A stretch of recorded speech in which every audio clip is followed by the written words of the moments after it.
Faça à vontade.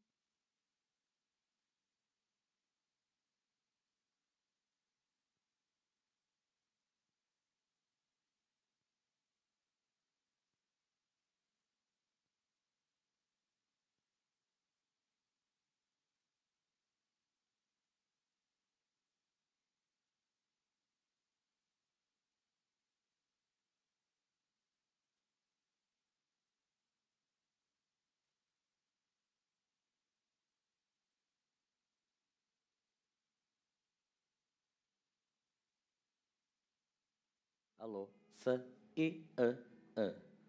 C-A-A. Alô, I-A-A-A. A-A-A. C-C-som. Alô, I-A. Alô, C. Alô, I-A. Som. Alô, I-A. I-A. A-A. A-A. I-A. I. Alô, I-A. Som. I-A. I-A.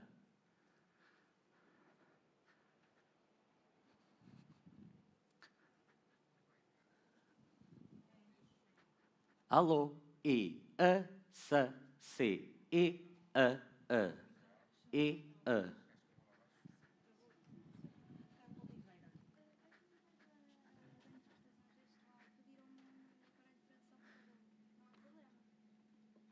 I-A-A. C-A-A. I-A. I-A-A. C-A. I-A-A. A-A-A. A-A-A. I-A-A. S.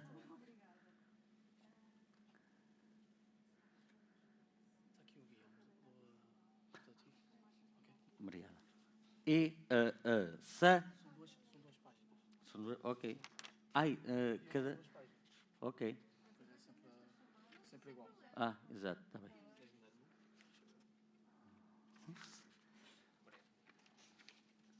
Nuno, andas aí perto? Precisas? Tenho aqui o guião. A, S, C, A.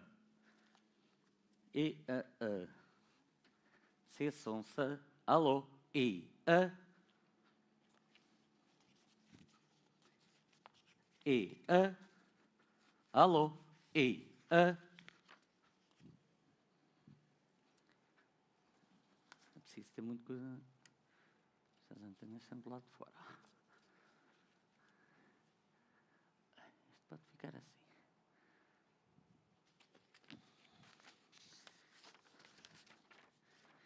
Só que isto ainda tem informação. Isto não tem... São duas coisas.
O que fazer em caso de conflito com o prestador de cuidados de saúde?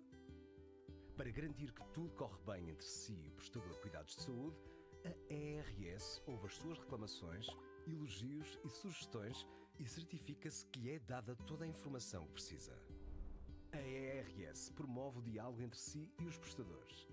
E quando alguma coisa não corre bem, Primeiro, conheça os seus direitos e deveres e a melhor forma de os pôr em prática em www.ers.pt/utentes/direitos e deveres dos utentes. A ERS dá-lhe em permanência a informação, orientação e apoio que precisa. Contacte o prestador. Tente encontrar uma solução conjunta. Se não ficar satisfeito, faça sugestões ou reclame por escrito. Exija o livro de reclamações, físico ou eletrónico. Seja objetivo. Se não reclamou ao prestador, pode fazê-lo diretamente à ERS. Use o formulário online. A ERS dá a conhecer a reclamação ao prestador, que é quem deve enviar-lhe uma resposta. Se a reclamação não se enquadrar nas atribuições da ERS, será encaminhada para a entidade competente. Se for da sua competência, verifica se existem irregularidades e se o prestador corrigiu ou garantiu a resolução da situação. Caso detecte a violação dos seus direitos, verifica a desadequação ou insuficiência das medidas adotadas, a ERS emite instruções, recomendações ou instaura contraordenações. Mesmo que tenha apresentado uma reclamação, pode recorrer à mediação de conflitos disponibilizada pela ERS, uma alternativa aos tribunais. www.ers.pt. ERS, pela saúde de todos. Bom dia a todos. Antes de mais, as nossas imensas desculpas pelo atraso no início desta sessão, mas quando temos tudo preparado e saímos daqui à 1, 2 da manhã com tudo a funcionar, chegamos de manhã e acontece o problema que menos esperávamos, que era uma quebra na internet que permitia a acreditação eletrónica, e daí este atraso mais ou menos de meia hora com que deveríamos já estar nos trabalhos. É com muito agrado que damos início pelo 3º ano consecutivo à conferência anual da ERS, mais uma vez a trabalhar em prol dos prestadores de cuidados de saúde e dos utentes, acima de tudo. E uma nota, ao contrário do que tem acontecido nas últimas conferências, este ano vamos ter a participação bilingue em alguns painéis, vamos ter painéis exclusivamente em inglês e, portanto, quem se sentir confortável pode assisti-los. Quem necessitar de um auxílio, há umas máquinas de tradução simultânea. O canal 1 é para a língua portuguesa, o canal 5 para a língua inglesa. E agora, para dar início aos trabalhos, chamava ao palco a doutora Mariana Mota Torres, vogal do Conselho de Administração da Entidade Reguladora da Saúde.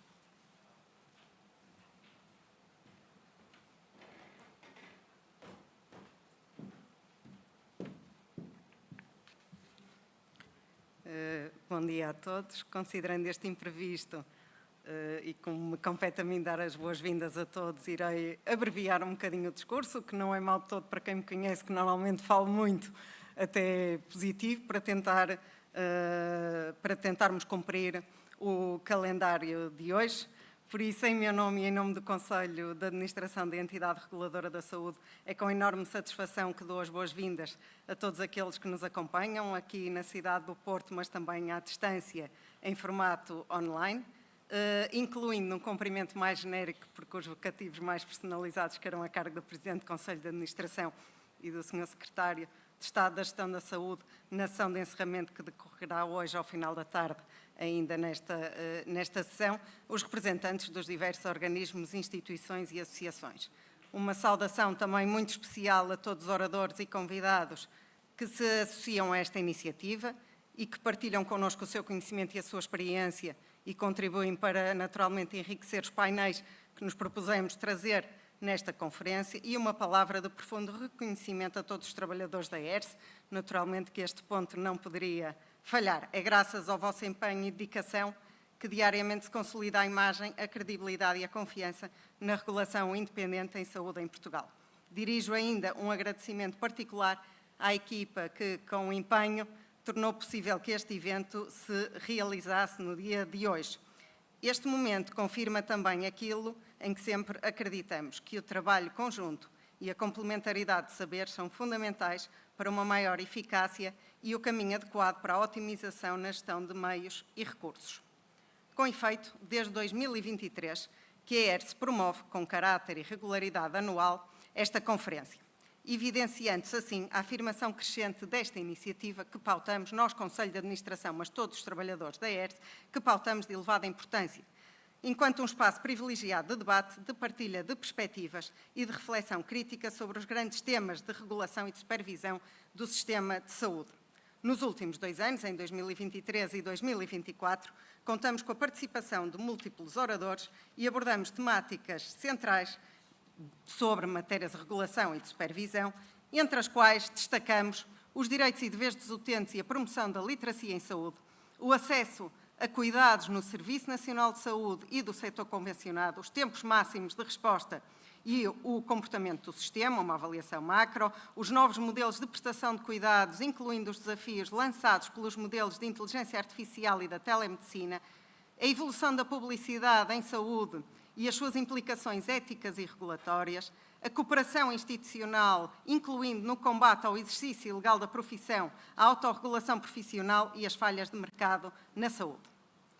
Este ano, em 2025, procurando continuar a acompanhar o que entendemos ser os temas mais relevantes para o sistema de saúde português e, a nível internacional, a Conferência da ERS propõe-se a trazer uma perspectiva europeia e internacional da regulação em saúde e dos seus desafios. Fazemo-lo sem nunca perder de vista a centralidade do utente, que é o elemento essencial de toda a ação regulatória, reafirmando a importância da tutela dos seus direitos de acesso a cuidados de saúde que devem ser de qualidade, em segurança e em tempo útil. Num setor em constante transformação, queremos também, ainda no dia de hoje, refletir sobre a humanização dos cuidados, o direito ao acompanhamento e os direitos dos migrantes, temas que se tornam cada vez mais prementes num sistema que deve ser, antes de tudo, centrado nas pessoas.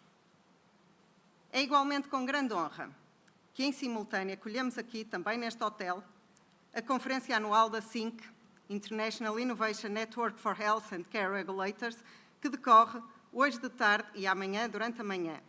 Recordo que a SINC foi fundada em 2019 pela ERS e por outras entidades reguladoras, constituindo uma rede internacional que visa a partilha de aprendizagens e de boas práticas no domínio da regulação e supervisão da saúde e da assistência social. Esta rede tem vindo a promover atividades regulares, com reuniões temáticas, formações e grupos de trabalho, atualmente dedicados à investigação, inovação, qualidade, envolvimento dos utentes e supervisão pelo risco. Este congresso contará com 7 sessões de trabalho e a participação de cerca de 10 países, representando um verdadeiro fórum global de conhecimento e de cooperação. É, por isso, um orgulho para a ERS pertencer primeiro ao board da SINC durante estes 3 anos e receber esta comunidade internacional na cidade do Porto e ser anfitriã desta iniciativa que reforça o papel de Portugal no debate regulatório global. Tudo isto, a atividade da ERS, as várias iniciativas externas que tem desenvolvido, mas também esta conferência anual, converge para o essencial, que é a ERS continuar a ter capacidade de garantir o cumprimento dos seus eixos centrais de atuação, supervisão regular, garantia de cumprimento pelos prestadores dos requisitos legais e regulamentares, tutela dos direitos dos utentes, promoção e defesa da concorrência, garantia da legalidade e transparência das relações entre operadores. Que esta conferência da ERS de 2025 cumpra, mais uma vez, o seu propósito, o de garantir um espaço de encontro, de reflexão e de compromisso. Sejam todos muito bem-vindos. Irei novamente passar a palavra ao diretor do Gabinete de Comunicação da ERS para dar início aos trabalhos. Muito obrigada a todos.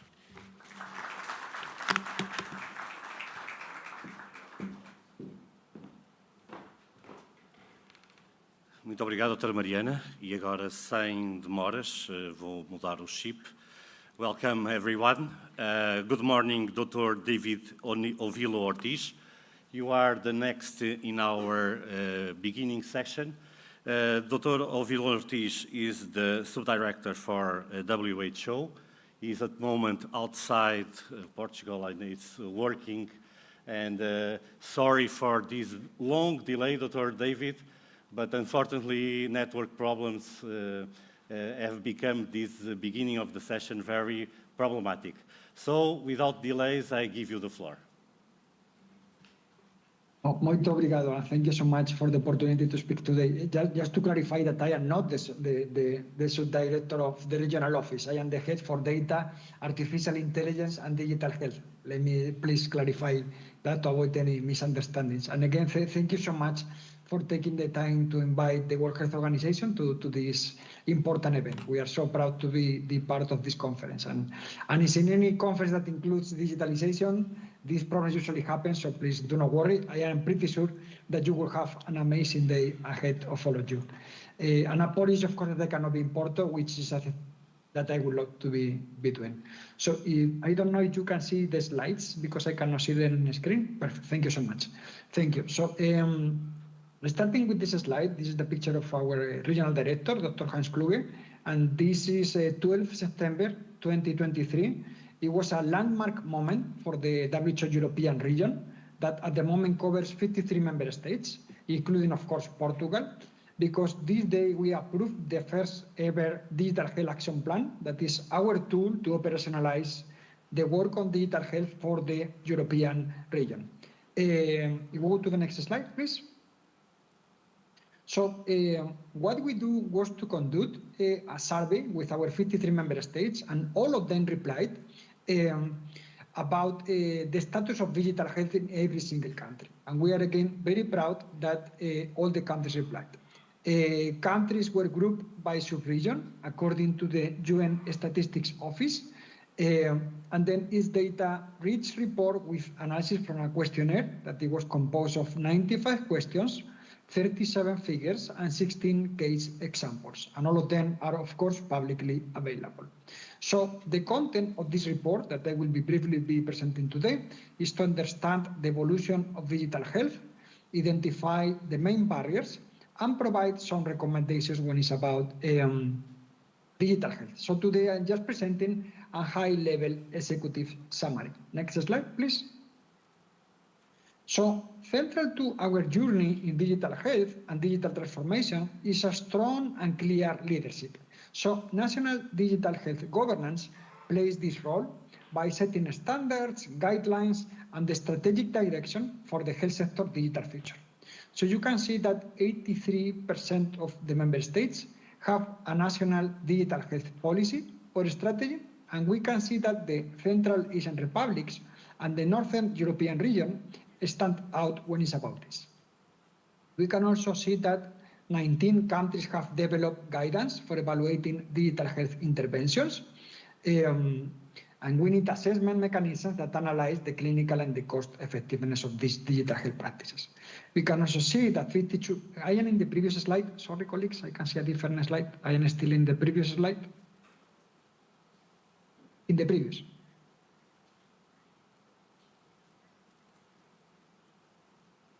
Is the slide number 3, colleagues? Sorry for that.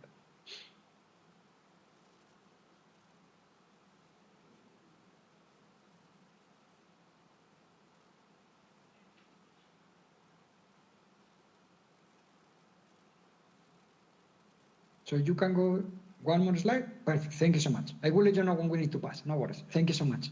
So we can also see 52% of member states have digital health literacy policies and strategies.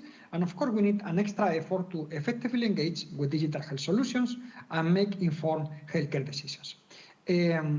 After this quick snapshot on the digital health governance in the region, the question now is, what are the pivotal tools-driven digital health transformation? So let's delve into the heart and lifelines of digital healthcare, the electronic health records. Next slide, please. Super. So electronic health records are the heartbeat of modern medical care, capturing and preserving every crucial detail of patient history and treatment. So 91% of our member states have the necessary legal framework to support the use of their electronic health record. 87% of our member states can collect or share patient information through a national electronic health record, interconnected regional electronic health records, or a patient portal. So this number has increased from 36 to 45 member states from the previous survey that took place in 2015. We can see that Northern Europe is the more decentralized ABATE connected system. We can also see that Southern Europe reports exclusively national electronic health record, and then we can see that Central and Western Asia report the most significant numbers of barriers related to funding and infrastructure. Next slide, please. So 86% of the member states share patient information in primary practice through electronic health records with other health professions, which is great news for the region. And to facilitate this sharing, standards such as ICD, DICOM, and HL7 are the most prevalent standards adopted by our member states. We can also see an increase of the use of SNOMED in our regions, with the exception of Eastern and Southern Europe. The main barriers that we have identified with conducting the survey are related to funding, capacity, or trained human resources. Our recommendations in this sense are a roadmap for full implementation of health data standards and address interoperability at local, regional level to facilitate integrated health information systems. So, but while data is being recorded, how do we extend healthcare beyond traditional walls? So this leads us to our next point, that is bringing distance through telehealth. Next slide, please. So telehealth brings healthcare closer to those who, due to a geographic or physical constraints, found it out of reach. We can see that 78% of our member states address telehealth in their policies or strategies. And there is an increase actually of 12 more member states since the last survey conducted in 2015. 59% introduced new legislation or policy to support telehealth directly due to COVID, and 37% reported that a telehealth service had been evaluated. A long way to go, but an increase of 6 member states from 2015. So with medical consultations possible from the comfort of one's home, how can we further empower individuals? So let's explore how healthcare is literally moving into your hands with mHealth and mobile application. Next slide, please. So mHealth harnesses the power of smartphones to revolutionize healthcare, promoting real-time access, personal engagement, and efficient remote care services. And actually, we have more mobile devices, as you may imagine, than people, looking at the global statistics.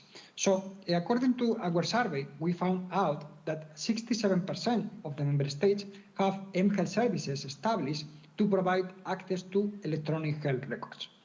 15% had evaluated an mHealth service, but the evaluation should become the norm rather than the exception, which is the problem that we are finding at the moment.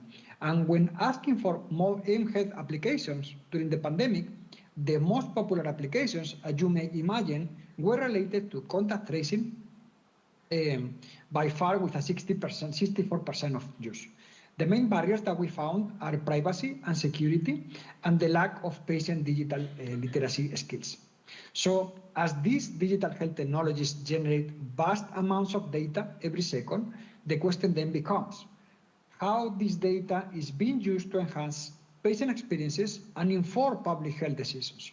So we're about to delve into the power of knowledge enabled by big data and advanced analytics in healthcare. Next slide, please.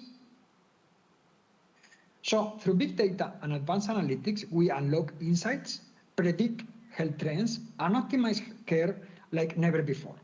We can see that 60% of our member states have developed an overarching national data strategy regulating the use of big data and advanced analytics in the health sector, including, of course, artificial intelligence.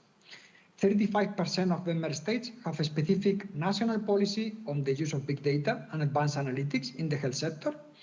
And then we found that the main barriers are related to the lack of different data formats, lack of integration, privacy, and security. Utilizing the full potential of big data and analytics necessitates open channels for data sharing, making collaboration not just beneficial, but essential. So this brings us to our last but incredible crucial point. Sharing is caring, and access to and sharing of data. Next slide, please. So by ensuring data accessibility and fostering a culture of data sharing, we pave the way for collaborative health solutions, research, and global process in healthcare. All member states have passed privacy legislation, as you can see in the slide. 91% report having legislation to protect the privacy of an individual in electronic format, and 89% have legislation that allows individuals' electronic records to their own health in their electronic health records. So we have observed an online portal is a common mode of access in a number of countries. So the future of healthcare isn't just digital, it's interconnected, making each of us not just consumers, but contributors to a global well-being. So together we don't just navigate change, we become the architects of a new health empowered world. That is what is happening at the moment, particularly with artificial intelligence. So moving to the last and final slide, just to mention some key points that WHO is promoting all the time to our member states in terms of recommendations, starting by the importance of establishing effective governance models around digital transformation in the health sector. Also, the importance of develop robust evaluation guidelines and increase digital health literacy. As we have seen in the data, we have several guidelines, barriers when it's about digital literacy and evaluation, and that is something that we should increase across the region. Also about the importance of ensuring sustainable financing and collaboration. That is something that the region is lagging behind. And two final recommendations. One related to standards and interoperability, and that is something that I personally think that with AI could be addressed anytime soon. And then to promote a centered care approach. I think that it's important that in everything that we do, we put the patient at the center. And sometimes we neglect to do this when trying to provide digital solutions, not only for the health workforce, but for the population. So in the next slide, and final slide, you can just find the QR code that will link you directly to the report. And I would like to take the opportunity again for thank you so much for inviting WHO to this important event. Apologies again that I cannot be there, along with our colleagues from WHO.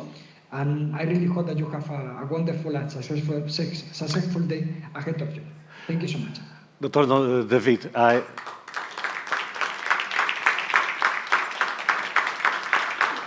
thank you very much for your presentation. I think you are very short on time because of your next meeting.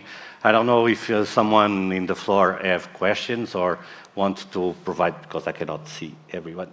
But meanwhile, I think we have 4 minutes only. I want to ask you something. Given the diversity of systems in Europe, in the health system of Europe, how can the intervention of WHO, supporting and led by it, can be help in the evaluations and standards while respecting the national context and priorities? So I think that, as we have always said, right, every country is leading in the country, right? So WHO doesn't try to be involved when it's about national policy. What should be done? So our role is mainly to advise and to create global and regional standards that the country can apply and implement to their national reality. I think that is the most important thing, particularly when it's about now, if we are talking about just the European Union, that is just one part of our region in this case, we can see how the EU AI Act is having a great impact and how AI will have an impact in patients. And several countries are reaching out to us for advice in how we can better regulate everything related to AI, particularly related to liability in this sense. So what we are doing is that working with all the member states and all the countries in trying to have at least the good practices that can be then extrapolated to the rest of the region. And I think that particularly with everything related to AI, only working together we can achieve this goal. It's impossible for only one country or one multilateral agency try to solve the problem. Thank you. I don't know if someone in the floor have questions. If not, I will leave you. And thank you very much. And we are deeply great for your presence and your presentation. Your words have been highlighted, and later maybe we can share with everybody the presentation that you give to us. Thank you one more time, and I hope to see you soon. Thank you, Dr. David. Thank you so much. Likewise. Wishing you a wonderful day ahead. Thank you. E então vamos tentar recuperar A algo. publicidade em saúde tem regras. Todos temos o direito de decidir de uma forma livre e esclarecida sobre os cuidados de saúde. A publicidade pode auxiliar na escolha do prestador, mas para isso tem de ser verdadeira e clara. Deve conter toda a informação necessária ao esclarecimento dos utentes. Deve identificar claramente o prestador do serviço. Deve ser adaptada à capacidade de compreensão dos utentes. Deve utilizar exclusivamente informações cientificamente rigorosas. Não deve induzir em erro ou criar confusão quanto aos serviços prestados, às convenções e acordos aplicáveis ou às habilitações dos profissionais de saúde. Não deve incitar à aquisição de serviços de saúde sem diagnóstico ou sem ter em conta as suas necessidades. Não deve referir falsas curas nem esconder efeitos adversos. Não deve sortear serviços de saúde como prémios de concursos. Cabe à ERS fiscalizar o cumprimento das regras e, em caso de incumprimento, sancionar quem não as cumpre. www.ers.pt ERS, pela saúde de todos. Adiantei-me ao alinhamento, mas é mesmo assim. O tema do painel que se segue é regulação em saúde e desafios, perspectiva europeia e internacional. Num momento de rápida transformação, os sistemas de saúde, a regulação desempenha um papel crucial na garantia da qualidade, segurança e equidade na prestação de cuidados de saúde. Em toda a Europa, os reguladores enfrentam um desafio complexo de se adaptarem à inovação tecnológica, às mudanças demográficas e às crescentes expectativas sociais. Este painel, aviso, vai decorrer todo em língua inglesa, por isso recordo que quem necessitar de algum equipamento pode recolher-lo no final da sala. The theme of this year's conference is the future of health regulation. For moderating this panel, I call to the stage Dra. Juliana Coutinho. She's assistant professor at the Faculty of Law, University of Porto, and she will be the moderator of this panel. Please take the first chair. I also asked to Sean Hagen to come to the stage. Sean Hagen is the Director of Health Regulation and Information Quality Authority in Ireland, a hospital pharmacist, and by training and profession, he also holds postgraduate qualifications in pharmacy. The second chair, please. Now it's time to Einar Olvild. Einar is the Director of Knowledge and Analyst at the Norwegian Board of Health Supervision.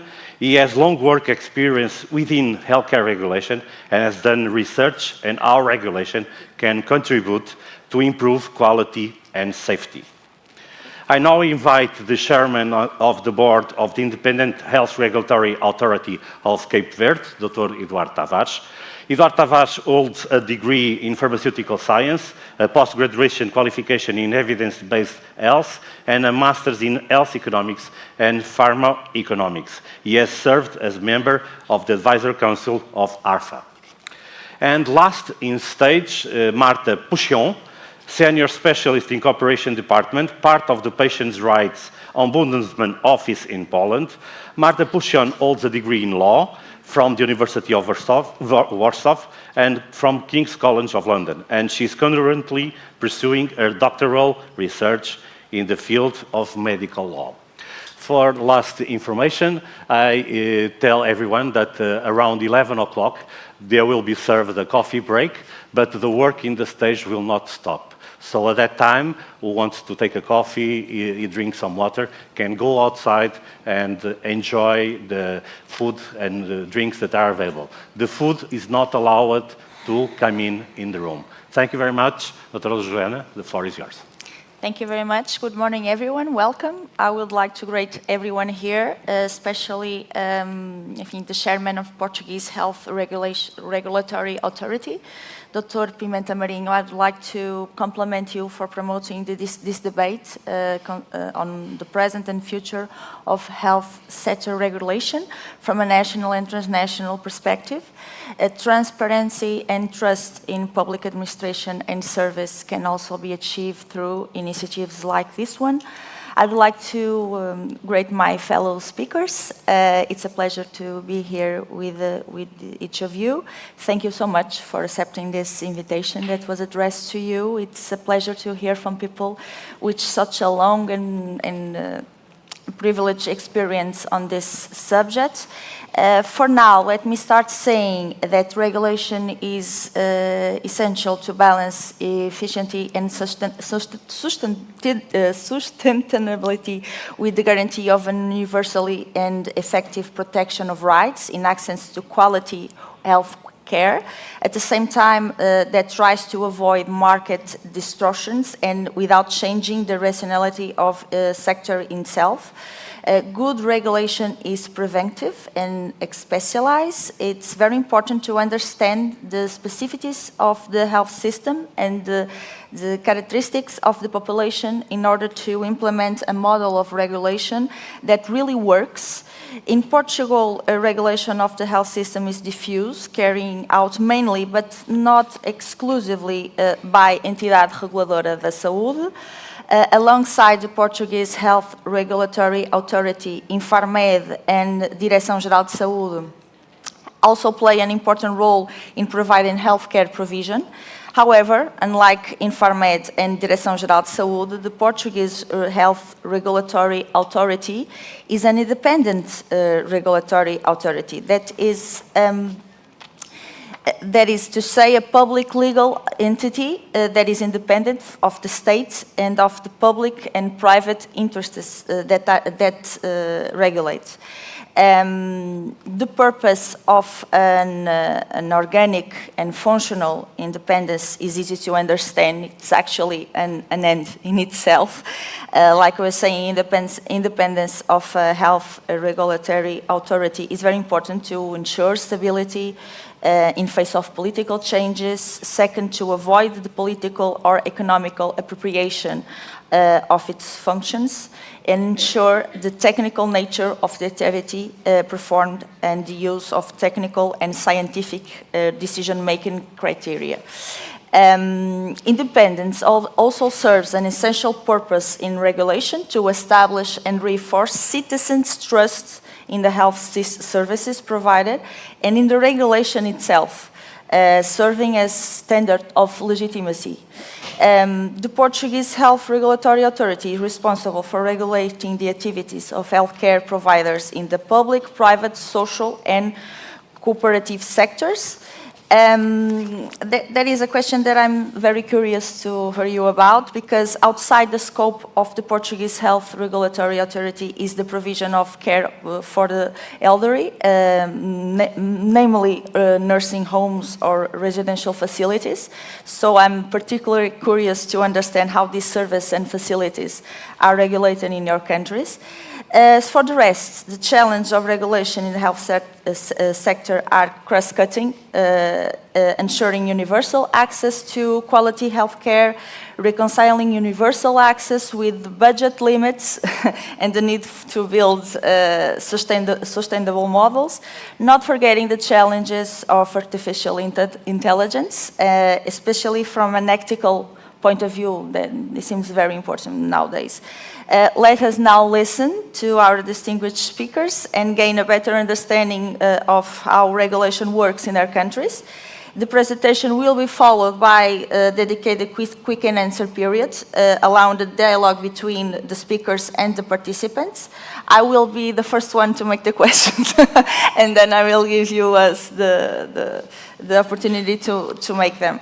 I think I will ask the speakers to respect the maximum time limit of 15 minutes, 20.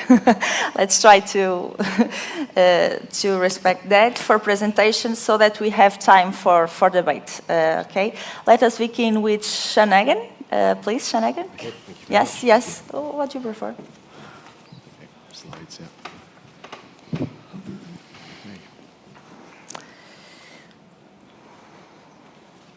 Bom dia. Can everyone hear me? Yes. Yeah, okay. I'm delighted to be here, and thank you very much to ERS for hosting this conference, and also for hosting the SYNC Congress, which will be running in parallel. So, to introduce myself, my name is Sean Egan. I'm the Director of Healthcare Regulation with the Health Information and Quality Authority, or HIQA. We're the health and social care regulator in the Republic of Ireland. I'm also a board member of SYNC, and I'm really delighted that we were able to host our Congress over the next couple of days with ERS, and just to thank our colleagues for all the organising in relation to that piece of work.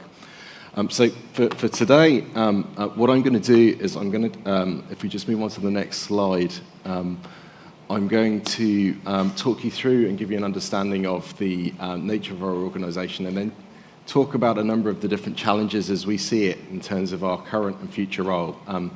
To explain who we are an independent authority. We're publicly funded, but we are independent from healthcare providers. And we were established in 2007 to improve the safety and quality of health and social care services in Ireland. So we are a regulator of both health and social care facilities, but we're also much more than that. So we have a role for health technology assessment. We have a role for promoting health informatics. And my role is to oversee a responsibility for our healthcare regulatory functions, which are established but are growing all of the time. So we have a responsibility for regulation around radiation protection. We also monitor healthcare facilities against nationally mandated standards that we develop. And more recently, we've been asked to take on a number of different functions arising from European legislation in a number of key areas. So we have become what is known as the competent authority under the Critical Entities Resilience Directive, which is a directive mandated by the European Commission around critical resilience of certain key entities.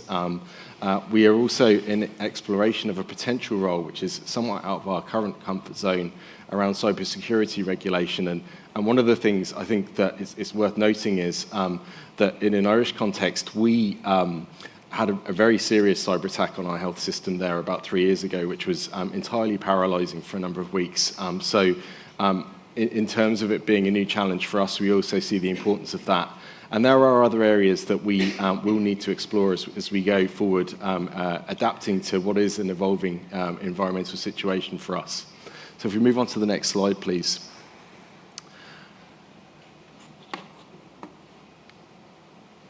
Sorry, I've just moved back, actually. So just a couple of recent examples of some of the work that we've done as an independent agency. So we are seen as a kind of independent voice, and we provide an independent lens to get to the bottom of issues that can often be intractable. So a couple of examples. On the right-hand side, we concluded a body of work this year, which was essentially an investigation into quite a very serious service failure in orthopedic surgery in children, whereby there was an attempt to replicate an innovative practice, but it was done in entirely the wrong way, and it was really a failure of governance. Ultimately, the surgeon bypassed a number of important safeguards that you would expect to see, and there was an absolute non-compliance with medical device regulation. And a lot of what we did was to conduct a deep dive to identify what were the factors that enabled that to happen, what can be learned both around medical device regulation, but also clinical governance and oversight. Equally, more recently, there's a picture on the right-hand side here of our Minister for Health announcing an intervention to increase capacity in a region, and we were asked to conduct an evaluation into the configuration of services within one of the regions in our country where there had been an attempt unsuccessfully to reconfigure services to reduce the number of emergency departments a number of years ago. And whilst the thinking around this was probably correct, the way that it was implemented in terms of provision of capacity to ensure that the change had worked didn't really work. And I think what we were able to do through this piece of work was to clearly diagnose what the issues were, because it was a really big problem that needed to be looked at in all of its totality to actually define what needed to happen. And we've seen intervention and actually improvement as we've gone forward. So moving on to the next slide, I think it's important just to explain as an organisation where we've come from. So really, we've arisen out of the patient safety movement that has grown up over the last 25 years. And certainly in the English language, that the publication 2 Hours Human was a kind of sentinel moment around patient safety, where really it defined patient safety as a key cause of patient harm and a key pathology within healthcare. And really there was a recognition through that body of work that whilst the practices of individuals and professions within organisations is clearly important, it needs to be carefully regulated. The system of care as it hangs together and as it's organised and led and run also needs to be very clearly organised, managed, meet standards and perform as a system to ensure that patients are kept safe. More recently, there was, I suppose, a trend to look to other industries such as the aviation industry and say, is there things that we can replicate from that? And certainly there was a focus on error as a source of learning, but I think more recently a more sophisticated approach has emerged whereby there's a recognition that healthcare is a very complex socio-technical environment, and whilst certain things may work well in heavily regulated industries where there's a lot of control around the way that systems run, in healthcare it doesn't work that way, it's much more complex. So there is a requirement to look at the factors that make things work well rather than focusing solely on error. So it is an evolving and has evolved as a science in and of itself, and I come from this background. I would consider myself as a patient safety advocate, but somebody who comes from this background in terms of my understanding and knowledge. But if we look forward in terms of the future challenges that are there, on the left-hand side of this slide, you can see that there are familiar challenges that are getting bigger all of the time. So I think everywhere has problems in terms of healthcare staffing and the difficulties that presents.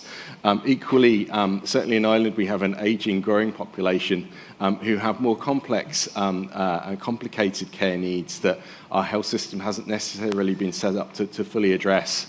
And more recently, we've also seen an attempt to try and treat chronic diseases outside of acute settings, which I think is an important thing, but a difficult thing to achieve on a system basis. We've also seen great innovation in healthcare, and there is a mismatch between what health services can afford and what patients expect and innovators can provide, and that is a challenge. I think everything on the left-hand side of the slide here is more than enough in terms of work that we could be doing, and certainly I'm not searching for more work to do, but there are additional challenges that each of us needs to face going forward, which are new. And one of them, it's been mentioned earlier, is the use of AI in healthcare. And equally, there are other challenges in terms of geopolitical risk, the impact that's likely to have in terms of budgets within health, cybersecurity, and we've already talked about the absolutely paralysing effect the cyber attack had on our health system a number of years ago, and also other factors that have been mentioned already, such as migration and the growing impact of climate change. So all of the pre-existing challenges that we had are still there, but additional challenges are coming too.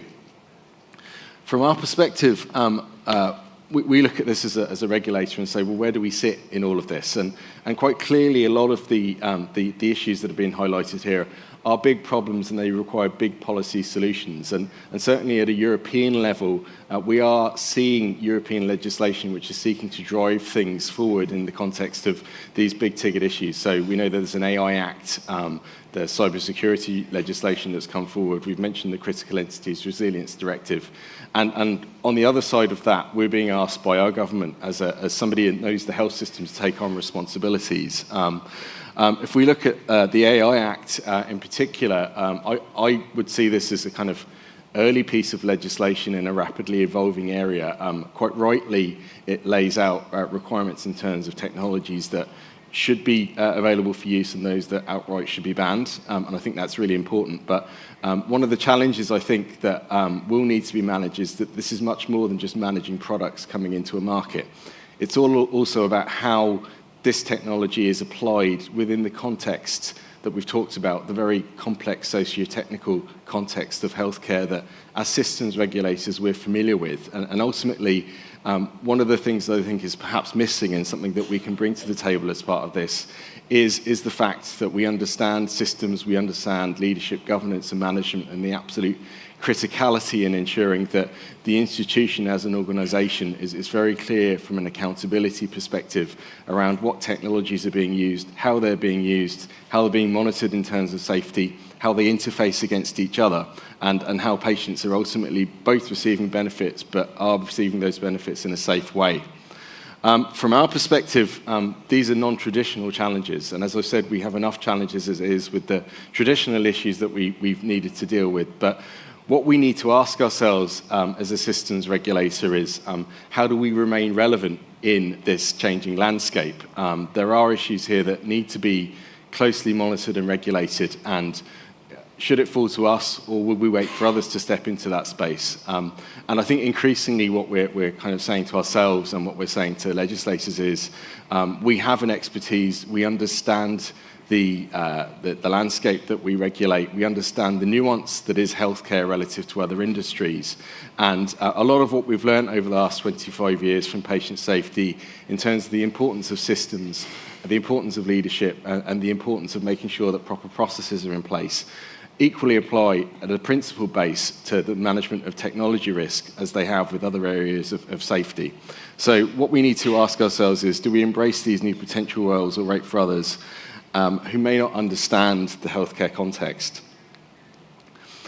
So as I said, how might we add value in this way? Well, we have experience and we are objective and we are independent, so we are already pre-existing. We are a trusted voice and we have competence in a number of areas, albeit I wouldn't regard myself in any way to be an expert in AI technology, but I understand the principles of how these things need to work safely. And the other thing to note is that these areas of risk aren't independent of the areas of scrutiny that we already look at. In fact, they'll be integral to those areas that we already look at. So I think in terms of remaining relevant, it is something that we are likely to have to embrace and embrace quickly given that the pace of technological change that's occurring.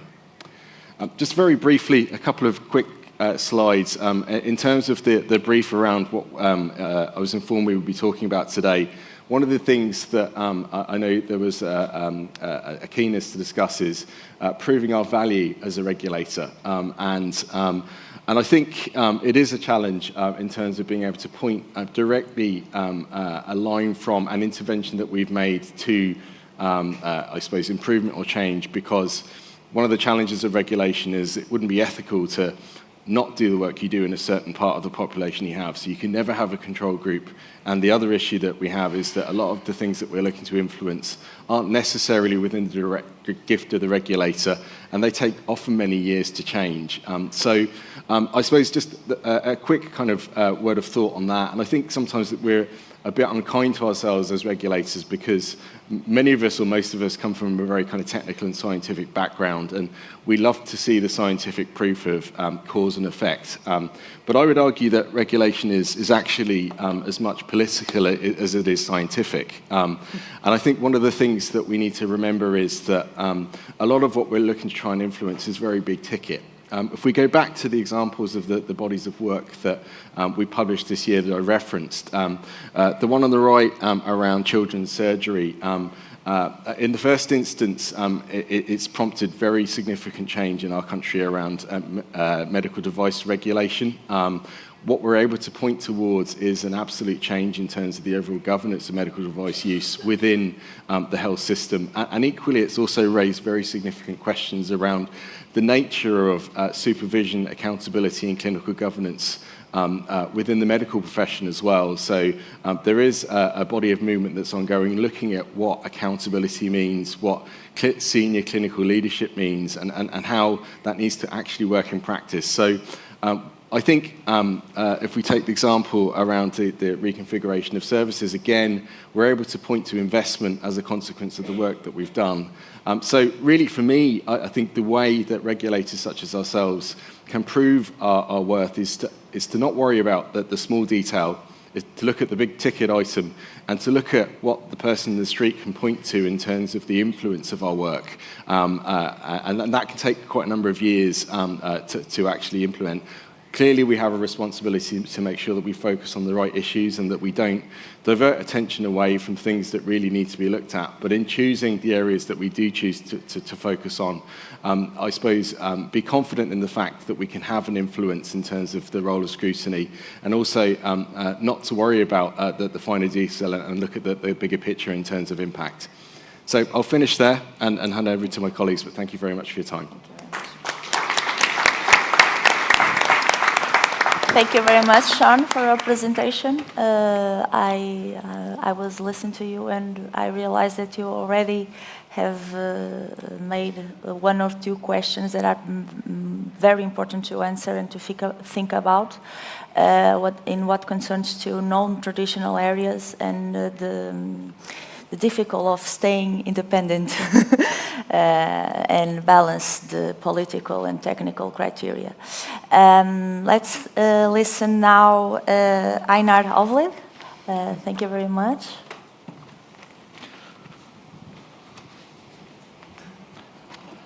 Thank you very much. It's an honor being here. My name is Einar Hovli. I'm with the Norwegian Board of Health Supervision, and I'll talk about the more overall future challenges that we face as regulators.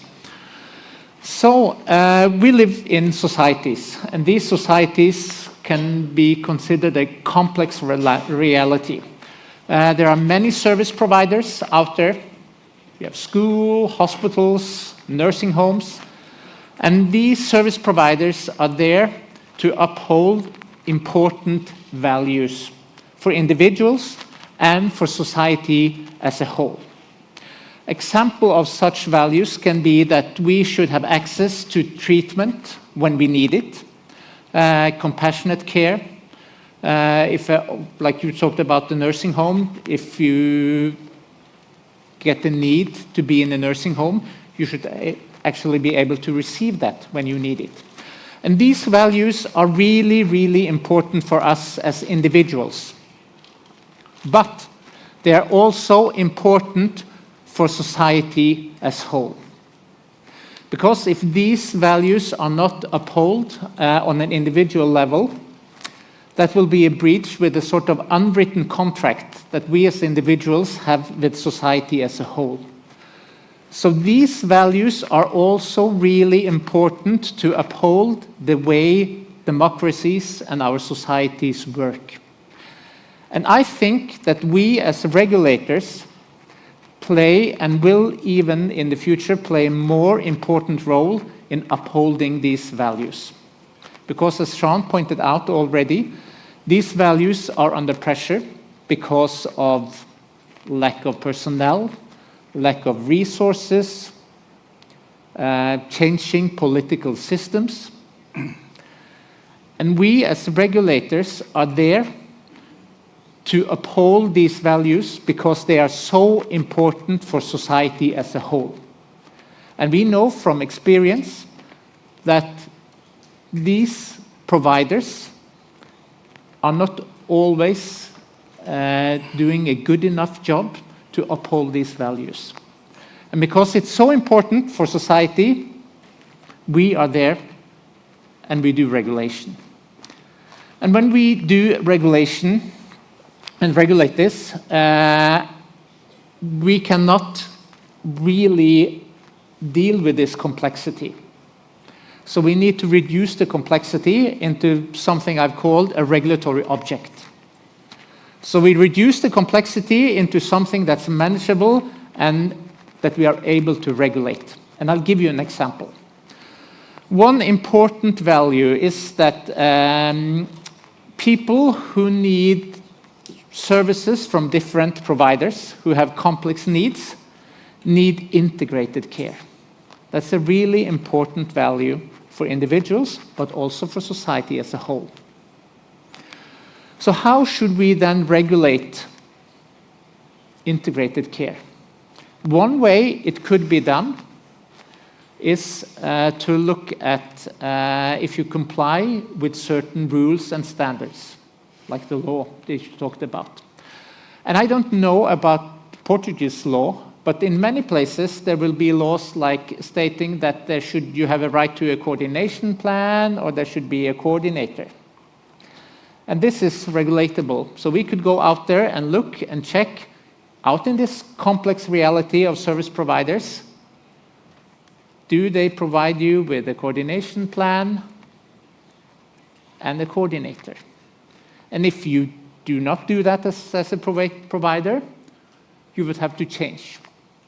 So what will then happen is that you start making coordination plans for the people who need coordinated care, and maybe appoint the coordinator.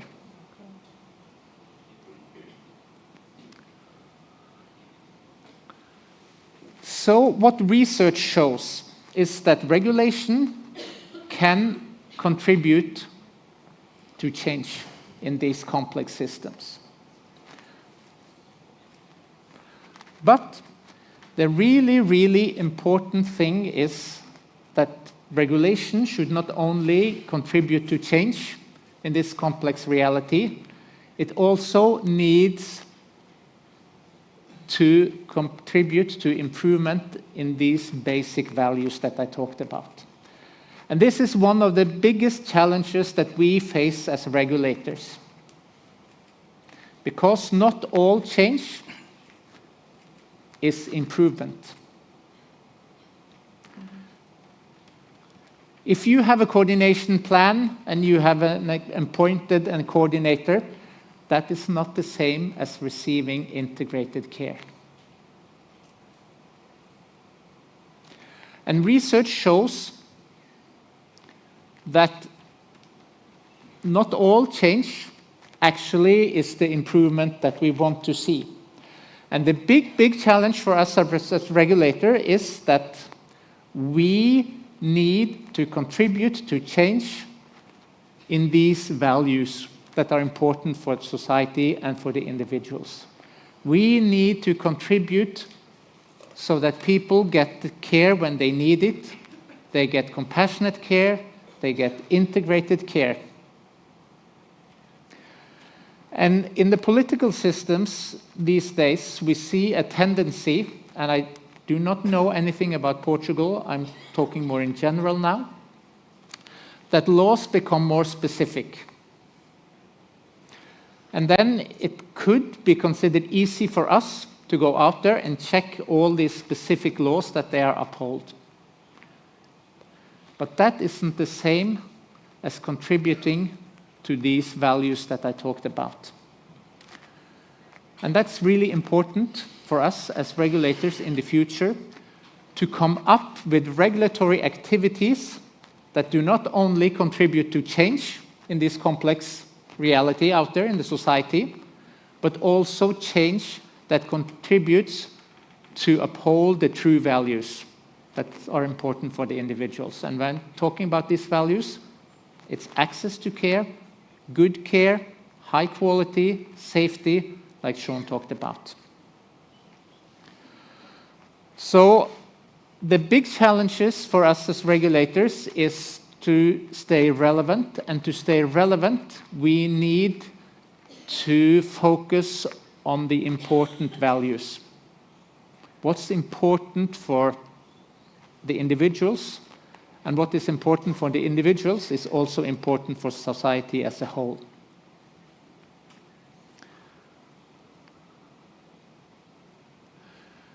Another big challenge that I would like to address and touch upon briefly, like Sean did, is the use of AI. Because of the pressure on these systems today, the constraints when it comes to lack of resources, lack of personnel, we need technology to drive innovation so that we could deliver high quality care also in the future. And AI holds big promises to help us do that. That's one side. But on the other side, we also need to safeguard rights of the patients, rights of the individuals, and uphold patient safety. And the big challenge is how should we, as regulators and society as a whole, balance these two? We should not stifle innovation. We need to balance and safeguard so that we can use technology to provide more services. And there is a drive today looking at AI, as also Sean mentioned, to regulate it as a product. And that is important, and we need to regulate AI as a product. But that is not enough.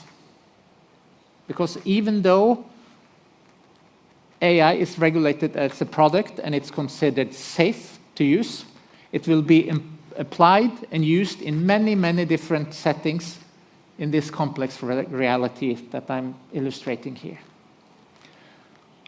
It will affect the way we cooperate. It will affect the work processes. In essence, AI will affect quality and safety in ways that cannot be regulated only as a product. We also need to look at how AI is applied in complex organizations. And that's a really, really important task. And as Sean also mentioned, I don't think we can do that individually. And also the first speaker talked about the need for international collaboration. It's a big task. Technology is moving fast. We are regulating big corporations, small corporations. AI is delivered internationally.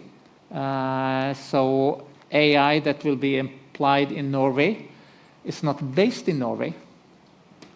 So how can we then regulate it when it's based in a different country? So these are challenges that we will face, and we will need to cooperate together to be able to address these challenges. To sum it up, the overall challenges that we face as regulators is that there are values that are important for individuals. And as regulators, we should focus on these individual values, that they are being upheld, because they are so important for individuals and society as a whole. And with changing political systems, I think that our role as a regulator will become even more important in the future than it is today. And when we regulate, we have to think carefully about how we do it. What regulatory activities do we put in place to really uphold these values? And we should be aware of the fact that not all change is improvement.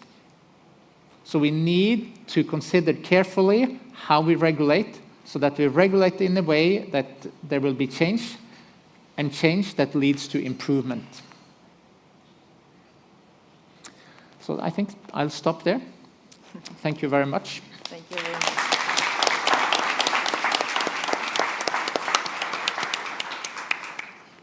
Thank you very much, Einar. And now, for a presentation, I think it was very important to understand that sometimes we talk about very specific things, not reminding that the values are the important criteria to make decision making. So it's not.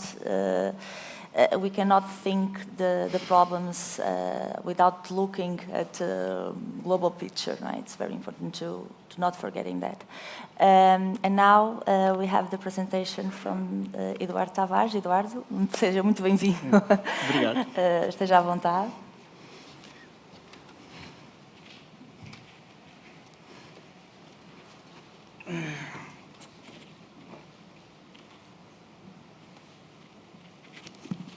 Bom, muito bom dia a todos. Antes que coloquem os diapositivos, eu vou adiantando. Gostaria primeiramente de cumprimentar os membros do Conselho de Administração da entidade reguladora da saúde, o Sr. Presidente Dr. Pimenta Marinho, a Sra. Administradora Dra. Mariana e Sr. Administrador Professor Franklin. Gostaria de agradecer imensamente por terem considerado a ERS através do convite, deste honroso convite para participar nesta conferência anual pela segunda vez. Portanto, os nossos agradecimentos. Gostaria de cumprimentar a todos os colaboradores da ERS, aos demais convidados e também uma especial indicação às minhas colegas da Entidade Reguladora Independente da Saúde, a engenheira Sónia Santos e a engenheira Sabla Mendes, que estão aqui conosco.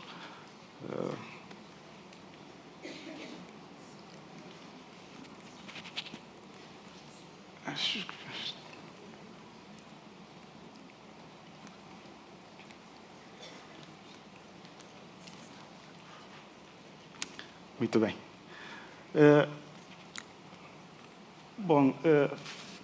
Falar, antes de mais, eu penso que equivocadamente foi anunciado que o painel seria 100% na língua inglesa, entretanto aparece que vão ser 25% em português e 75% em inglês.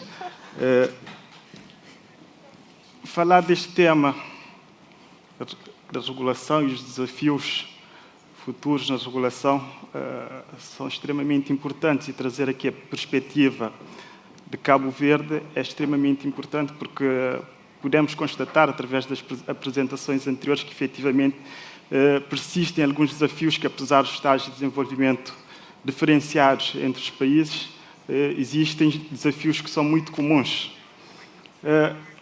Cabo Verde é um pequeno país insular da costa ocidental da África, com cerca de 4.033 km², composto por 10 ilhas, sendo 9 delas habitadas. Tornou-se independente em 1975, a língua oficial é o português, e neste momento temos cerca de 500 mil de habitantes, portanto, com uma diáspora significativamente maior do que a população residente. Nossa capital é a cidade da Praia, na maior ilha, que é a Ilha de Santiago.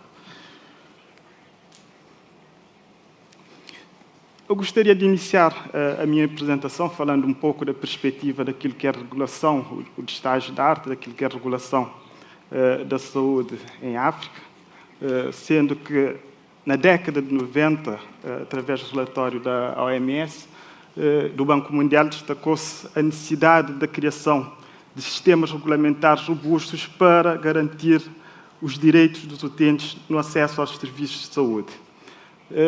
Ainda no ano 2000, no relatório da OMS, destacou-se também essa necessidade dos países adotarem sistemas regulatórios capazes de assegurar o direito de acesso equitativo, os outros direitos à saúde, através da prestação de cuidados de saúde do setor público e dos setores público e privado. Mas o que é que temos hoje em dia em relação à regulação da saúde em África? Depois passarei a falar mais concretamente de Cabo Verde. Os países da África subsaariana, onde Cabo Verde se encontra inserido, possuem algum quadro regulamentar no âmbito da regulação da saúde, porém, esses quadros regulamentares são muito diferenciados entre os países e estão em estágios muito diversos de evolução. Existem, normalmente, normas sobre licenciamento de instalações e profissionais através dos Ministérios da Saúde e das ordens profissionais. Entretanto, podemos dizer que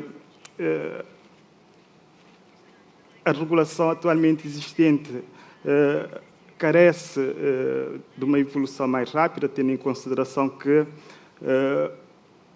o que acontece na maior parte dos países africanos é que a regulação da saúde ainda é feita de forma direta pela administração direta do Estado. Isto significa através dos Ministérios da Saúde e, portanto, poucos países na África subsaariana têm entidades reguladoras independentes que possam se distanciar naquilo que é a regulação tanto do setor público como do setor privado da saúde. E isso traz algumas complicações, nomeadamente quem provê os serviços de saúde também é quem decide, quem regula esses próprios serviços. E, portanto, ali há um conflito de interesse muito grande que acaba por atrasar uma evolução mais rápida dos sistemas de saúde e da prestação de cuidados de saúde nestes países. Existem normas para a prestação de serviços, nomeadamente em termos de qualidade e prevenção de infecções, controles de preços que, em alguns países, existem, em outros não. Em Cabo Verde, nós temos uma experiência muito recente do governo ter atribuído essa competência através de um diploma específico à entidade reguladora independente da saúde, mas que, por decisão política, após a entidade reguladora assumir efetivamente essa competência, realizar um estudo e propor um diploma legal ao governo sobre a regulação dos preços das prestações de cuidados de saúde, o governo, por decisão política, decidiu não avançar. Portanto, existem pressões diversas e o governo decidiu não avançar neste momento, então, com a implementação da regulação de preços das prestações de cuidados de saúde. Raramente existem mecanismos de acreditação, que muitas vezes estão ligados aos contratos e planos de seguros de saúde.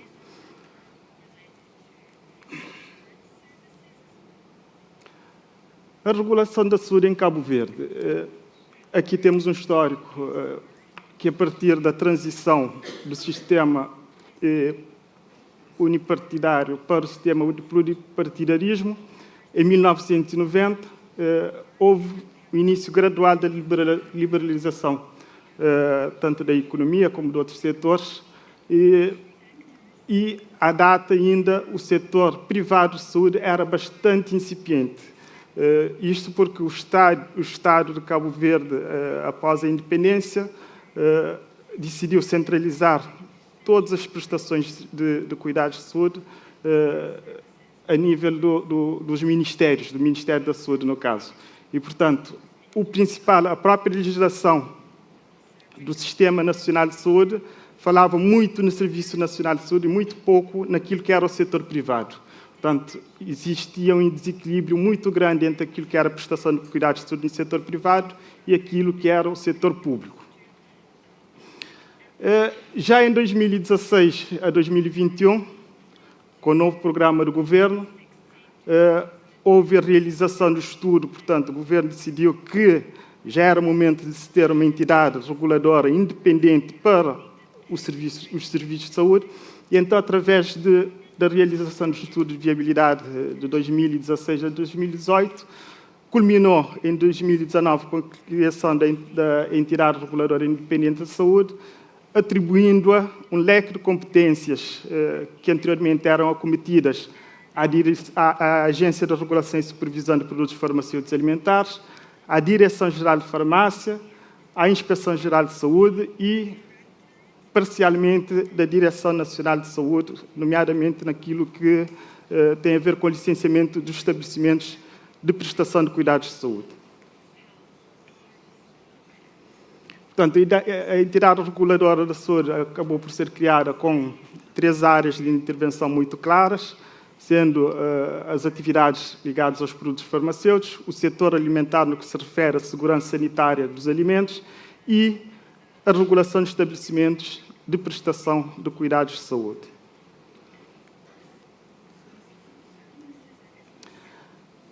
Agora passaria a falar dos principais desafios que temos tido, ou que temos e teremos no futuro, relativamente à proteção dos utentes e à transformação do setor de saúde em Cabo Verde. Portanto, a regulação do setor de saúde em Cabo Verde tem um desafio muito grande, já o tem e continuará a ter no futuro, que será de equilibrar a proteção dos utentes com a transformação do setor. Cabo Verde é um país que tem evoluído muito em termos de saúde nas últimas décadas, e isso cria uma pressão muito grande, uma demanda muito grande da população, sempre por mais e melhor saúde. E isso traz algumas dificuldades, tendo em consideração que o Cabo Verde é um país com recursos extremamente limitados e, portanto, tem que fazer um balanceamento muito grande para conseguir prover as necessidades de toda a população. E um desses desafios que eu queria destacar tem a ver com a própria insularidade do país. É diferente termos um país com contiguidade territorial a termos um país fragmentado em 9 ilhas, onde o Estado tem que prover saúde igual para todos os cidadãos de Cabo Verde. E, portanto, acaba por ser um desafio muito grande, que tem os seus custos próprios. Portanto, criar hospitais e estruturas de saúde especializadas em todas as ilhas de Cabo Verde é um dilema muito grande para o país, tendo em consideração a disponibilidade dos recursos.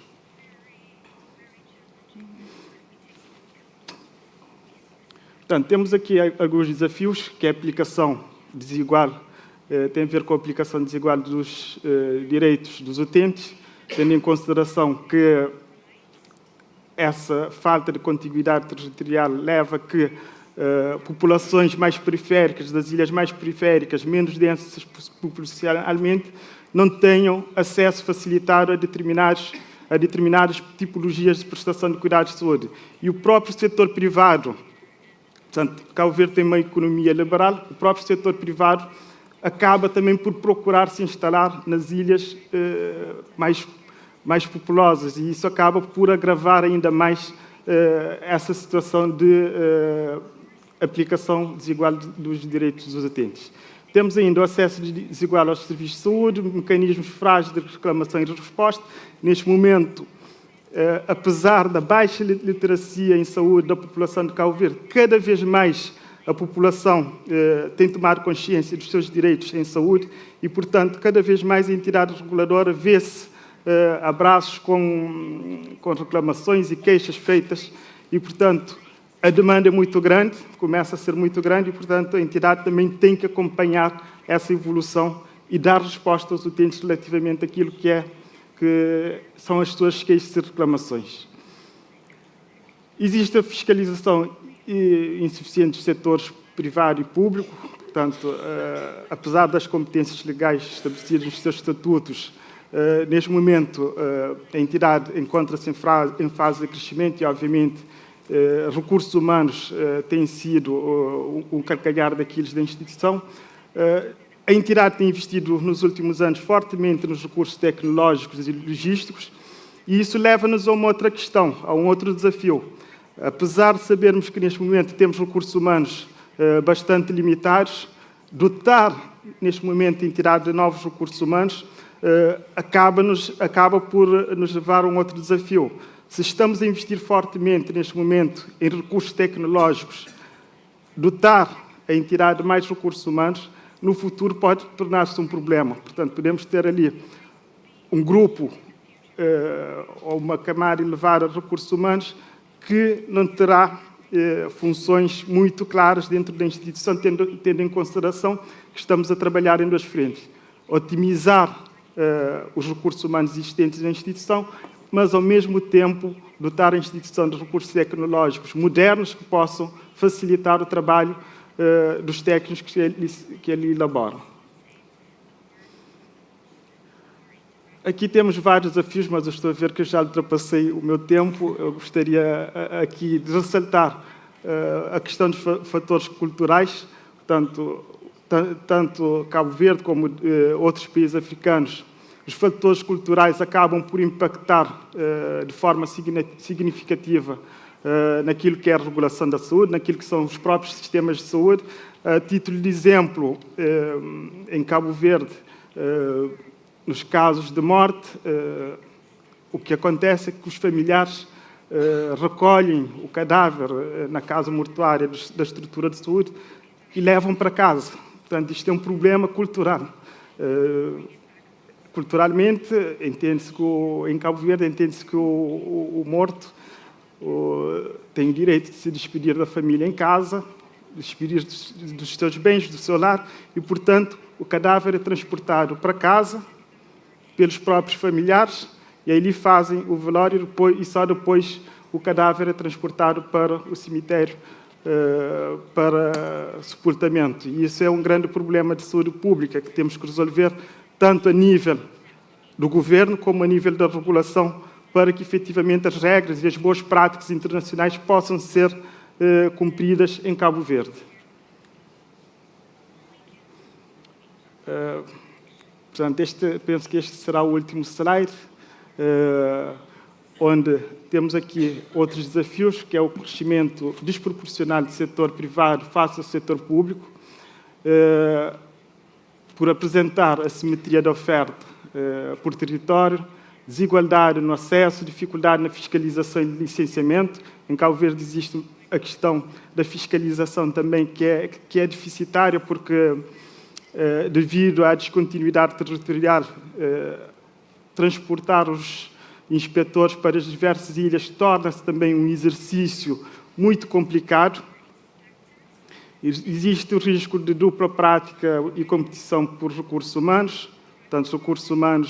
tanto no setor, principalmente no setor público, acabam por migrar para o setor privado devido às melhores condições que aí são fornecidas.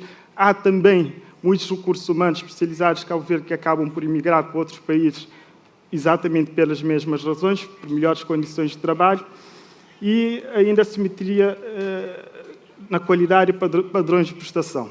Historicamente, em Cabo Verde, o setor, só para concluir, sei que já ultrapassei muito, mas, em Cabo Verde, o setor público, por ter uma regulação direta do próprio Ministério da Saúde, foi um setor que evoluiu mais lentamente em termos de qualidade. O Estado exigia muito ao setor privado em termos de regulação, do cumprimento dos requisitos técnicos e regulamentares, mas o setor público evoluiu menos.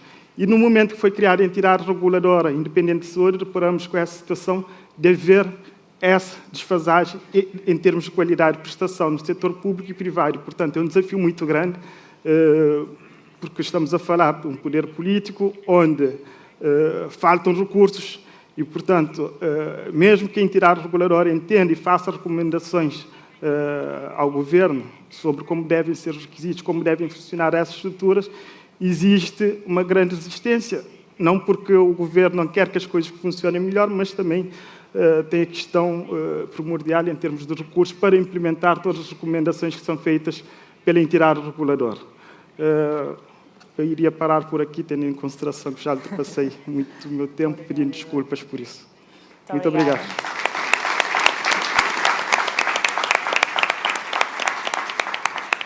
Muito obrigada, Eduardo, pela sua apresentação, que nos dá uma visão diferente da regulação, na medida em que, de facto, não há um modelo regulatório que possa ser aplicado em desconsideração da realidade social e económica não é, a regular e, portanto, e é essa especificidade não é, que nos veio aqui trazer. E felicitá-lo, porque de facto é uma entidade reguladora muito jovem, não é? Que já com muito trabalho feito e com dificuldades que não são superáveis a curto prazo, não é? E, portanto, é um projeto, é um plano a médio e a longo prazo para que as coisas melhorem, não é? Como o Einar estava a dizer, para que as alterações signifiquem efetivamente melhorias e não sejam fins em si mesmo. Não é? Muito obrigada por isso. Let's now hear Marta Pushen. I think that it's how do I how do very good. It's good. Okay, thank you very much. Let's now hear Marta. Marta. Okay, thank you.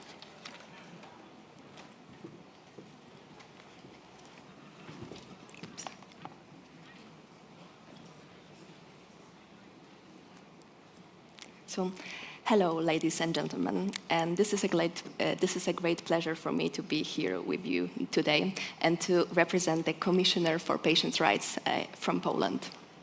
Does it work? Yeah.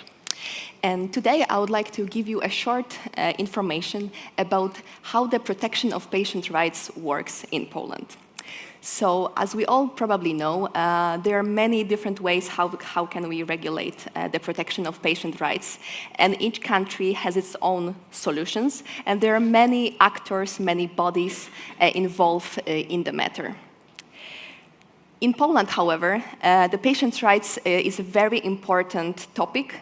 Patients' rights are considered to be the fundamental rights, and they are quite strictly regulated. We have a special act on patient rights and the Commissioner for Patients' Rights, where you can find 11 the most fundamental, the most basic rights that each and every patient in Poland possess.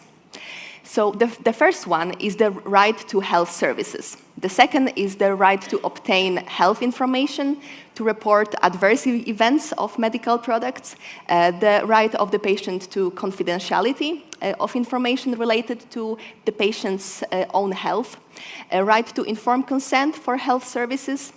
A patient also has a right to object the opinion of the physician, right to respect the patient's privacy and dignity, including what I think is a very important right, including the right to heal the pain. Patient also has a right to medical records and documentation.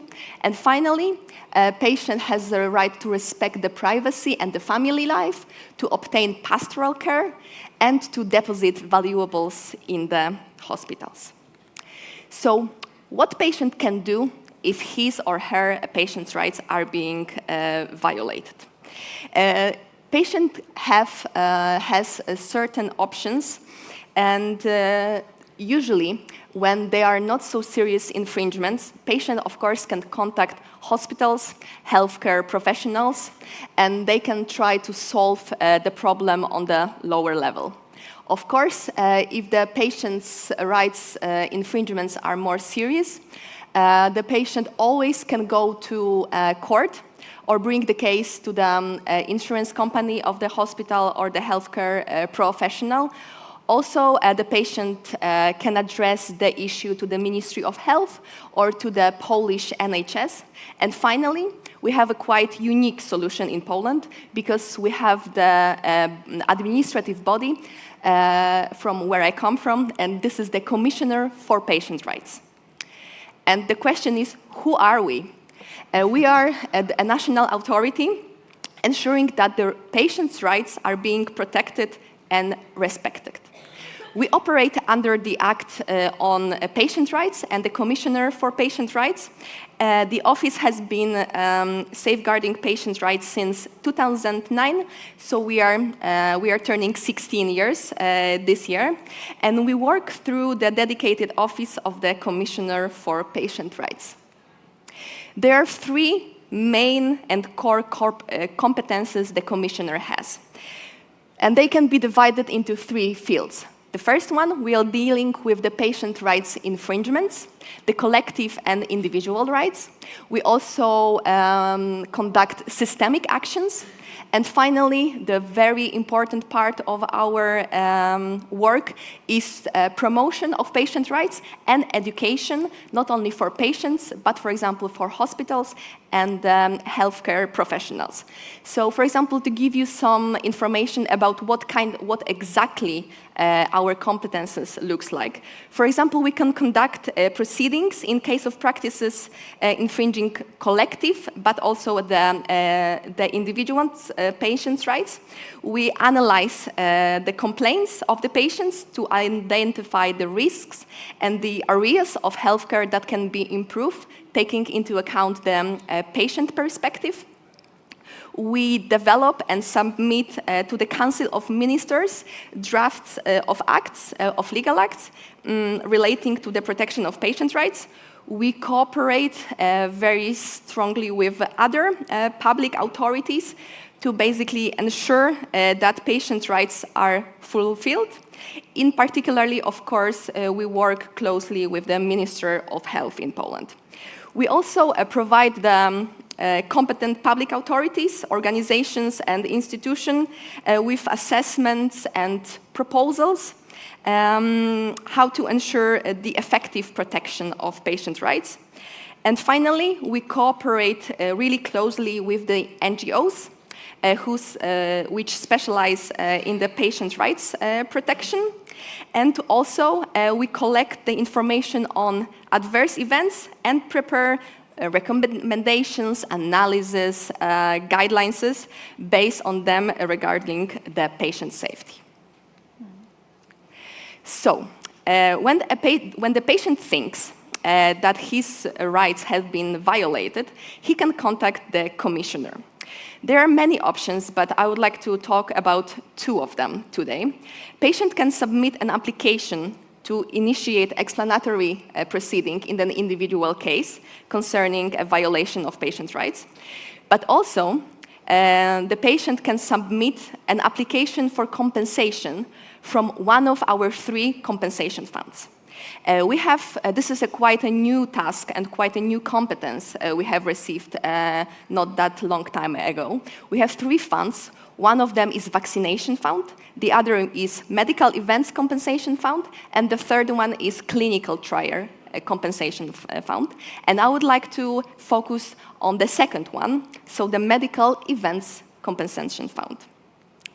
This fund has been operating in Poland since 2023, so as I have said, this is quite a new competence we have gained. And this is very fast and out-of-court procedure for obtaining compensation for an individual who experienced an adverse event only while staying in the hospital, so during the hospital treatment. What is very unique about this solution is that there is the obtaining compensation does not require proving fault or identifying a person who was responsible for the whole situation happened. And compensation might be granted in 4 cases. The first one is the case of bodily injury. The second one is the health impairment of the patient. The third one is hospital-acquired infection. And the fourth case is the death of the patient. Of course, in the last one, in the event of the patient death, the compensation may be granted to the family members of the patient. The key condition for granting compensation is confirmation, basically, that an adverse event occurred and that one could likely have been avoided if the medical procedure, the diagnosis, and the therapeutic method has been provided in accordance with the current medical knowledge. This is an administrative procedure, so I would like to highlight that. So when the patient agrees on the compensation, he cannot get the compensation from the court. However, it does not exclude any other liabilities, so the professional or the criminal liability in the matter. And the data from 1.5 years of the fund operation shows that the compensation is very fair for the patients. However, still in the most extreme cases of the violations, it is still worthwhile for the patients to seek the compensation from the court. And what are the data? Around 550 patients have received the compensation so far from the fund. In the maximum compensation for a patient, when it comes to the bodily injury, the health impairment, the hospital-acquired infection, is around 230 Polish zloty, which is approximately 53,000 euros. And in the event of the patient's death, the compensation can go up to more than 100,000 zloty, which is around 26,000 euros. That might be granted for each eligible person from the family. And what I think is the most important, during 1.5 years of the operation of this fund, only 2% of the compensations have been rejected by the patients. What does it mean? It means that the fund is a success, and the patients have received fair compensation from the public authority. And last but not least, I would like to present you the 4 interesting cases and typical cases we are receiving from the patients. The first one was a difficult case because due to the delay of the cesarean section, and unfortunately the child died in this situation. And of course the compensation was granted to the mother of the child. In the second case, there was a dispute between the doctors, the gynecologists, and the surgeons over who would perform a reoperation of the patient. It took them 5 hours to make a decision, and in this time, the patient's situation worsened significantly.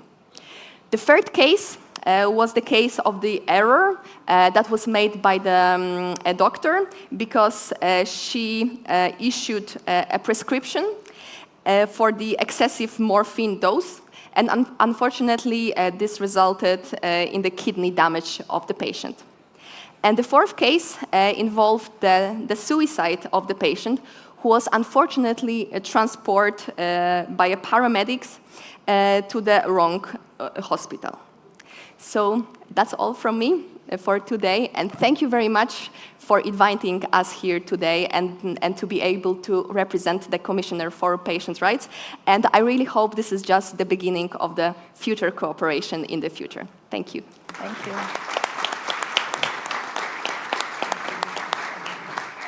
Thank you, Marta. I'm amazed by your presentation because in Portugal we don't treat liability in the same way because liability issues are decided by court, not an administrative question. Mm-hmm. And for what I understand, you treat that question like an objective responsibility. You don't. It's not necessary to prove the. Okay. No. So with this compensation fund, we are not looking for the person responsible. We are not looking for the responsibility and liability. We just want to make sure whether this event has happened or not. And that's enough for the patient to receive the compensation. Okay, we have, we don't work like that here, but I would love to hear from Sean, Egan, and Eduardo, how do you treat situations like this? Yes. It's like Certainly in Poland. not in such a mature way.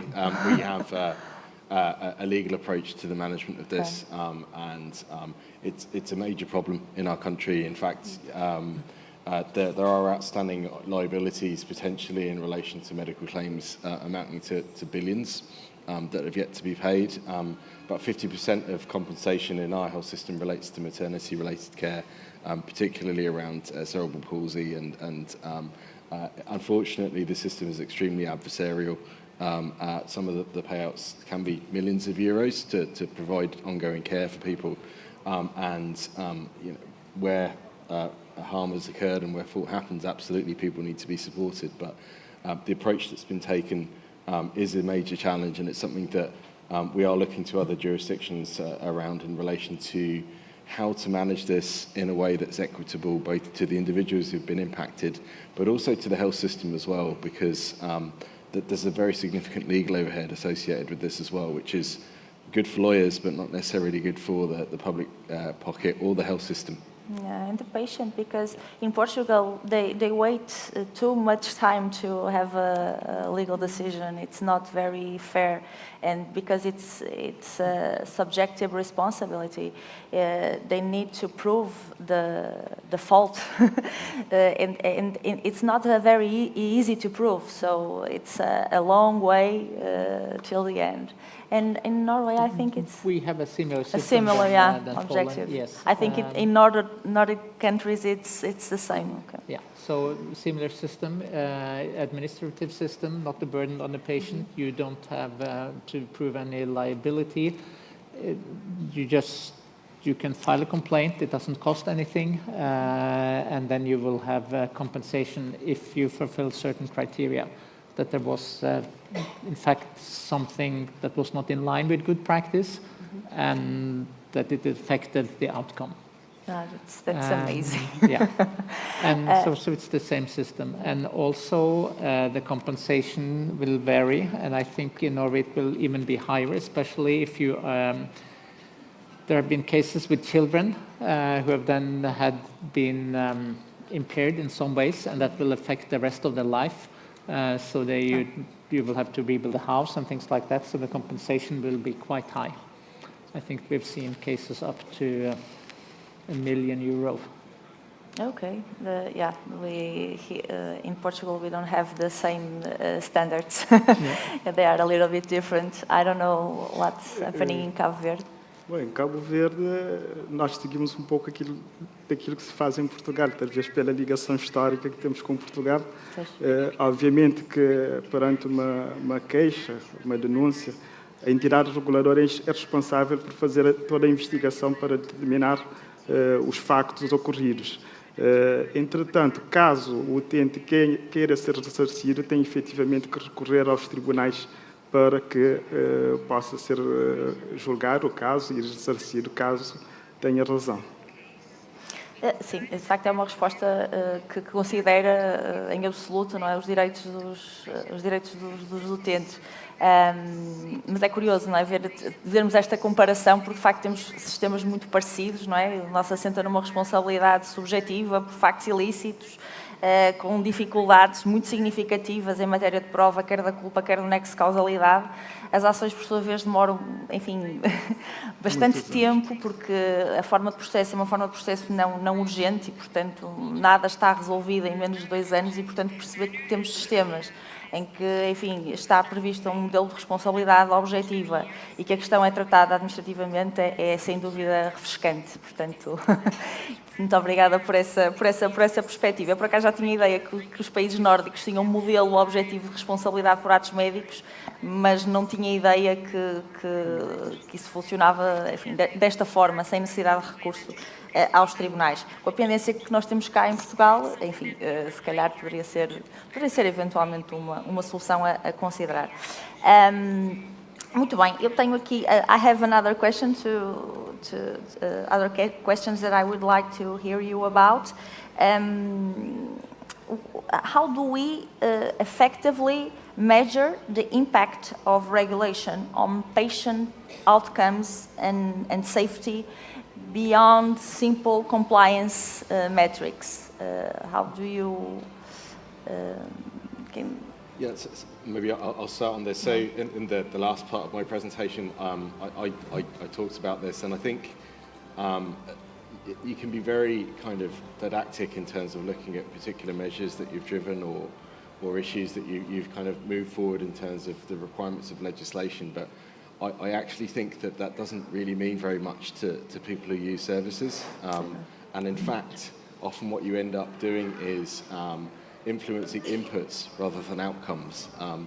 I think the way to effectively do this in a convincing way is to essentially design a regulatory intervention that intends to, over a period of time, sometimes a number of years, move a situation within a country or health system from its current state to the desired state going forward, be quite clear about that goal, make sure that it is aligned with what patients and the public require, and then follow that goal.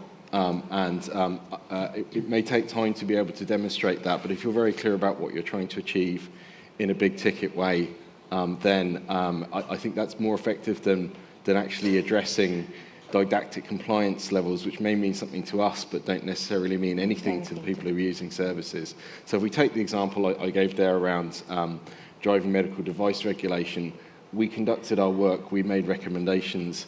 We're now able to see the outputs of that in terms of the way that health services actually manage this risk in a tangible way, which if you were talking to somebody in the street who knew nothing about this, they would be able to understand. And I think that, for us, is a much better measure of success than being very, very rigid and didactic in terms of looking at compliance levels or measures that are really more of a technical thing and not something which is meaningful to members of the public. Yeah, that everyone understand, because I think that the patient and the citizens have also a role to play in how the model of regulation works and how it should be designed. Right? It's very important to remember that. Even? I think it's a very important question because in the future, the public will demand that we contribute in some way because the public spend money on us and they could spend those money elsewhere if we don't really contribute. So in one way or another, like Sean also points out, we have to demonstrate, not necessarily in a scientific way, but we need to demonstrate an added value. The challenge we face is that there are so many factors affecting this complex reality that I talked about. You have professional development, guidelines, doctors, nurses will go to conferences, there is a new technology. And how do you isolate the effect of regulation on quality improvement? To do that, you really need to do a randomized controlled trial, and that has been done. I've also been conducting research, a variation of a randomized controlled trial. It's really hard to do, but it's doable, and I think we need to do that more in the future, but we need to think carefully when to use it and how to use it. Okay. Eduardo? Eu penso que para fazermos a avaliação de impacto da regulação na saúde, cada país tem que ter as suas próprias métricas. Portanto, os sistemas de saúde são diferenciados e, portanto, não estão no mesmo nível. Portanto, temos que ter métricas adequadas à nossa realidade. E, efetivamente, não é fácil definir essas métricas. Há que fazer um trabalho muito acurado para saber quais as métricas adequadas e o que receber em termos de feedback da população, dos utentes, sobre a evolução do próprio sistema de saúde. A nível regulatório direto, através da fiscalização, podemos acompanhar e, efetivamente, definirmos que tem havido um impacto positivo na melhoria das condições de prestação de cuidados de saúde, mas isto não é suficiente. Há que ter outros fatores ali que têm que ser levados em conta, para que efetivamente nós possamos ter um feedback que transmita efetivamente o impacto da regulação na vida do utente. Portanto, essas métricas têm que ser muito bem definidas por cada país, por cada região, no sentido de obtermos os melhores resultados possíveis em termos de indicadores daquilo que é o impacto regulatório na saúde. Sim, se estiver definido de forma clara e evidente, não é? Acaba por ser relativamente mais simples perceber, não é? O que é que se estão ou não a ser alcançados. Marta? Yes. And to add to everything what has been said by the previous speakers, yes, we should focus on the impact-based regulations. And first of all, we need to track the impact over time. And first of all, we need to focus on the medical indicators, such as, for example, readmissions, for example, or the patient safety indicators, such as adverse events or medical errors. And finally, on the patient experience, because I think this is one indication that very often is underestimated. We try to focus on this medical aspect, but we are not seeking for, we are not looking for the patient perspective, and the patients are the recipients of all of the regulations we are making, and therefore we really need to measure also that perspective. Yeah. Because the patient looks at the health service in a very specific way. They want a result, and the providers don't look only for that. It's important to have sustainable models and systems. So it's not easy to stay up to all that standards. We talk about today about common problems and how it's very important to solve these problems and not only an internal and national approach, but also an international and coordinated action. How can regulators collaborate internationally to better supervise cross-border health service? How can we ensure that the functioning of regulation in a transnational level? It's not very easy. Well, maybe if I start and just take the opportunity to thank ERS again for hosting the SINC Congress, which is going to run in parallel with this. It's a network of systems regulators such as ourselves, and certainly it's invaluable to allow us to, I suppose, benchmark ourselves with our colleagues across Europe, to learn from our colleagues, to bring our learning to the table as well. And whilst different organisations in different countries have their own challenges and legal systems and priorities from a government perspective, a lot of the issues that we deal with are common. And I think certainly in terms of my involvement and our organisation's involvement with that network, it's been invaluable for us to actually learn from others and also look to the future in terms of challenges. So I think networks such as SINC are absolutely invaluable in terms of being able to drive that innovation and sharing of learning and practice. Yeah. Yes, I would also like to compliment ERS. It's exactly what you are doing by hosting this conference and putting 4 nations together here. So that's an excellent example of how we can learn from one another and develop together. And also by hosting the SINC conference in parallel this afternoon and tomorrow.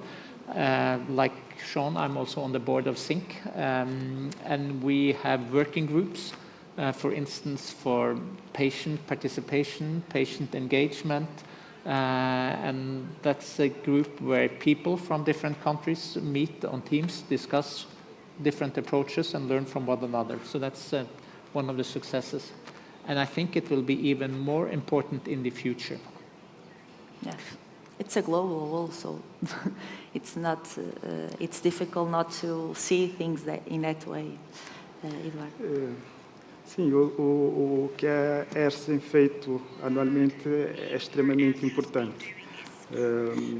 Isto porque permite-nos efetivamente conhecer outras realidades, conhecer desafios que estão a ser enfrentados e os desafios futuros de outros países em termos de regulação da saúde, mas concretamente respondendo à sua questão, eu penso que essa cooperação entre as entidades reguladoras é muito importante. Eu posso dar um exemplo prático, que é a cooperação, esta colaboração muito estreita que a ERS de Cabo Verde tem com a ERS de Portugal, onde eu posso dizer que a ERS acaba por ter uma curva de aprendizagem acelerada, onde podemos identificar possíveis desafios que o país terá, tendo em consideração os desafios que já foram enfrentados pela ERS, e encontrar soluções. Obviamente que não podemos transpor toda a experiência que a ERS, no caso a ERS, a experiência que a ERS tem tido acumulado. Our country, and we can find better and most adequate solutions, but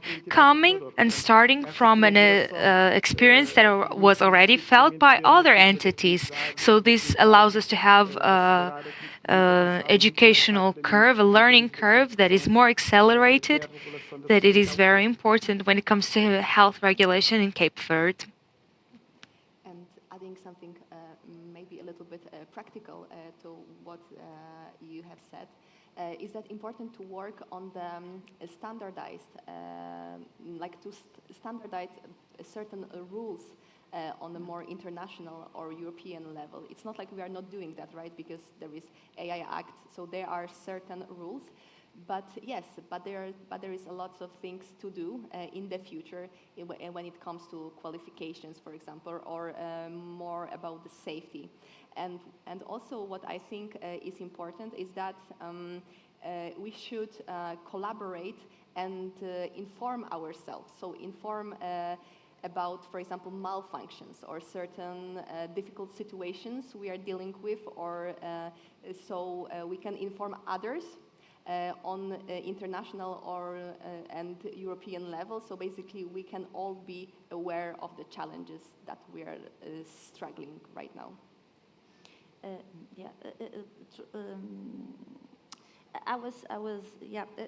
But we have some standards with what concerns to AI, but we don't have a legis artis standard. You know, we don't have a standard for how to use AI in medical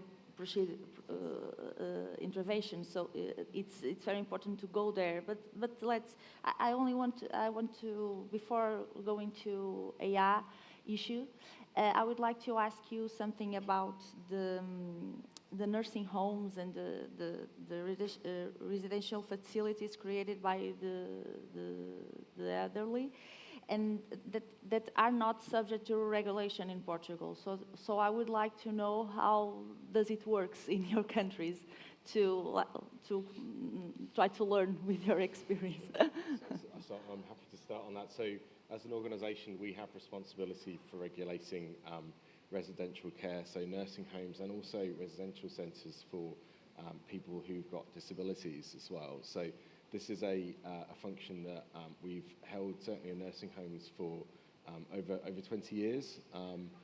Nursing home provision in Ireland is predominantly privately provided, so about 80% of providers are for-profit organisations.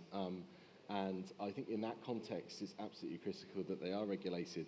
From our experience, we have found that there are good providers, but we've also found that there are providers who are unclear about what's required in terms of providing good, safe services.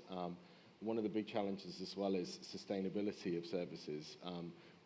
Services change, they expand.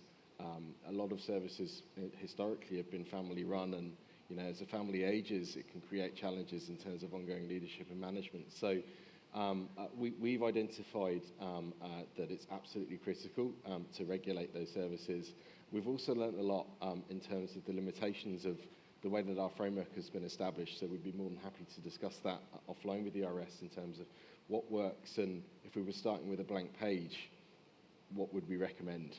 Because there is a challenge around removing a kind of medicalised approach to the provision of residential care, ensuring that the regulations support it being a living environment for people, but also recognising that there is a clinical component to managing the care needs of a population of people that's increasingly complex. And I think one of the challenges that we've had is in looking to try and step away from the medicalised model, we've perhaps lost some of that requirement as one aspect of support and care around the coordination of clinical care within that setting. So very happy to discuss our experiences. It's probably an entire conference in itself, but at the same time, you know, there's a lot that we've learned, there's a lot that we've driven in terms of improvement of services, but there are other things that if we were starting from scratch, we'd probably do things differently. No. You know. Well, I could point out two ways this is regulated in Norway. As an individual, you have a right to receive necessary care, and the municipality has a corresponding obligation to provide that care. So if you need a nursing home, then you have an individual right to receive it, and there is a municipality will have the obligation to provide it. So that's one part of the regulation. And when it comes to the provision of the care, it stands on two pillars. So nursing home care should be provided in line with sound professional standards. And that's a legal standard that will develop over time. So there will be more specific guidelines, more specifying what sound professional standard look like now and how it evolves. And the other pillar is that they should have a quality system that's up to date, ensuring that you comply and deliver care in line with the professional standard. So we oversee that you actually get the right to care when you need it, and we also oversee the delivery of care by looking at the care and the quality system. Cabo Verde é efetivamente país muito português e, portanto, também não está dentro do âmbito. It's not in the ambition of the regulatory system. You also have a very amplified objective because you have here the functions here that we give to Infarmed that we have a more broader regulation. We have the pharmaceutical products, we have the establishments that we have there. So this is a part, we have a lot of regulation there, yes. Unfortunately, in Poland, not as in Ireland and not as in Norway, healthcare system and social care system, they are divided. So we have a special ministry responsible for the social care. And unfortunately, the people who are in the nursing homes, they cannot seek help from the Commissioner for Patient Rights because they are excluded from the healthcare system, unfortunately. And we are trying to get those competences in the social care also matters. But it's difficult to make that change because the decision was made many years ago by Polish governance that the social care and healthcare should be divided. Yeah. So that's very unfortunate because, in my opinion, they are very, they should be a little bit work closer together. And I hope in the future that we are going to expand our competences and we will be able to help the patients who are in the nursing homes. Thank you, Marta. The next question that I have here is concerning technology and artificial intelligence. There are two different concepts. I will start with the first one, the use of technology in healthcare provision, and raise pertinent questions from the perspective of ensuring universal access to healthcare for digitally excluded citizens. Due to a lack of digital literacy or due to a lack of resources, what has been done in your countries to minimize the risk of potential discrimination associated with the use of electronic means. I think it's not a problem on the same level for all of us, but I think it's also always an issue. Difficult question. I suppose from our perspective, we're probably behind where we would like to be in terms of digitisation of our health system. There have been a number of wins around like the movement of information and data between secondary and primary care, and also more recently we introduced an app that can be used by all of our citizens to access health data. But you're quite right, that is only a benefit to people who have the wherewithal or the means to be able to access that in an equitable way. So I think it's probably something that we're still exploring. We do have standards around use of information and data, but it's still, I suppose, in its infancy. And I think, you know, with all of these, I suppose, benefits in technology, it's bringing lots of good things, but it's also bringing wider questions and challenges in terms of making sure that the population as a whole can continue to benefit from all of this, and also brings management challenges and risks as well, which I think need to be considered. Yeah, it's a very important question and a difficult question because it relates to so many aspects of society as a whole. It's difficult to solve because... Yeah, and it's not easy to solve. We have official strategies to increase health literacy and digital strategy, but that doesn't necessarily imply that we are handling this in a good way. And I think one way of going around it doesn't isolate itself to healthcare. It's much broader than that. So this is something that needs to be addressed in school, I think from early childhood. How do we develop as a whole for the future, but also for the older part of the population, this is a challenge to keep up. So we saw all the first presentation here today with the access to electronic health records. It holds great promise, but will especially older people and also people with less digital skills, they will not be able to access. So it's a right that doesn't really apply to them. So how do we deal with that? I don't have a good answer, but it's certainly something we need to look at. Eduardo, temos não é, este risco de discriminação digital. And we have this risk of digital discrimination that maybe will make you, as a short solution, will make you have to articulate our measures, and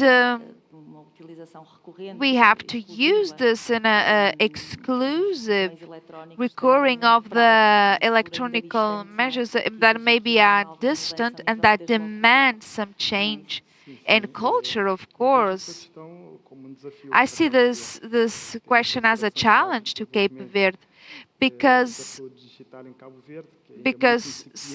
we here in Cape Verde, we don't have a lot of knowledge. We're now implementing the electronic prescription.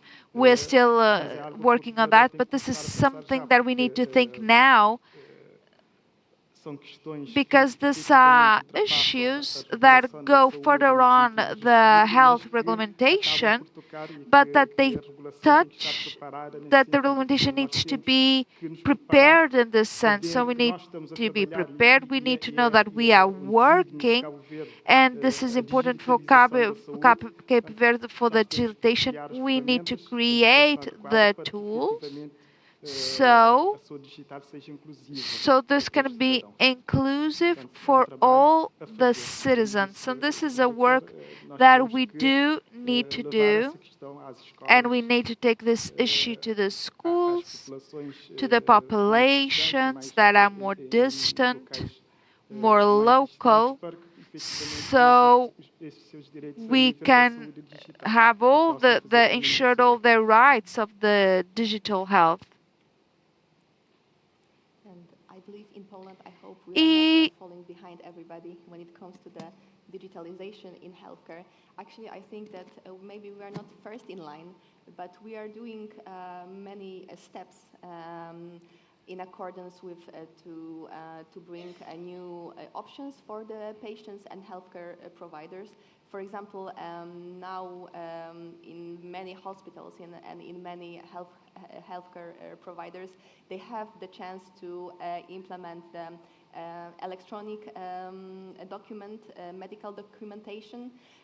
From a few years already, we have the electronic prescription system and referrals system. So there are many options for the patients and also for the healthcare professionals and hospitals. However, from our Polish data, we can see that patients' literacy in digitalization varies also between the rural areas, for example, and big cities, and also between various age groups, of course. But what I think is quite promising is that in Poland we have the internet patient account that we all can access certain kinds of data from our telephones, and which is very good because more and more patients are downloading this application, and it can be considered as a success in this field. But still a lot to do and ahead of us. Thank you, Marta. In what concerns to AI, I would say that AI is a complementary tool, not an alternative to clinical judgment. AI has undeniable advantages because it allows for an exponential improvement in the quality of care in the area of prevention and diagnosis, making them faster and more accurate in the treatment of diseases and medical surgical interventions, in supporting public health interventions, including response to outbreaks, and optimizing the use of available resources, reducing waiting times.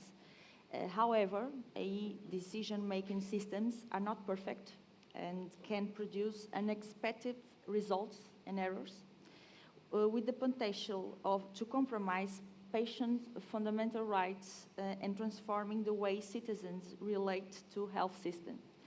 In May 24, the National Council of Ethics for Life Science presented a white paper entitled Artificial Intelligence, Social Concerns, Ethical Proposals and Policy Guidelines, emphasizing that whatever the field of application, AI in the present and future, two fundamental ethical imperatives must be met.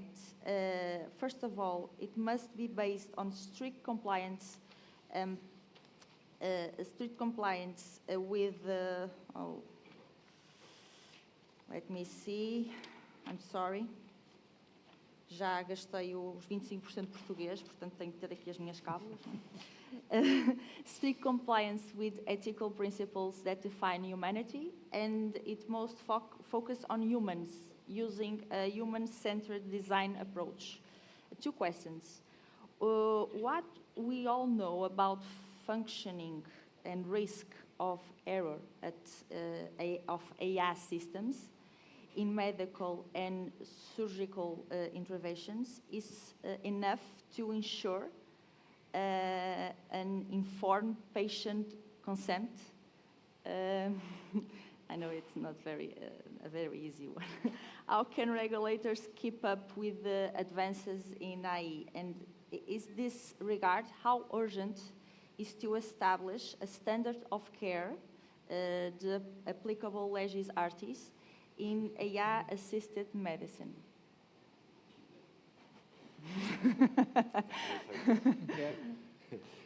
May I actually go first now? Because it's not easy to explain AI systems, so how can we inform the patient and they give us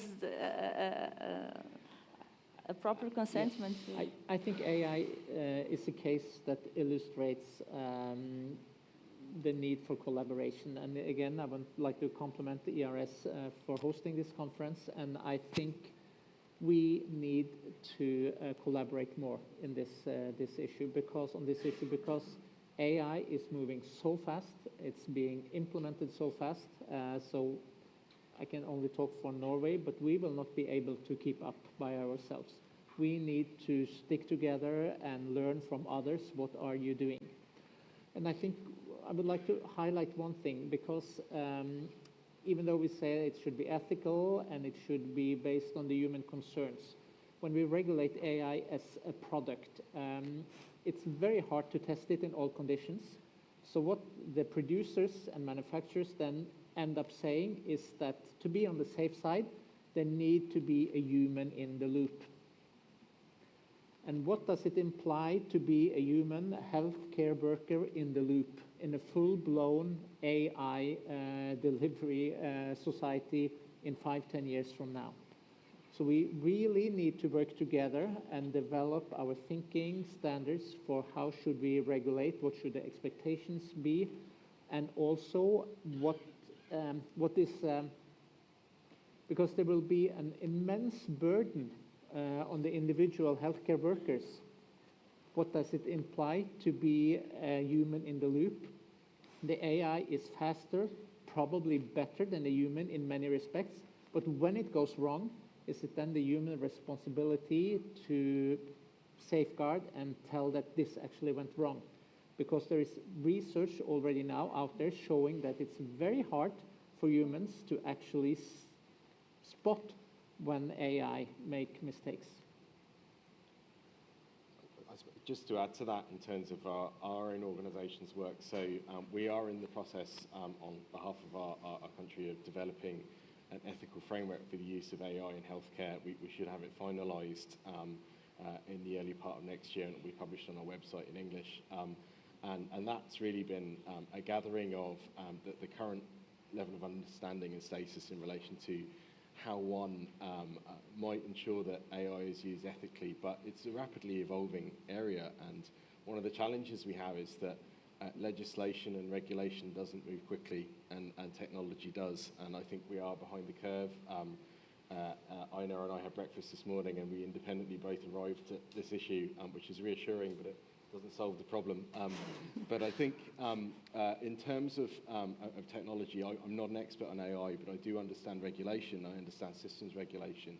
And I think from my perspective, product regulation is important, but also how those products are applied in clinical practice. We know, it presents an entirely different environment to the test environment of a trial.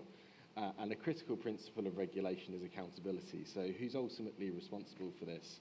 And who's standing over the safe use of this technology in this facility? And I think as systems regulators, you may not need to be an absolute expert on the technology, but we need to be very clear about who is standing over this. How are they assured in relation to the safety of its use? How do they know that it's going well? How will they know if it's going wrong? And how will they intervene? And I think those principles are universal within regulation. I think that level of understanding and knowledge isn't built into current legislation. I think it needs to be implemented very quickly, and I think systems regulators have a role in ensuring that institutions who decide to take the risk of using AI, and you need to take risks in order to manage risks in healthcare, and there are many, but how does that institution manage that risk and stand over it rather than it falling to individuals who, with the best will in the world, may not be able to see all of the risks. No, that's great. Well, for Cape Verde, it's an issue that nowadays we have, taking into consideration that AI is being used in medicine. Many times we're a little bit behind, and sometimes this has some advantages because we can follow the use of AI in other countries. We know what's happening, all the problems that they caused, and we can create the mechanism of use and implementation of AI at the level of medicine, but also to create the mechanisms to manage so of the things that can happen, eventually mistakes, errors, in terms of usage of the AI. Martha, yes, and to add what Sean and Einar has pointed, very important is collaboration between the entities and between the countries. So I'm not the AI specialist. However, from what I can see from the data we have in Poland, very important is to educate people. So not only patients, but also healthcare providers, healthcare professionals. We need to train specialists in the matter so they can help us to implement good and reliable regulations in each country. And what is also important, we should keep an eye on the updates. So it's not like there is just one initiative, one regulation, one AI product. No, we need to be aware of the fact that this is very quickly changing environment we are right now. And this is very important to keep an eye on all of the changes.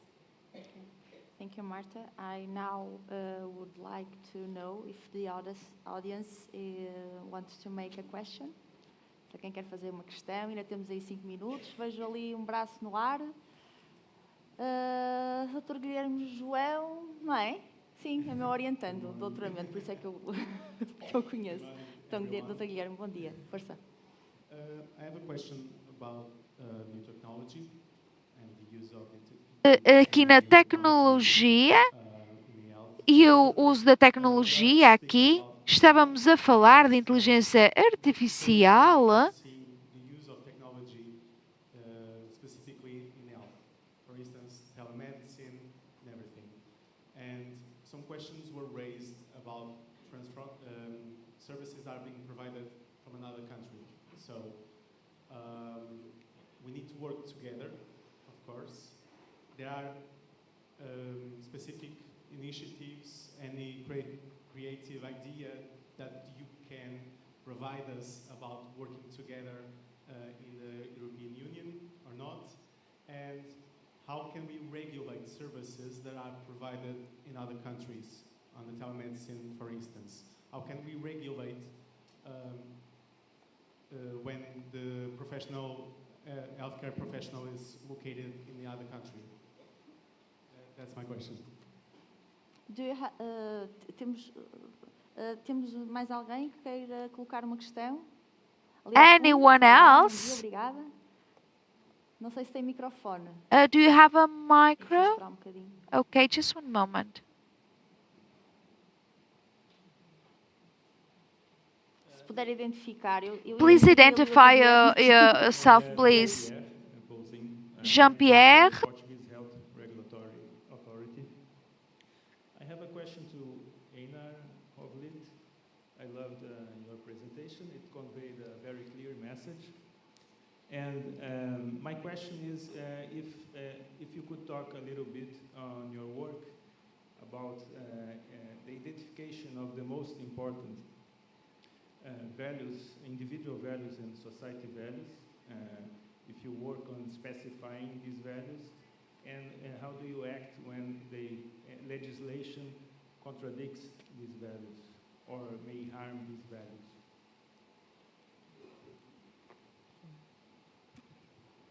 We have this too, so I think we don't have more, so yeah. Go ahead. Should I answer? Yes, please. Yeah, please. That's a very important question, and it's not easy to answer. At least in Norway, we have an overall purpose with the law for quality and safety, stating that patients should receive safe and high quality care in line with the professional standards. And sometimes you will have to then come up with regulatory criteria and develop the standards yourself based on that. But you need to do that together with the patients, and you need to ask the patients what are important for you, and then try to transform that into something that you can regulate and follow up. And I think that's the most important thing that we can do. We are there for the patients. We are not there for the government. We are not there for the providers. We exist to uphold the rights for the people. And if we have that in mind, whatever we do and develop our regulatory activities based on that, I think that will be a good guiding star. I don't know if you want to add something to what Einar has said. No, I fully agree. I think the important thing really is just being clear about the principles around what you're trying to achieve. That there can be a risk, particularly when you get into the kind of very didactic nature of regulations and standards, that you become an organisation, an agency that focuses on process and inputs, but actually what needs to be remembered is what you're trying to achieve and what are the kind of key principles that underpin that. As an organisation, we try to take a rights-based approach to all of our work, and I was really interested in the example in Poland in terms of saying, from a patient perspective, you should expect these things. I think sometimes what we've forgotten is that that's actually what we're trying to do. In breaking it down so it's manageable and doable, we end up with kind of intermediate kind of measures sometimes, and I think actually what we forget is what we should be trying to address are the specific issues that are important to individual patients from a rights perspective. So it's something that we're grappling with, but I think it's definitely the correct course of action and travel in terms of providing the service that the population employs to provide.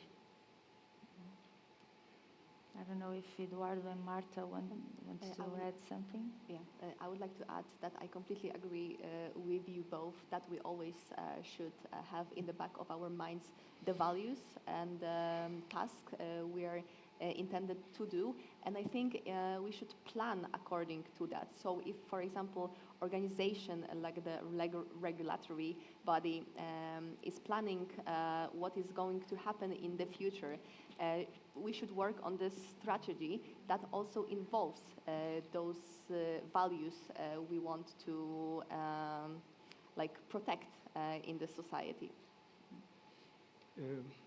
Também era para concordar com as intervenções anteriores. And to agree with the previous interventions, all the regulatory agency have to take into consideration all the measures that are necessary, also the variations of the impact of the regulations, because this variations, it's the variation and the evaluation after the implementation. We need to have studies about all the proposals that are sent, all they receive, all the feedback from the population, the users.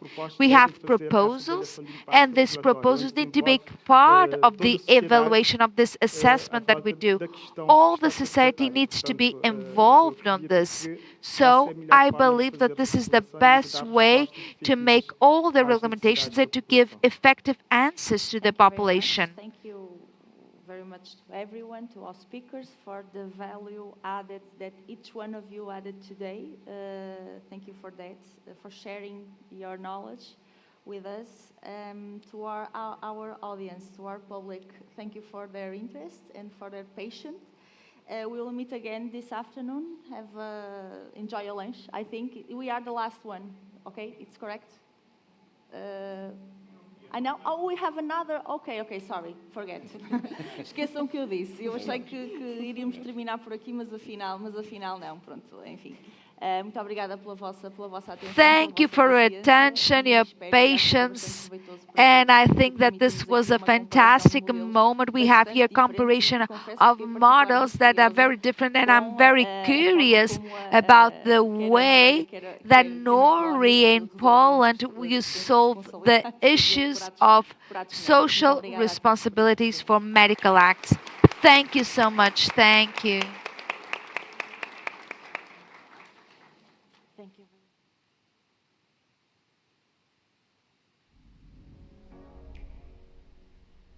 Direitos dos utentes nas teleconsultas.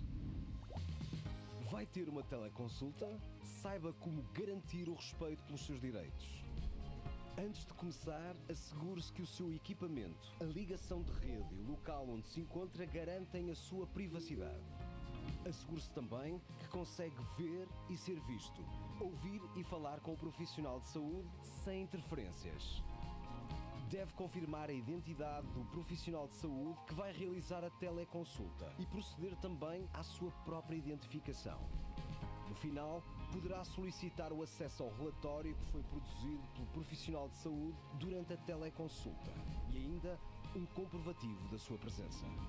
Conheça os direitos e deveres dos utentes em www.ers.pt/utentes/direitos e deveres dos utentes. Se tiver dúvidas, faça um pedido de informação. Caso os seus direitos não sejam respeitados, pode apresentar uma reclamação sobre o prestador de cuidados de saúde, que será apreciada pela ERS. www.ers.pt.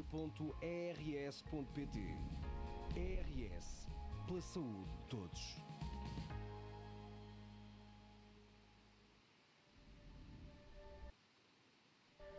O que é o direito à informação sobre questões financeiras? Sabia que os utentes têm o direito de obter informações atempadas, claras e completas sobre os preços associados à prestação de cuidados de saúde? Para que o utente possa tomar uma decisão esclarecida sobre os cuidados de saúde a receber e para que possa escolher livremente o prestador de cuidados de saúde que mais se adequa às suas necessidades, deverá ser informado sobre todas as questões financeiras associadas. As informações sobre questões financeiras deverão ser transmitidas ao utente pelo prestador de cuidados de saúde e de forma atempada, ou seja, antes da prestação de cuidados de saúde, por forma a permitir uma reflexão adequada. Estas informações deverão permitir ao utente ter uma correta previsão dos custos que a prestação de cuidados de saúde irá implicar. Deverão prever, de forma completa, os atos clínicos, exames, consumíveis e fármacos que venham a ser previsivelmente prestados ou administrados. Assim, o utente pode avaliar se tem capacidade para suportar todos os custos. Além disso, os recibos emitidos pelos prestadores devem descrever, com detalhe e na perspectiva do utente, todos os atos praticados. Conheça os direitos e deveres dos utentes em www.ers.pt/utentes/direitos e deveres dos utentes. Se tiver dúvidas, faça um pedido de informação. Caso os seus direitos não sejam respeitados, pode apresentar uma reclamação sobre o prestador de cuidados de saúde, que será apreciada pela ERS.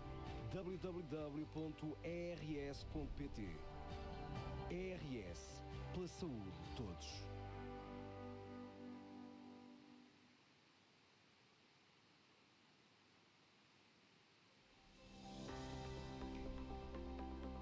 Quais são as vantagens da mediação da ERS em caso de conflito com o prestador de cuidados de saúde? A mediação ou conciliação de conflitos é um meio alternativo aos tribunais para resolver um conflito com o prestador de cuidados de saúde. As partes são auxiliadas por um terceiro imparcial, no sentido de chegarem a um acordo. A mediação tem de ser pedida por uma das partes e aceite pela outra, ou então pelas duas em conjunto. A qualquer momento podem desistir. Em vez de confronto, cria-se um ambiente informal e colaborativo. Trata-se de um processo simples, flexível. A linguagem é acessível e o menos jurídica possível. Quando necessário, essa linguagem é explicada. O conflito pode ser resolvido de forma célere até 90 dias. A intervenção da ERS é gratuita, ao contrário dos meios tradicionais, onde os processos não são gratuitos. Claro que a confidencialidade está garantida. O acordo tem força executiva sem necessidade de homologação judicial. Ao contrário dos meios tradicionais, na mediação quem decide são os mediados. Assim, não há vencedores nem vencidos. Ambos ganham. O mediador é um técnico da ERS com formação adequada. Utiliza técnicas que promovem a pacificação, criando um ambiente adequado para que as partes possam chegar a acordo. Se não houver acordo, as partes podem sempre seguir a via judicial ou da arbitragem. www.ers.pt ERS, pela saúde de todos.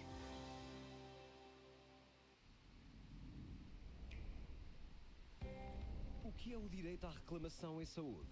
Todas as pessoas que frequentem, utilizem ou acedam a estabelecimentos prestadores de cuidados de saúde, independentemente da sua nacionalidade ou residência, podem reclamar relativamente à atividade desses estabelecimentos. Quais são os motivos para reclamar? Pode reclamar sobre problemas relacionados com a qualidade do atendimento, comportamentos inadequados, condições das instalações do prestador de cuidados de saúde, questões financeiras, tempos de espera, tempos máximos de resposta garantidos, entre outros assuntos. Como apresentar uma reclamação? Antes de reclamar, contacte o prestador de cuidados de saúde que poderá prestar apoio e informação para alcançar uma solução. Se não resultar, pode reclamar de várias formas. No livro de reclamações do estabelecimento, em formato físico ou eletrónico, por correio postal ou eletrónico, para o prestador ou para a ERS. E ainda no formulário disponibilizado no site da ERS. Seja objetivo quanto aos factos e junte documentos úteis. Lembre-se de que a utilização de plataformas digitais distintas não garante que as reclamações chegam ao conhecimento do prestador e da ERS.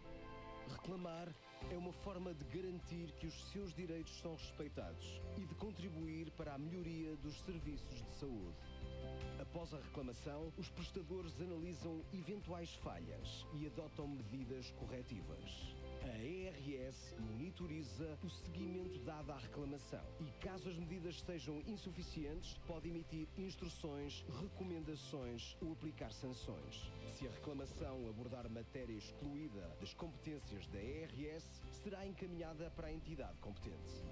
Para melhor reclamar, conheça os seus direitos e deveres em www.ers.pt/utentes/direitos e deveres dos utentes. Se tiver dúvidas, faça um pedido de informação. www.ers.pt ERS, pela saúde de todos.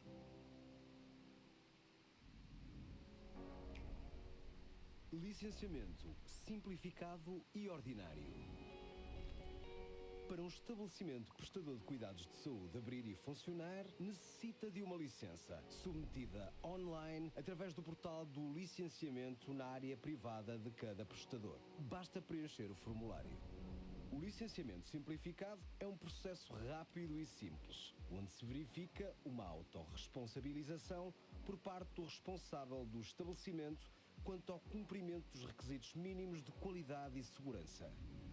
Não exige vistoria prévia e só em alguns casos é necessário submeter documentos instrutórios. Eis alguns exemplos: clínicas e consultórios dentários, unidade de radiologia, terapêuticas não convencionais. O licenciamento ordinário requer a apresentação de documentação instrutória. Exige uma vistoria prévia a realizar pela ERS após a admissão do pedido de licença. Eis alguns exemplos: unidades de cirurgia ambulatória, unidades com internamento, unidades de diálise. Os estabelecimentos prestadores de cuidados de saúde devem afixar nas suas instalações, em local bem visível para os utentes e visitantes, a licença de funcionamento que identifica as tipologias para as quais o estabelecimento está habilitado. www.ers.pt ERS, pela saúde de todos.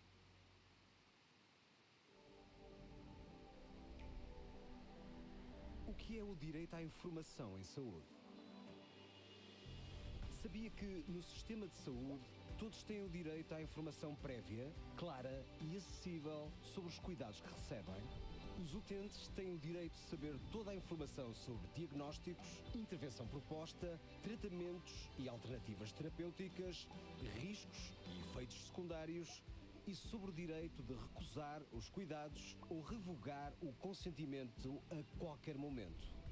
A informação deve ser transmitida de forma clara e compreensível, adaptada às necessidades de cada pessoa. Antes de lhe serem prestados os cuidados de saúde, deve confirmar qual o prestador responsável pela sua prestação, o preço que terá de pagar e se o prestador possui convenção com o Serviço Nacional de Saúde, o seu subsistema de saúde ou a sua seguradora. Também tem o direito de saber quais os serviços e especialidades disponíveis no prestador, bem como a sua localização e horários. Estas informações permitem-lhe decidir de forma consciente, livre e esclarecida qual o prestador de cuidados de saúde mais adequado às suas necessidades.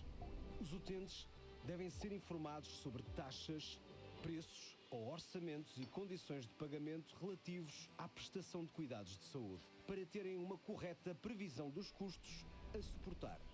Conheça os direitos e deveres dos utentes em www.ers.pt/utentes/direitos e deveres dos utentes. Se tiver dúvidas, faça um pedido de informação. Caso os seus direitos não sejam respeitados, pode apresentar uma reclamação sobre o prestador de cuidados de saúde, que será apreciada pela ERS. www.ers.pt. ERS, pela saúde de todos.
Já é boa tarde. Mais uma vez, obrigado pela vossa Thank you for presença e being here participação. and thank you for your Foi muito presentation. enriquecedor o painel It anterior, was aprendemos muito, fantastic. We learned so muitas dicas. much. We have a lot of new Tivemos que fazer tips. aqui compasso de And espera we needed porque to wait a little bit antecipamos because pouco we o timing anticipated a pelo little caso bit da the doutora timing of Lorena Boa Dr. Alonso. Ela Lorena estava Brother numa Alonso. reunião, She tivemos que was fazer in a compasso de meeting, espera so we needed para to que ela wait pudesse for a estar little disponível. bit so she could E ela be é a nossa próxima available. oradora. Ela And neste she momento is our está next no Luxemburgo. speaker. She is in the Desempenha o Luxembourg. papel de diretora adjunta She para a saúde is na the Direção-Geral da Saúde director e for Segurança health Alimentar da and Comissão Europeia. Ao longo da sua food carreira, a doutora journey. Boa Alonso Also, tem-se destacado Lorena pelo seu compromisso Boalonso, she na has a promoção da saúde commitment to pública, segurança promote alimentar public e health políticas care, europeias e inovadoras food que beneficiam quality todos that os cidadãos benefit da União all the Europeia. citizens of the European Union. Eu não sei se já I don't know estamos com if ligação we already com have a Luxemburgo. connection. Yes, we do. Hello, good afternoon, Dr. Lorena. We are delighted to have with us. It's a great pleasure for our entity to receive your speech, your participation. And I know that you were also trying to come to Portugal. We changed the schedule for several times, but unfortunately, the Europe could not allow you to come to Portugal, but you are receiving through streaming. I hope you are hearing as well. So the floor is yours. Obrigada. Bom dia a todos. Gosto de estar aqui hoje. Thank you very much. I like to be here. I would like to be there in face to face. That was my initial plan, but unfortunately, I had to come here to the Luxembourg to something that is very important, and so here I am. I'm still learning Portuguese, but it's not still enough to do the communication, but it's fantastic Portuguese. But so now I'm going to speak in English. I'm really happy to be here, and I want to first of all thank la entidad reguladora de salud for bringing all of us together, including myself. And I really think, and I had the chance to visit it, I think it was last year.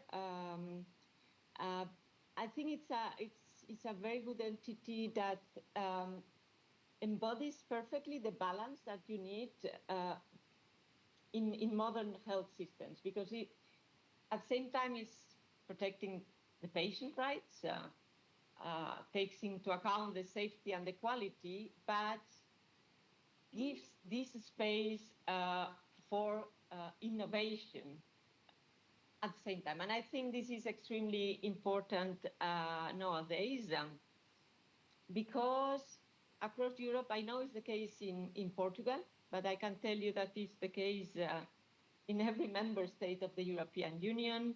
Our health system are really under pressure. The costs are rising. We have our health professionals very scarce and exhausted, I know. And at the same time, the patients and the citizens' expectations are higher and higher. I think that the patient and the citizen is seeing the potential of having more personalized care, but it's very difficult to deliver. And I'm going to say something that I'm sure you all expect me to say, which is that artificial intelligence and digital innovation can help to address these challenges.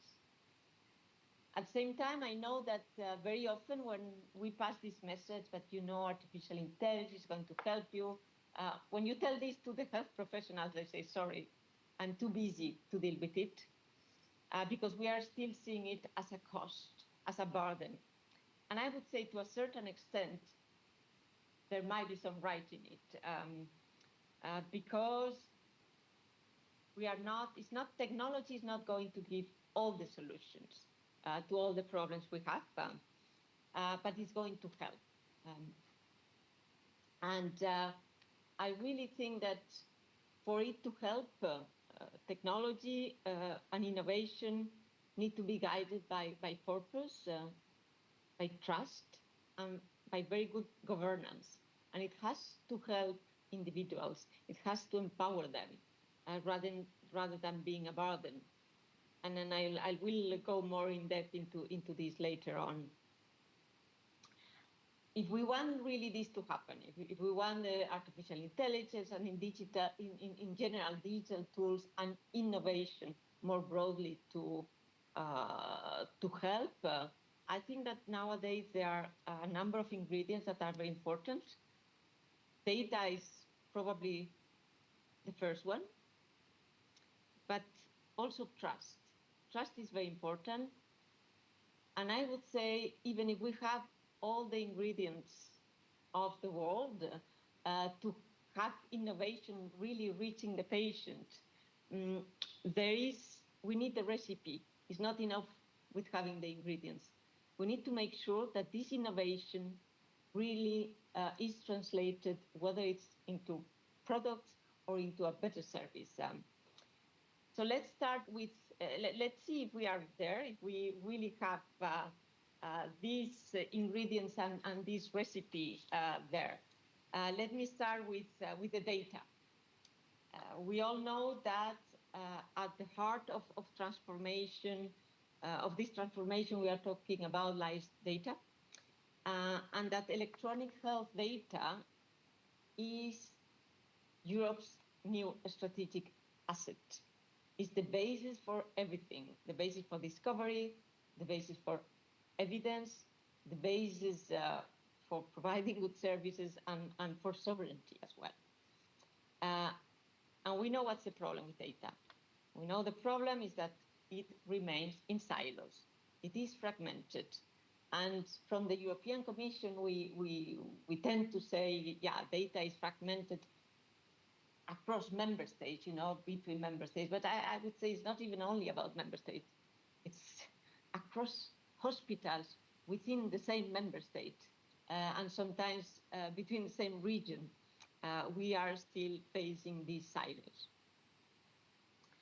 Here, I want to say that we have tried to provide a solution to this challenge, and this is the European Health Data Space, which is a framework that is providing the trust so that the data can flow, and it can flow in a secure way for these two types of uses, for primary use or directly so that the citizen, the patient, can have access to its health records, its prescriptions, but also for secondary use. And this is extremely important right now, so that the data can be used for research, whether it's for public health, for public policy, but for companies as well, that can provide innovation.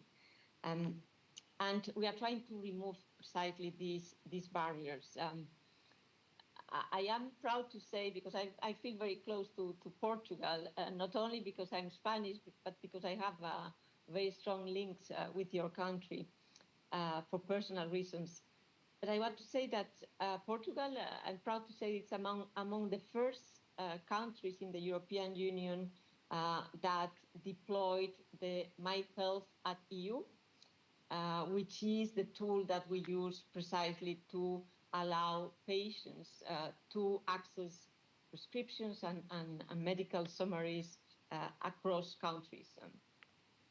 And now I know that Portugal is working very tough to also allow the secondary use via the health data at PT, health data at Portugal, and preparing yourself to connect to the European health data space, national data access system, the dataset catalog, and the secure environment data analysis.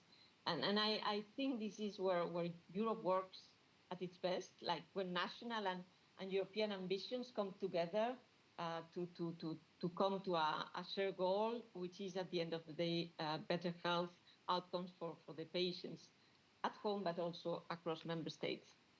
But I was saying before that data is not enough. We need trust. We need to trust the data, and we need to citizens to know that the data will be secure and that it will only be used for legitimate public interest purposes. And again, this is where the eHealth data space is providing this framework. I know that Portugal also is quite strong in working in this field. The Portugal ERS, the organizer of this conference, is reminding this in the 2024 supervision alert on telemedicine, reminded the importance of privacy, consent, and quality, which are values that are essential in the digital age. When we talk about trust, I would like to talk also about cybersecurity. I've been quite a few years before this job working in the field of cybersecurity, and I know how important this is, in particular in hospitals. Hospitals are holding data which is extremely precious for I would say, the bad hackers, for those actors that then go and sell it on the dark web. And I know that it's very difficult for someone managing a hospital to take good decisions with the little financing you have, with the little resources that hospitals have today. And this is not only in Portugal, I can assure you, it's across the European Union, to decide, am I going to invest this money in cybersecurity, or am I going to buy a new IRM machine, for example? And obviously you are going to invest it in an IRM machine, but let me tell you that investing in cybersecurity is very important, but that you are not alone here, that we adopted a European action plan on cybersecurity for hospitals. I know very well the cybersecurity agency in Portugal because I've been very much in contact with them in the past. You have a lot of support there, and there is also support from the European Union, including financial support to help hospitals in overcoming this big challenge, which is cybersecurity. Talking about trust, of course, there is also the Artificial Intelligence Act that is now entering into force, and which is providing also this reassurance that we will use artificial intelligence in a safe way, which of course in the digital, in the health sector is extremely important. But it's not enough with data and trust. We need to translate these into good new diagnostics, new treatments, preventive tools, in something that the citizen can touch. And that is not easy. It's often, and I've even told sometimes even my industry, but you know, Lorena, we are very good at that. We have very good companies that have amazing medical devices and amazing AI tools, but then they are not used. What is happening that we are not absorbing all these that is promising changing the health sector? There are many reasons for that. Sometimes as I was saying before, we are so under pressure in hospitals that you don't even have the time to absorb these. There is a problem of resources, but there's also a problem maybe that these tools are not well adapted. They are not being thought, taking in mind who is the user. So there are a lot of issues that come into play into why this is not being absorbed, into why sometimes this is being taken as a cost. We are trying to help in also solving this, even if this is something that happens very much at local level. But very recently, 2 weeks ago, the European Commission adopted what we call the Apply AI strategy. And this is a strategy to precisely support member states in testing AI solutions, in helping deploy AI tools in a safe way in secure environments.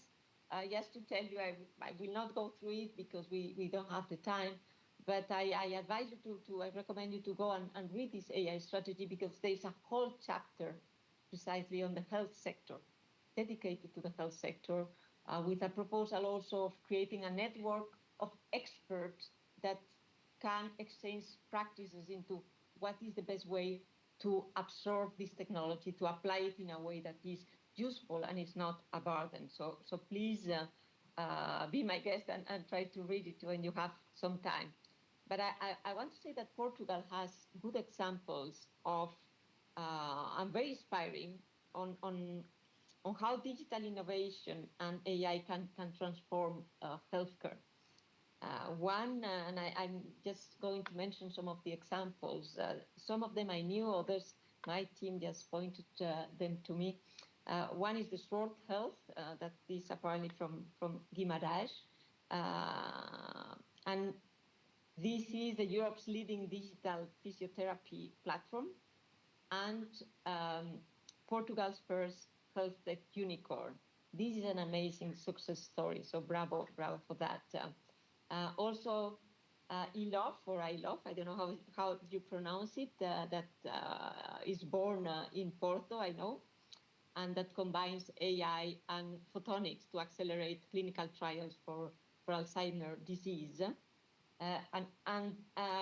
One last one I'm going to mention is Cope Care, that is providing CE-certified remote monitoring services that are already integrated into the national health system. For me, these are European success stories, and this is the proof that when national ambition meets with European investment, innovation, we are delivering. So this is what gives hope that this can happen. But to scale success, we have, of course, the problem of the public service and hospitals, whether they are public or private, absorbing the digital innovation. But also we have a big challenge when it comes to our startups, our SMEs. And this is something that we are analyzing a lot nowadays in the biotech field, because as you may know, we are coming with a Biotech Act, so a new piece of legislation in the field of biotechnology, where I know also Portugal is strong. And often the problem is we have excellence, we have amazing researchers, we have very good universities. You do have very good universities that are working really in an excellent way in the innovation field, in particular in the health sector. We have a lot of patents, but then we have the problem of translating these excellence into concrete products on the market. Our startups, our SMEs don't scale up.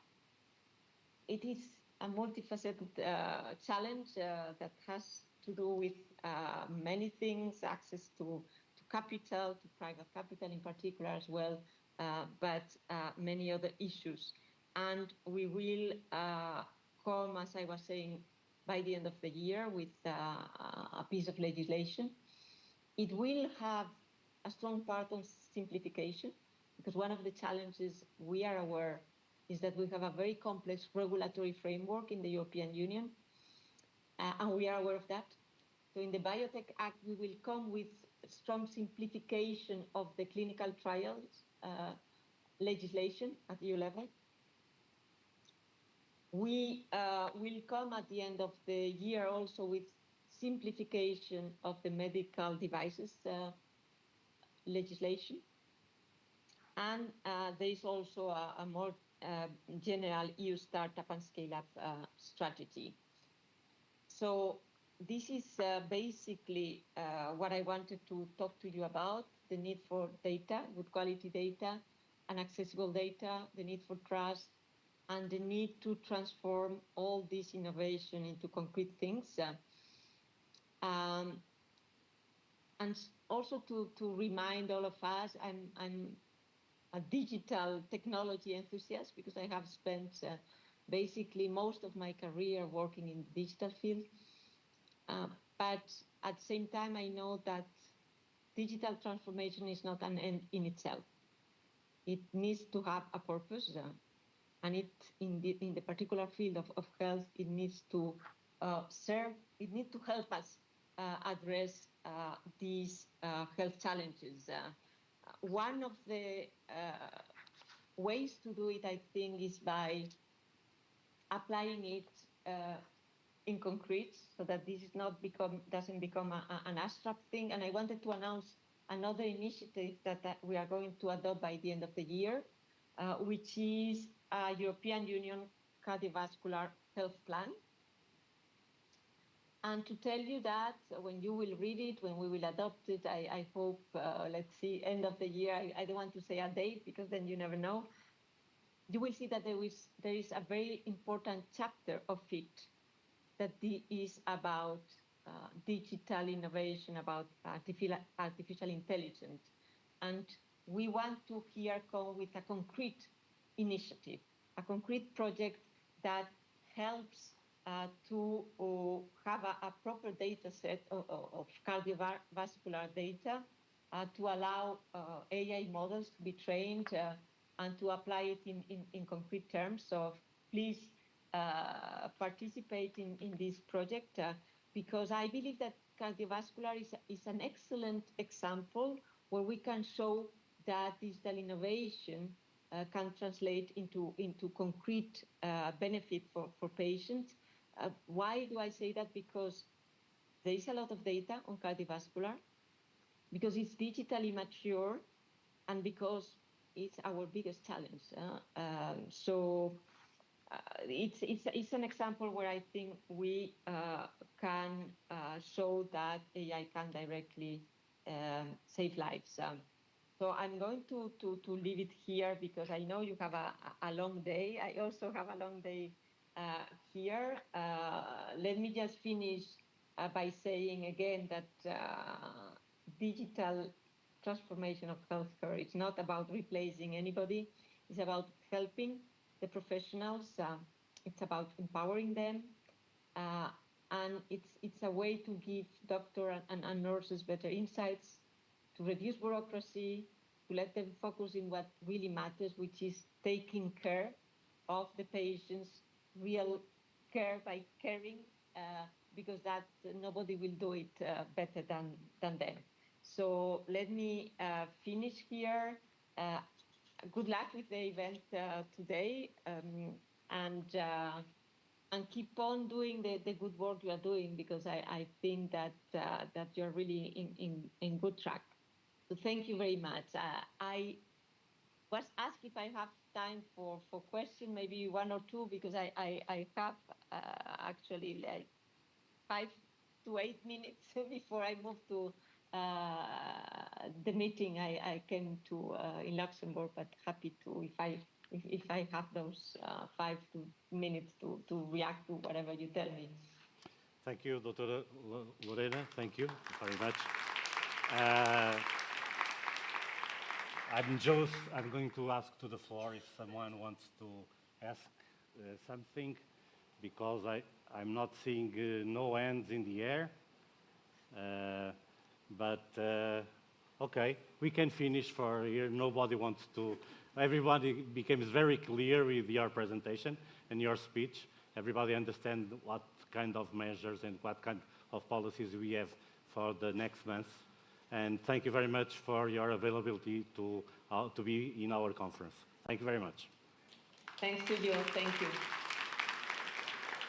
E por nós fazemos agora uma pequena pausa. And now we're going to do a small break. We will come back at 2 hours and 10 minutes to start our panel that will start at 2:15. Have an excellent lunch.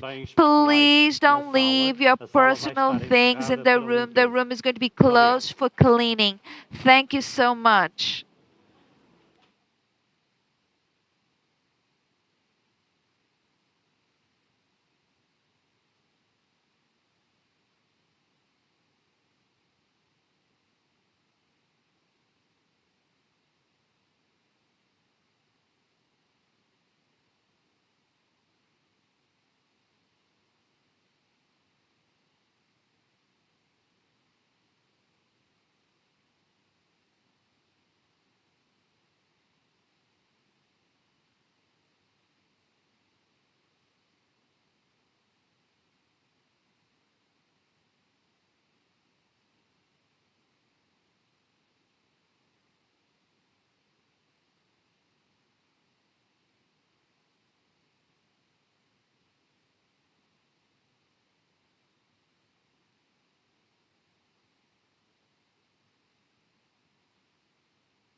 informação deve estar disponível num estabelecimento de saúde. Quando se dirige a um estabelecimento de saúde, deve certificar-se de que tem certidão de registro emitida pela entidade reguladora da saúde. O registro é obrigatório e a certidão deve estar afixada em local bem visível. Todos os estabelecimentos sujeitos a licenciamento devem afixar a licença de funcionamento. Também o dístico do livro de reclamações deve estar bem visível, bem como a tabela de preços aplicável a quem não se apresenta como beneficiário de um subsistema ou seguro de saúde. Informação relativa aos acordos e convenções para a prestação de cuidados de saúde aplicáveis. A planta de emergência, com informação sobre os procedimentos a adotar em situações de emergência, também deve estar disponível. Assim como os direitos e deveres dos utentes, o horário de funcionamento, a identificação do diretor clínico ou responsável técnico e a informação quanto à existência de regulamento interno. No caso dos estabelecimentos integrados na rede de cuidados continuados, deve ainda estar disponível a autorização de funcionamento, a identificação do diretor técnico, do diretor clínico e do enfermeiro coordenador, o horário de funcionamento incluindo o das visitas, o plano e horário das atividades, o mapa semanal das emendas e a referência à existência de regulamento interno e placa da Rede Nacional de Cuidados Continuados Integrados.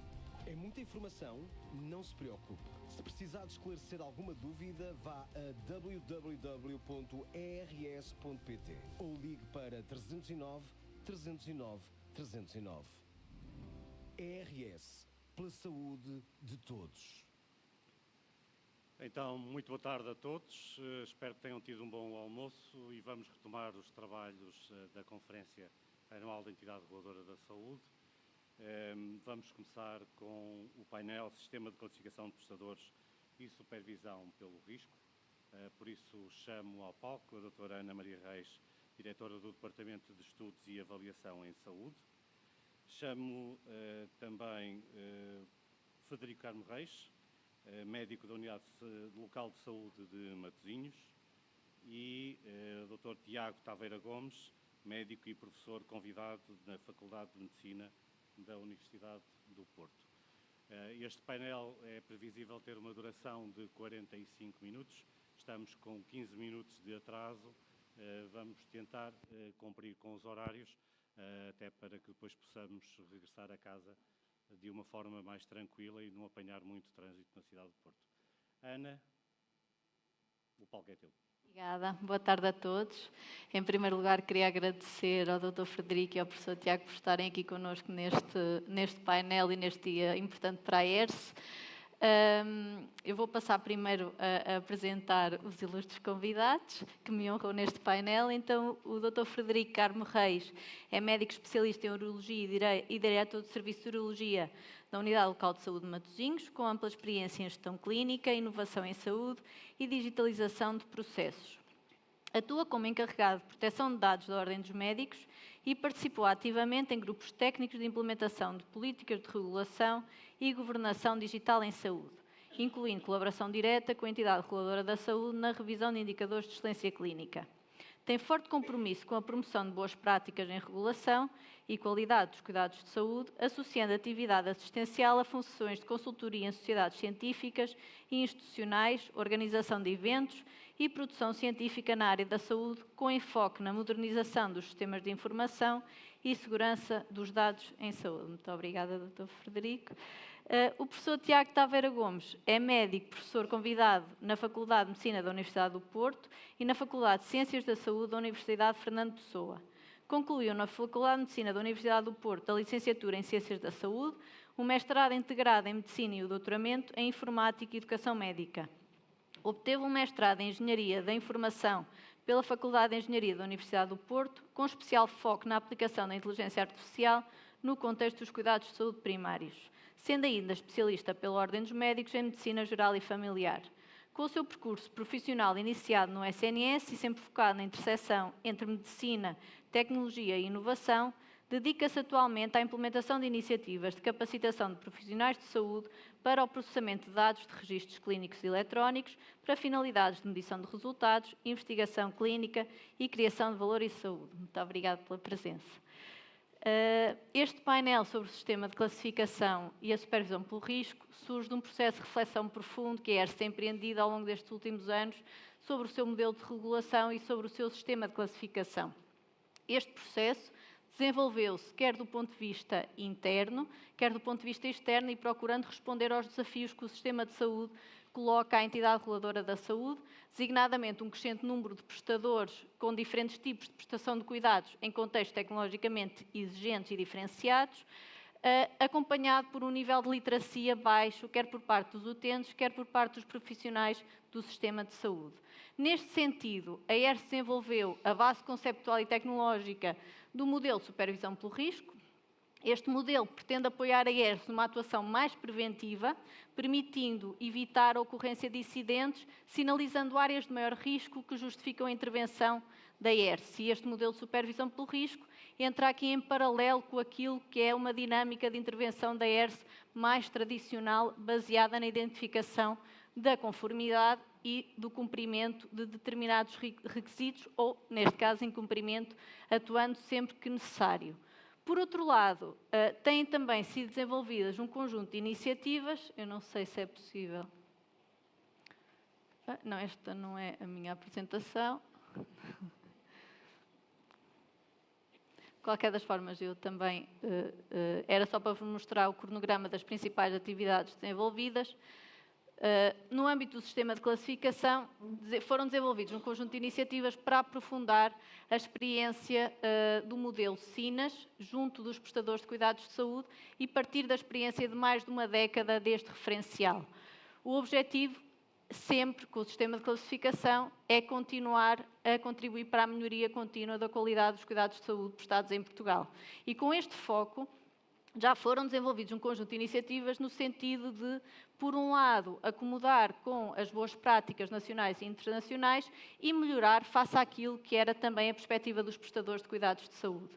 Neste âmbito, foram revistos os indicadores clínicos utilizados no SINAS, também aqui com a articulação e com a validação da Ordem dos Médicos, sociedades científicas e o apoio de peritos, em concreto aqui o Dr. Frederico Carmo Reis, que nos apoiou no processo de revisão, e do professor Ricardo Vaz, que nos ajudou na parte de eventos adversos e a área da codificação clínica.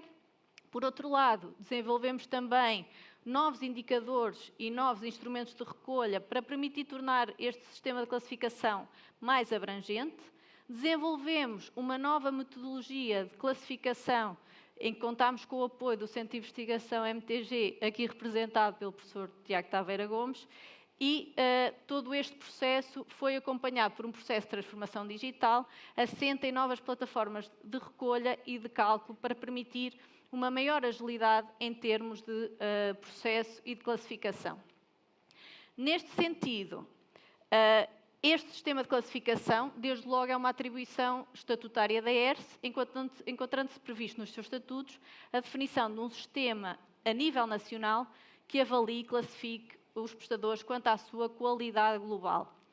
E, sobre esta ótica, surge então o SINAS+. SINAS+, porque vamos ter mais abrangência ao universo regulado, vamos ter mais prestadores e vamos continuar a abranger de forma gradual para chegarmos a todo o tipo de prestação de cuidados de saúde, vamos ter mais alinhamento com o previsto nos nossos estatutos, mais indicadores no sentido de tornar a avaliação o mais abrangente possível, mais celeridade no processo através da automatização, quer do processo de recolha e de cálculo, quer da própria classificação, e com produção de informação para os prestadores, para apoiar a melhoria contínua, e, por outro lado, para apoiar também os próprios utentes no processo de decisão. Vamos ter mais transparência e clareza na comunicação. Uma das nossas preocupações foi, aproveitando toda essa vasta experiência que tínhamos com o SINAS, trazer para o novo modelo aquilo que eram os contributos dos prestadores e termos desta forma uma capacidade de chegar e de proporcionar um objetivo de melhoria contínua com que os prestadores se revejam e reconheçam. Desta forma, também sentimos a necessidade de ter mais níveis de classificação para que os prestadores possam efetivamente diferenciar-se entre si e conseguirem evoluir eles próprios ao longo do tempo, comparando-se com os pares e comparando-se consigo próprios ao longo do tempo. E, essencialmente, o objetivo da ERS será sempre um maior compromisso, mais contributo para a melhoria contínua da qualidade dos cuidados de saúde em Portugal. E é com este desiderato que vos trago então aqui para a conversa a perspectiva do Dr. Frederico Carmo Reis e do professor Tiago Taveira, para nos dizerem como é que foi este processo e nos falarem um bocadinho mais desta evolução ao longo dos últimos anos. Dr. Frederico, quando quiser. Muito boa tarde. Antes de mais, agradecer o convite, dar os parabéns a esta organização, que parece-me desde a ser um sucesso. Posso garantir que após o almoço, uma sala destas, fora online, é de invejar. Os meus parabéns, portanto, isto é um sucesso adquirido. E dar a minha ideia, relembrando este disclosure, que de facto já colaborei com a Interregulação. Espero, no meu dia-a-dia, naturalmente, continuar a colaborar, se não for mais, pela utilização das plataformas disponibilizadas, e dizer-vos que, enquanto médico, eu abracei a colaboração em 2 prismas. Primeiro, porque eu gosto de trabalhar. E segundo, porque eu gosto de trabalhar bem. E o problema é como é que eu defino trabalhar bem. Trabalhar bem também é não só pelos resultados, mas pela métrica daquilo que eu faço. Porque, como dizia o outro, não basta ser, também tem que se parecer. E o parecer é ser avaliado. E eu sou um daqueles médicos, e pertenço a uma classe que cada vez mais escrutinada, e a própria Ordem dos Médicos se revê que não há mal nenhum na avaliação. Onde a gente sentiu mais dificuldade é na base de verdade, na fonte da informação. E uma destas coisas que aprendi com esta plataforma foi: temos que melhorar a qualidade de informação feita, temos que otimizar, mas também temos que poupar trabalho ao médico, e esta plataforma veio demonstrar esta necessidade. Porque eu comecei isto, qual Atlas, a transportar o mundo. Eu alimentei a máquina. Eu comecei a colaborar com os SINAS porque era o elemento humano que alimentava a base de informação. E a pergunta que eu coloquei logo é: se estamos informatizados, porquê é que não se alimenta diretamente? Está para responder. Ou pelo menos está para melhorar. Já que vou alimentar a máquina, os dados estão corretos, sim ou não? E esta plataforma veio de imediato encaixar no meu dia-a-dia. Veio-me fazer perguntas, veio-me propor o state of the art, porque esta plataforma está completamente atualizada sobre os indicadores, e em algumas situações eu perguntava: mas porquê é que esta informação não está lá? Ou, nas alturas em que eu avaliei alguns serviços, porquê é que esta prática não estava a ser exercida? E, para mim, esta forma de avaliação trouxe uma necessidade de melhoria da forma como eu, enquanto médico, atuo, enquanto médico, registro, mas depois, mudando de layer, perguntar porquê é que esta avaliação não é neutra? Porquê é que depende de mim, enquanto humano, para alimentar? E depois, quando alimentada, se está alimentada corretamente ou se a própria métrica também necessitaria, eventualmente, também de evoluir. E eu acho que, para mim, esta é que é a grande mais-valia do SINAS. É algo que, de forma contínua, pode avaliar a nossa forma de trabalhar, pode avaliar aquilo que fazemos, pode trazer qualidade e quantificação da qualidade do ato prestado e, com isso, permitir àquele que é, neste momento, o centro da minha atividade, que é o utente, fazer uma opção correta do hospital. Sendo que, neste momento, só se pode optar por escolha do hospital no âmbito de consulta, porque é a porta de entrada, consulta a tempo e horas, mas eu não posso ainda escolher o hospital que eu vou ser operado ou tratado, depois de entrar dentro da máquina, mas é isso que é que se espera dos reguladores, e nos permita melhorar. Por outro lado, esta nova evolução dos SINAS e a nova avaliação das métricas vem mostrar o gosto que foi e a honra de trabalhar com uma entidade que se preocupa numa plataforma que muda. Mutatis mutandis. Tem que mudar. tem que mudar com a realidade. Não pode estar parada. As métricas podem mudar, temos que as continuar. A plataforma adapta-se a isso. Onde vai ser mais difícil ainda a fonte de informação. Cá estaremos para trabalhar, eu enquanto médico, obviamente que vou tentar alimentar a plataforma o melhor possível e convidar os meus colegas sempre a melhorar. E, portanto, em relação a este projeto, ainda bem que o há. Obrigado pelo convite, continuo com o meu trabalho e esperemos estar à altura de alimentar o sistema, mas as coisas têm que mudar. A nível local, a nível central e a nível europeu. Partilha de informação, partilha de dados, interoperabilidade, regras, salvaguarda do utente. Não adianta criar uma métrica que um AVC tem que ser vista a tempo de horas.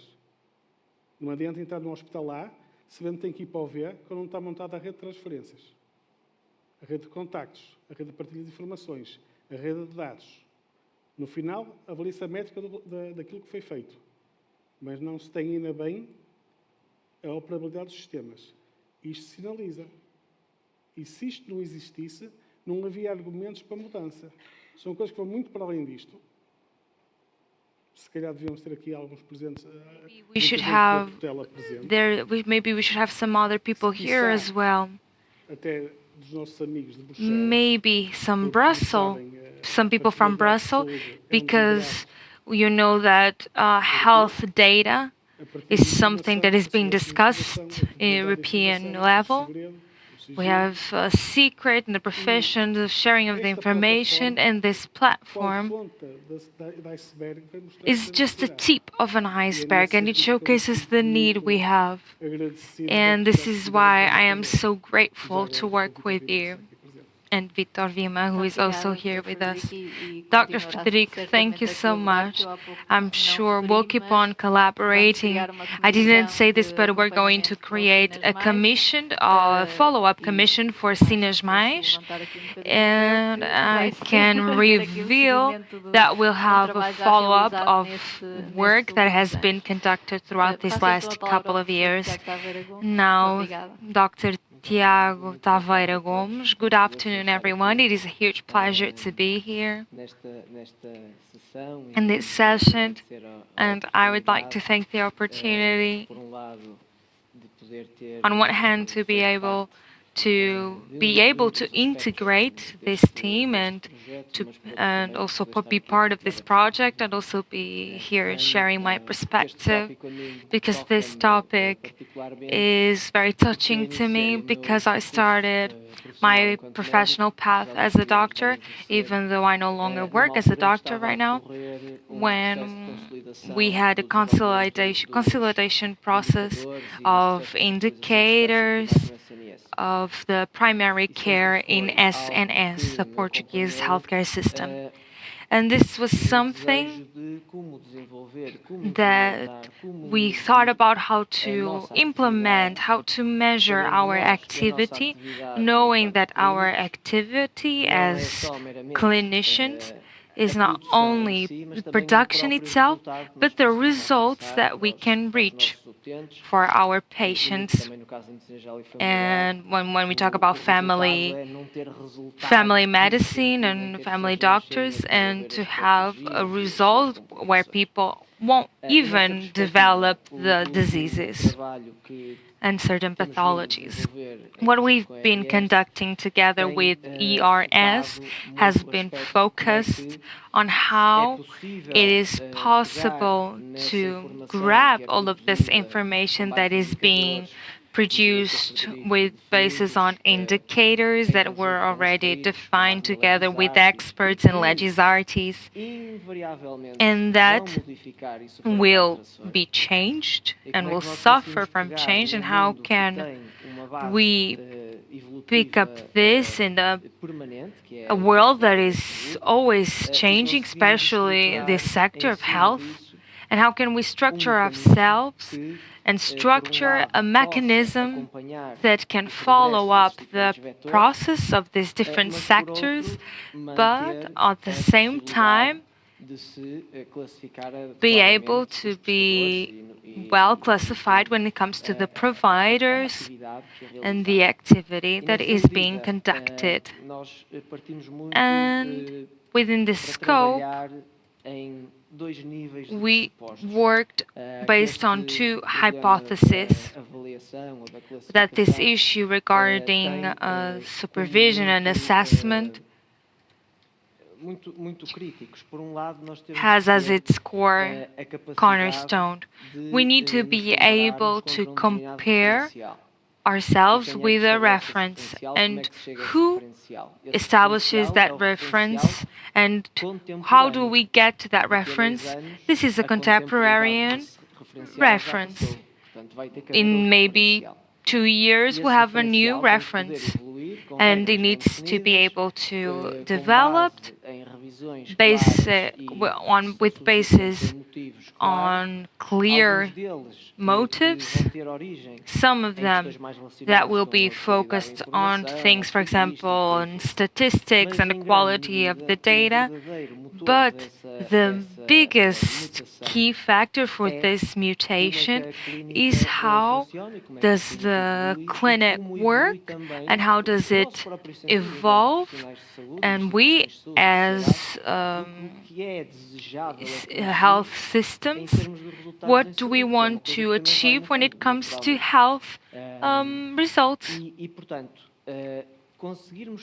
So if we have this reference that allows us for a certain amount of time to compare ourselves, and at the same time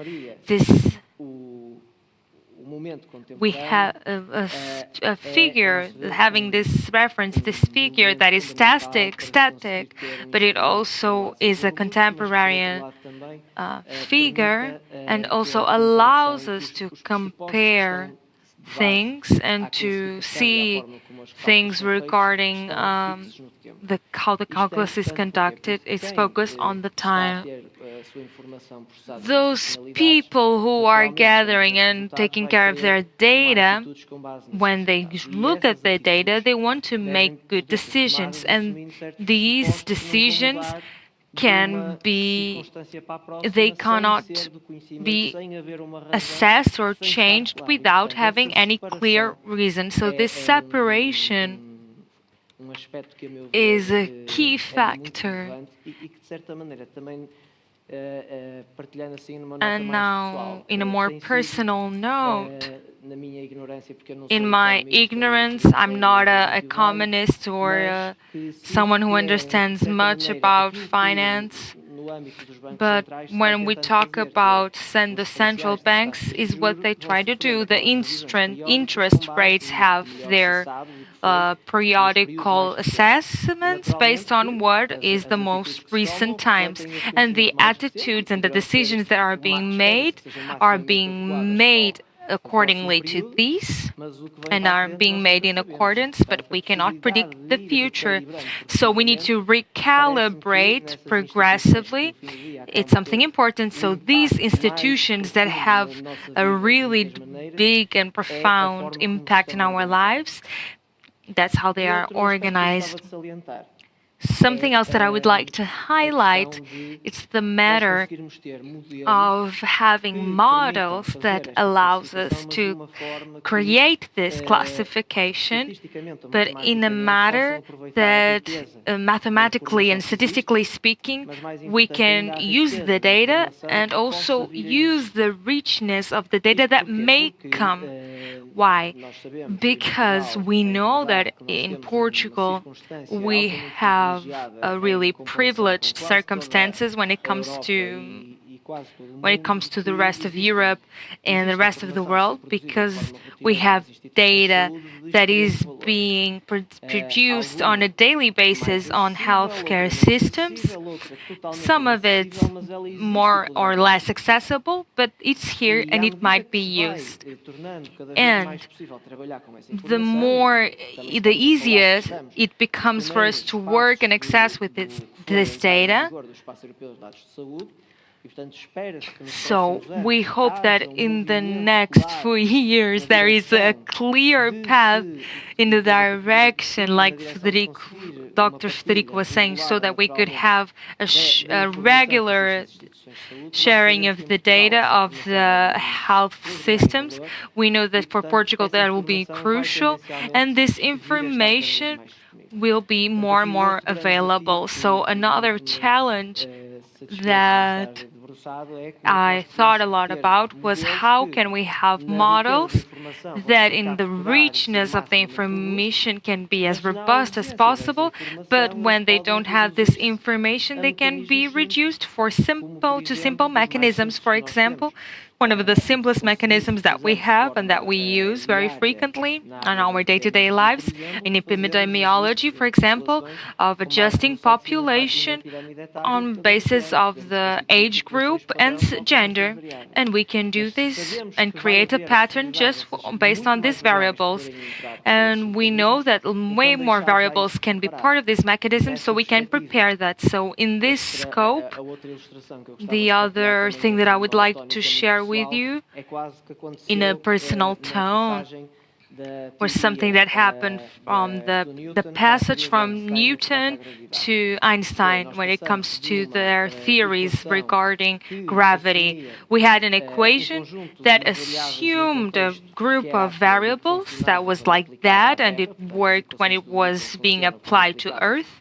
And Newton's equations work when they're being applied to physics and the mechanics that we see on Earth. But it is not applicable in other contexts in the quantum world. And the relativity equation from Einstein has a broader scope, and it has its property that if we fix certain parameters that we see in the planet Earth, we have another equation that is very similar and close to Newton's equation. So we were able to evolve in a mechanism that is broader and broader and can support way more circumstances, and within circumstances that we are familiar with, is consistent with the one that we are searching for.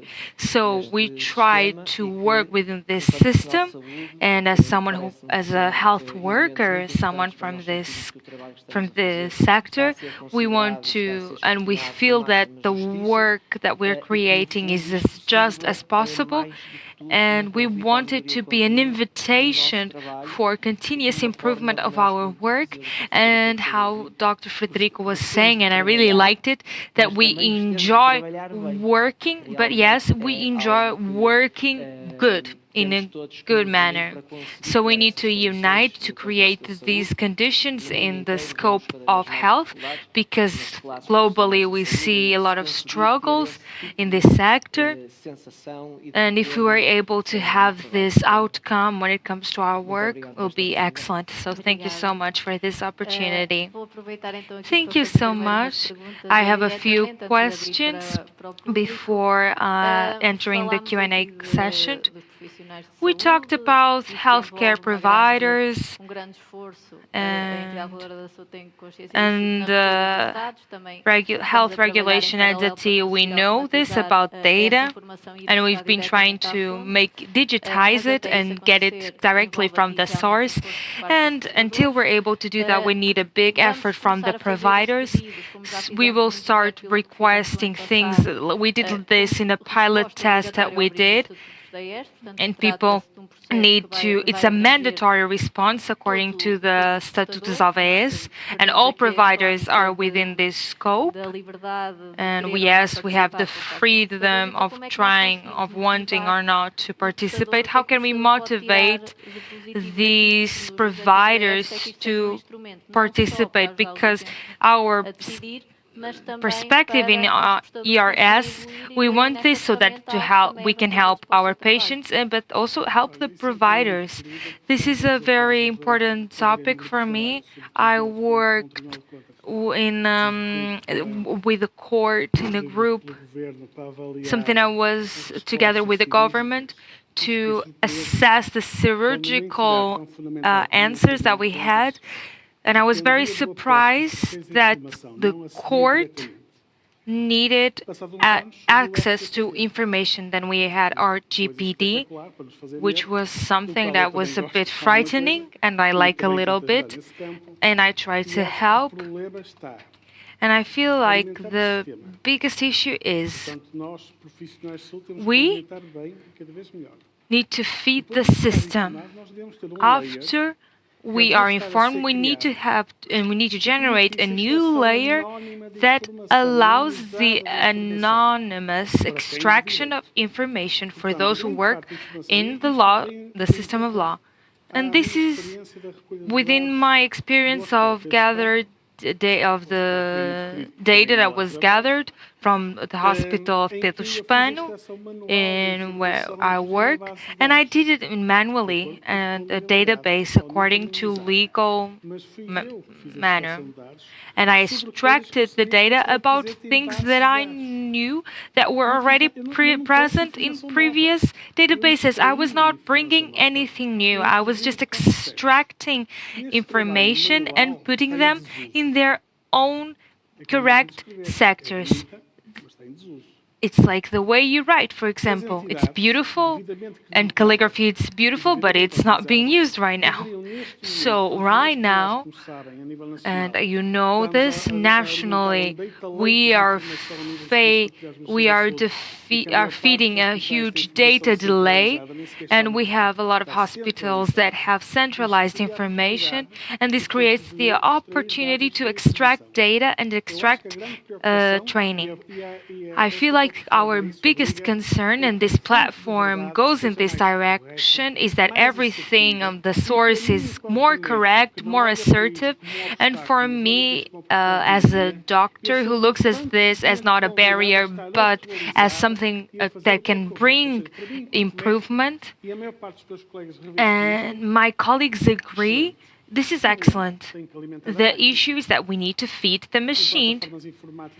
We have digital platforms that are not great. We have systems that are constantly failing. Now, with the centralized system, we now are very dependent on NOS infrastructure. NOS is an internet provider in Portugal. And now we have our professionals feeling less like doctors and feeling more like elements and even assistants of clinical data, because we are the ones who are feeding the machine. And then we analyze everything, and then we still have to write everything down to the system that is supposed to assess us. Fortunately, we have a digital platform. And for example, for the Court of Auditors, for example, it is that we put it into to this court, and it might be correspondent of the truth or not. And the key thing is, if information is here, we should make it available in the correct manner. If we are inserting information that it isn't accurate, we can be penalized. Us as doctors, even nurses, when it comes to access to information and the value of information, a few years ago, the nurses were penalized when they wouldn't write or put the data about, for example, certain wounds on the legs. So if this doesn't happen, if this data isn't shared, then we need to generate rules. And if the data is available, we should be able to access it. I'm not against people assessing this data.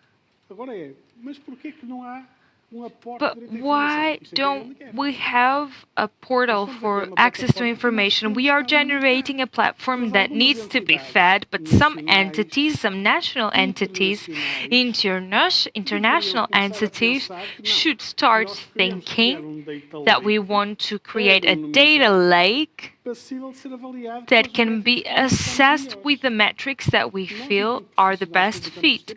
We as professionals who are fitting the system, we need to know that we are doing good.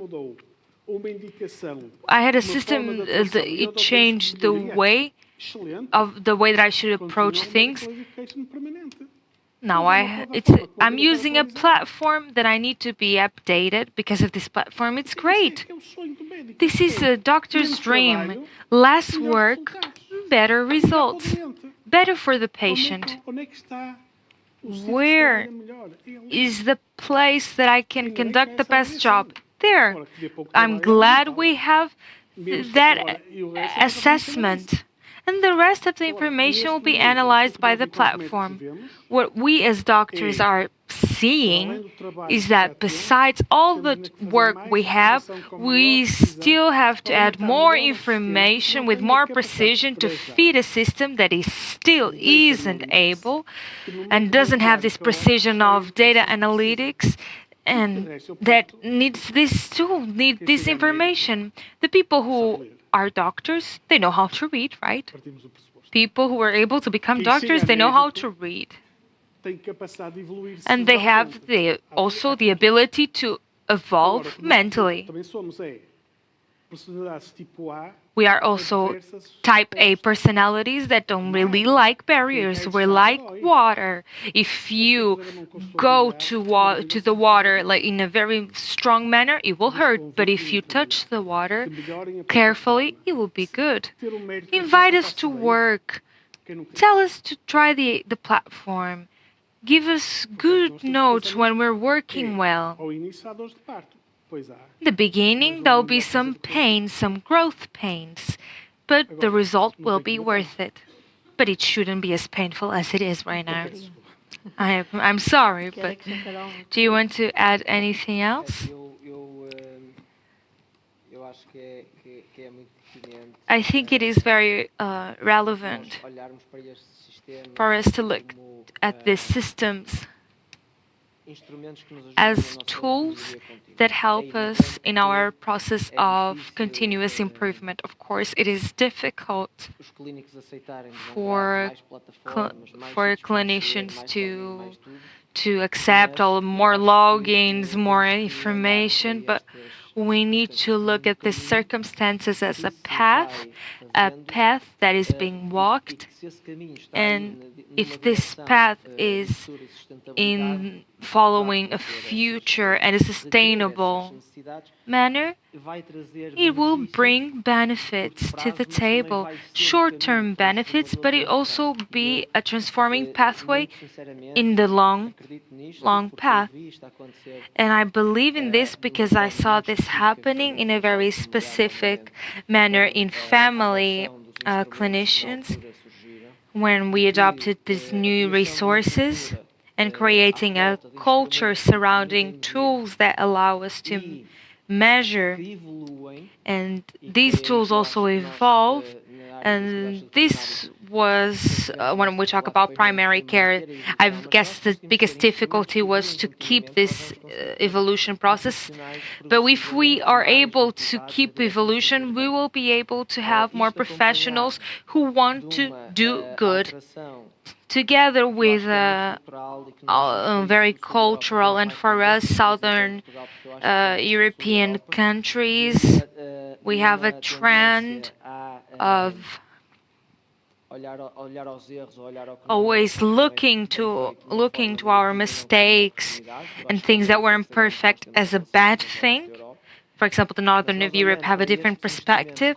But when we look at these tools as a way to understand where we are and how can we improve, where can we go in a positive light, not in a negative one, I believe that we have all the fundamentals that we need to create a well-being and a manner of existing that will generate an added value to our patients and for us as providers. And we're able to feel more, but we'll be able to feel more connected to our work. nessa última ideia. And Como é que now, nós, ou como é que about what neste the last caso, thing you foi mentioned. o desafio de traduzir How de was uma the forma challenge simples, to capaz de ser percebida por translate qualquer to a cidadão, um sistema simple de classificação com manner a conjuntos de classification indicadores, com system esta with all this group of complexidade indicators, with all of these clínica, complexities, indicadores de várias a áreas, clinical por isso, como complexity é with que risk para assessment? esse desafio se How cria can you sistema que how sirva can a you todos? create a system that is easy and accessible to everyone, to the common folk? This is a challenge that is rather heavy, but is a challenge that can be taken care of, and we can do it by ensuring that the machine inside has the necessary freedom to work and represent, and then we do a clear separation between how can we reduce a complex system to a result. At the end of the day, it could be a yes or no answer. So every system can be worked with a higher or lower level of complexity to bring the same answer to the table. So which one is bringing the correct answer more times? But for example, is the answer also aligned with what is intended to stimulate in that period of time? So we need to try, on one hand, to establish a balance between of what is coming in and can be interpreted and explained, and we need to have a layer where we can do that, because us in health, we have a culture that is focused on causality, and I won't think it will change. We have this need of having to explain why we have these values, and it's why we as doctors have been having some challenges and some difficulties since the 60s on having an algorithm that does it and might do it better than us. But it's not about the machine, it's about adapting. And we need to put into scrutiny and question why things are in the certain way that they are.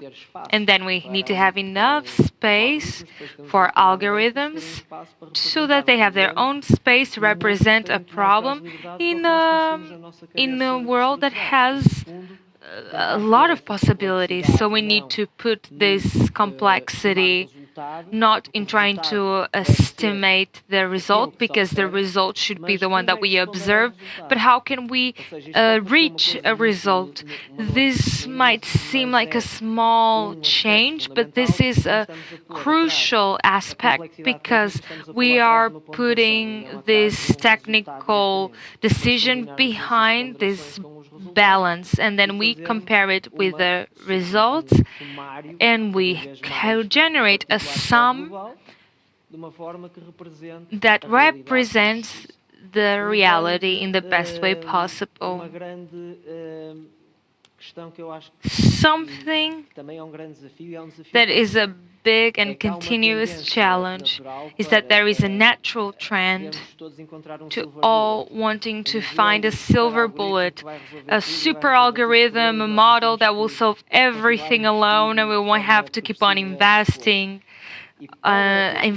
lots of effort. But for one of those models to work, we need to get away from that silver bullet ideal.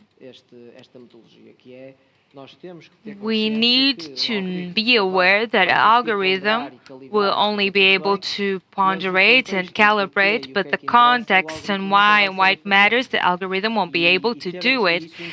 And this implies continuous investment of doctors and providers, technologies, and bringing these two things together, we will be able to have a communication mechanism that is simple and accessible when it comes to its understanding. But if someone wants to, when it comes to transparency, if someone wants to open it up and understand the depth of this mechanism, they'll be able to do it.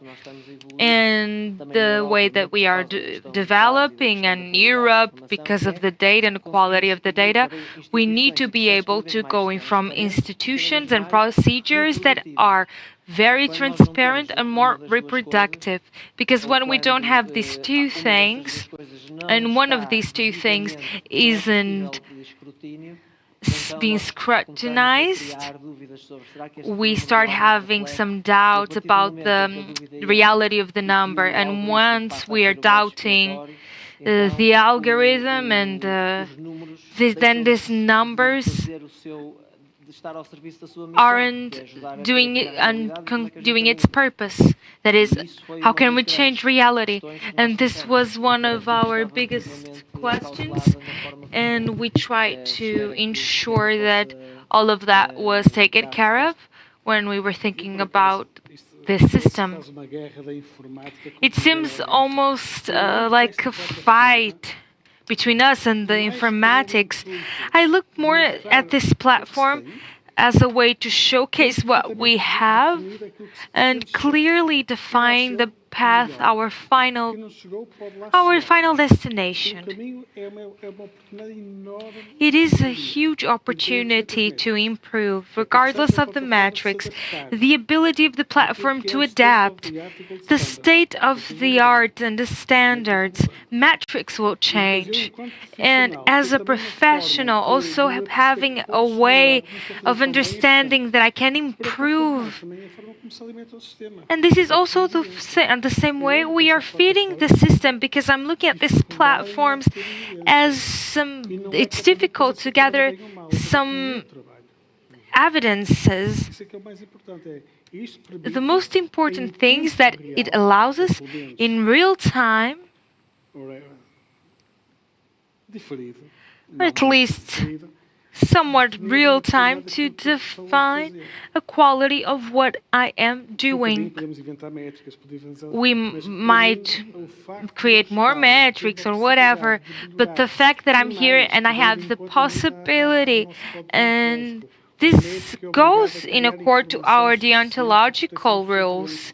We are supposed to protect our patient, and a lot of things that this platform made me think about was that we have been doing everything very well, but we had no data backing this up. And when everything is going according to the plan, no one cares. But when something bad happens, where are the evidences? Where have you been doing this? Are there registers? If there are registers, we can analyze it. And this is a continuous improvement. And for me, this isn't about, asking this is not about asking who's the wrong, who's in the right.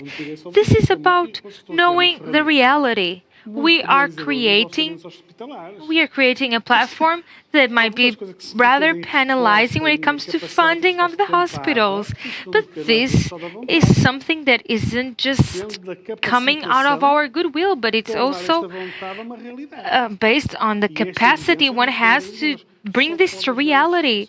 We can only help institutions, we can only help professionals, and we can also help the patient.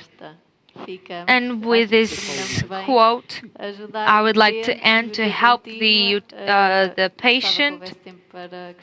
Continuous improvement. I believe we have no time for Q&A session, but those who want to keep on the conversation will be able to see each other during the coffee break.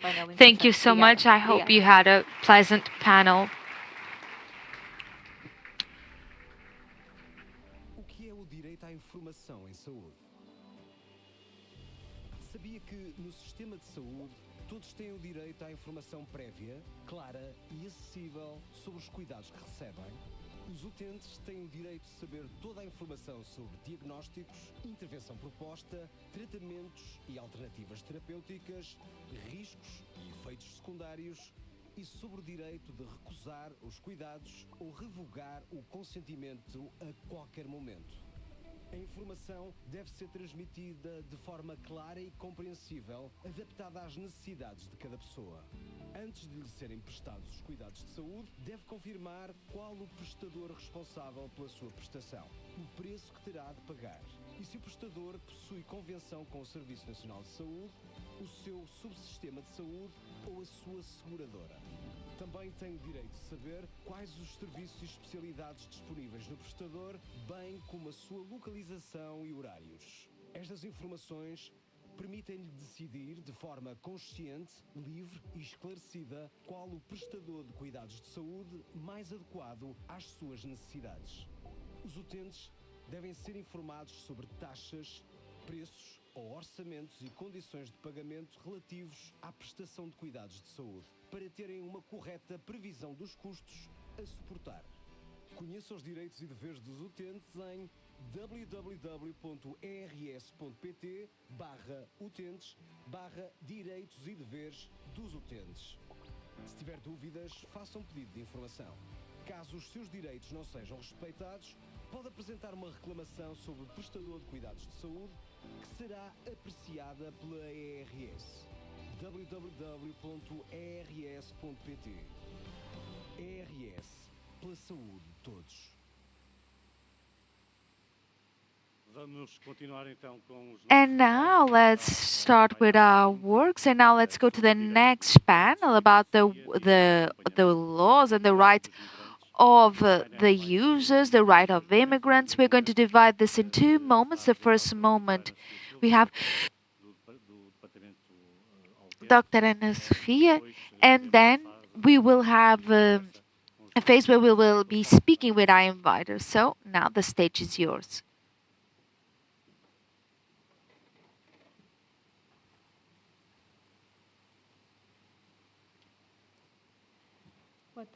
Good afternoon to everyone. I would like to ask my presentation, and in the meantime, I want to thank all of you for being here. For us, it's a privilege to be here and to be able to learn from a debate that's going to be very enriching of this panel. And also, I feel very responsible here to represent the teams of ERS that every day makes all the rights happen. So we want to thank you. And I would like to start to do this as quick as possible. I would like to say, I'm sorry, just a moment because something is missing.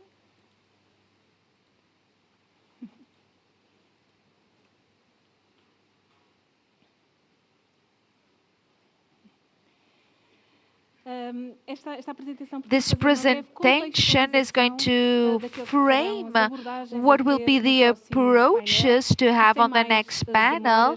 And without further ado, I would like to say that the users are the center of the system, health system, and this promotes care that are more human. Human care they are in demand for the guarantee, and to have all the rights, we need to establish a bridge between the users and the providers, the clinicians and non-clinicians that are an important tool for this equation. So humanization is where we converge users with laws, healthcares that are emphatic and more equitative. We need more literacy, we need more rights and more immunizations. We need to care with knowledge, and we would need to respect with empathy.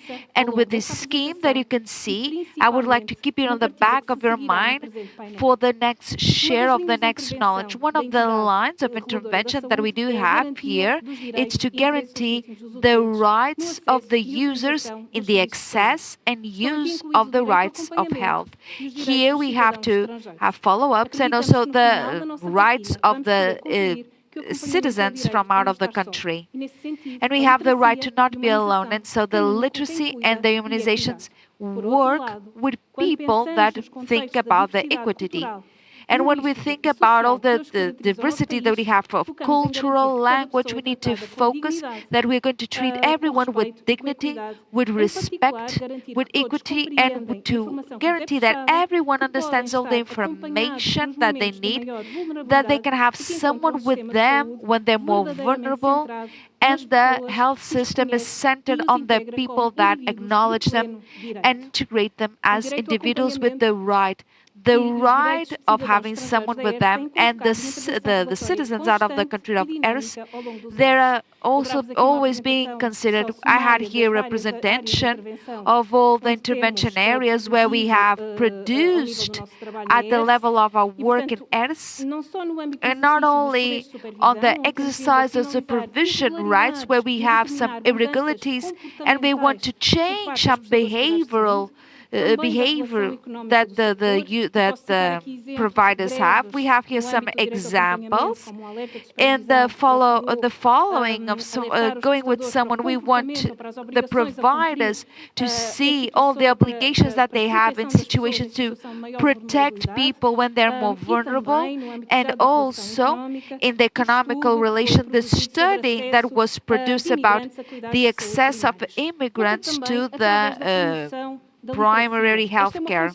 This is a function of ERS, that way we have to produce information, orientation, and support on the rights of the users. And we have to cooperate with other public entities and civil entities, where we have to highlight our work with the associations of users in sharing the rights and interest of everyone. We promote literacy in different ways.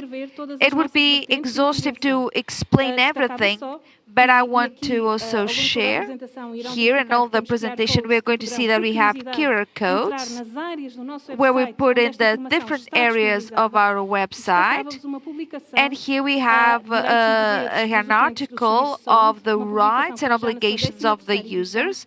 We are already on our 13th edition, where we have all our legislation, all our rights that we saw on the other slide, that wants in a way to people to understand and to know all the agents, all the providers, all the health professionals, to promote a capacitation that is bigger and to have more information, to be an instrument to have a more informed and more participative system health. This is a way where we promote the literacy and healthcare. And now, in June of 2015, we have the rights of the users. We have this on the website. You can do it from the QR code. We have the literacy in rights. We do inquiries, and we do it with the administratives and with specific questions about the universe of the rights and also the knowledge of everyone that is questions here in ERS. The professionals show more literacy and also the administratives. So the users are the ones that have more necessity here. And here we have the problematic level. We can see the study, all the progress that is more important. We had a study that had the same focus in 2017, and here the progress in critical areas. Inside the critical areas, we can see the right to be with someone that improved. And so in this panel, it's important, and I repeat, you can see it in our website. They allow a monetization, and it allows us to align all of this. We will speak at the end of the presentation, and in particular on what is the promotion of literacy and the study by itself, by its methodology, and because we presented the correct answers to the inquiry, to each professional and users, and because in the study for each right we developed the frame and points with other information produced by ERS. This is a pedagogical instrument. And now, also to the right here of being here, o estudo teve a particularidade and this de study, abranger as várias dimensões relevantes deste direito. that we have here, you can see by the answers of the inquirer, we have the pregnant lady doing delivery, children in vulnerable situation. They have the right to an accompaniment. And we have several users that show levels of literacy that are inferior, observed by the healthcare and the administratives. And so 63% of the professionals and 55.6% of the administratives showed an excellent knowledge about the right of an companion. And now I want to make a correlation to what where stakes of this analysis of the claims, and this is a barometer, so we can use it, and the analysis that that team does of all the complaints, and we see a lot of challenges of this right of having an accompaniment. We can see all the trends that we take from the complaints, and in a non-exhaustive way, we can see from the users, we see that it's difficult, that they don't have adequate information and in manner time in the different times of all of this. We have inscription, we have the presence, and also the providers in the. We have here the adequates, we have here guaranteed the information that is updated to the accompaniment, and here we have the limits to the right of being with someone. And something very interesting here is the convergence about the results about literacy and the analysis from the claims. The users may know less about the right of having someone with them, and the professionals, although they know about this right, they find it difficult to guarantee its exercise. And the information that we have here is from an analysis of claims in 2024 and September of 2025 of that year. And the percentage and the globality of the rights in general is still very significant, and giving the information, this is the percentage that we do find there. And now, let's go once more about the study about literacy. What we have here, niches that have to do with healthcare of the foreigners. 64.6 selected the right option, yes, but on the professionals we saw an inverse movement of what I showed you, meaning that the percentage of incorrect answers was bigger, and half of the people didn't show the correct answer. And this conclusion is so important and so evident when complemented with a very brief information here of the study that we have here of the foreign patients. And here I would like to show all the collected information taken by inquiries that we have here, the people that are on the field, and see all the constraints that we can see here. From all the results of the inquiry that we did to all the providers, one of the biggest challenges we talked about the language barriers and insufficient knowledge about their rights, immigrant rights, and the providers saw all the constraints that were felt by the immigrants. And so we see that the legal questions and the linguistic barriers, they are always there, and we have areas that we need to improve and we need to share. And I would like to talk about the areas such as the necessity to improve the education of the professionals, to have available jobs of interpretation and translation that are very important, and also inform about their rights. And here dos resultados do estudo, we can see complementada pela here convergência com intervenções the regulatórias para a complementations. ERS, no âmbito do exercício dos seus poderes de supervisão, é interessante And here, percebermos que os resultados do estudo Here we acabam can de see ser that the results of the confirmados, study, they reforçados, confirmed quando and todos os dias vemos no reinforced, because terreno, every day através we desde see on logo da the análise das field with the reclamações, e foi esse analysis um of pouco the o claims. testemunho que quisemos And this trazer was the cá, testimony para that we depois wanted podermos to bring to you, alavancar aquilo so que será a then we nossa, could as nossas show orientações what are our regulatórias futuras a nível da guidelines promoção of da the literacia, future to the production of e estas foram literacy. já novamente And as this conclusões do were the estudo conclusions da of this literacia em study direitos dos of the utentes. literacy and rights Nesse of the sentido, users, and in this identificámos sense, como áreas we prioritárias identified de as intervenção priorities of e são intervention. autoexplicativas, diria We eu, have poderemos aprofundá-las no to curso do nosso explain painel. this is this A monitorização information we need contínua to do nível de monitor literacia, the level orientando of as ações literacy. We need subsequentes, to guide all the monitorizando other actions. eventualmente We need áreas to monitor específicas de cada specific direito, areas of each reforço right. da We cooperação need e to divulgação reinforce com the enfoque em áreas corporations críticas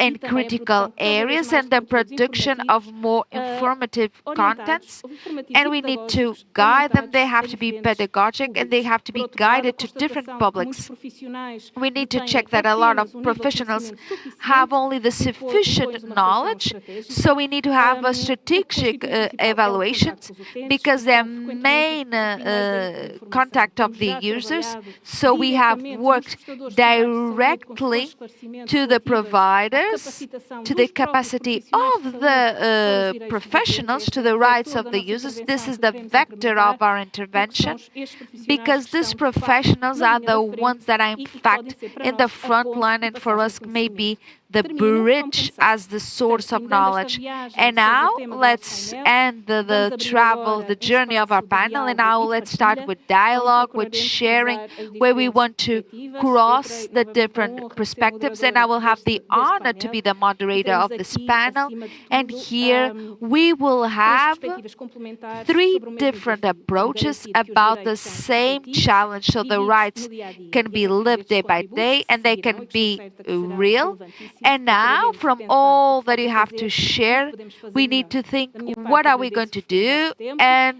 how e can we podemos do it passar better. And agora now sim the floor ao is diálogo yours. And no now nosso let's painel. start with our Obrigada a todos. dialogue. Thank you, everyone.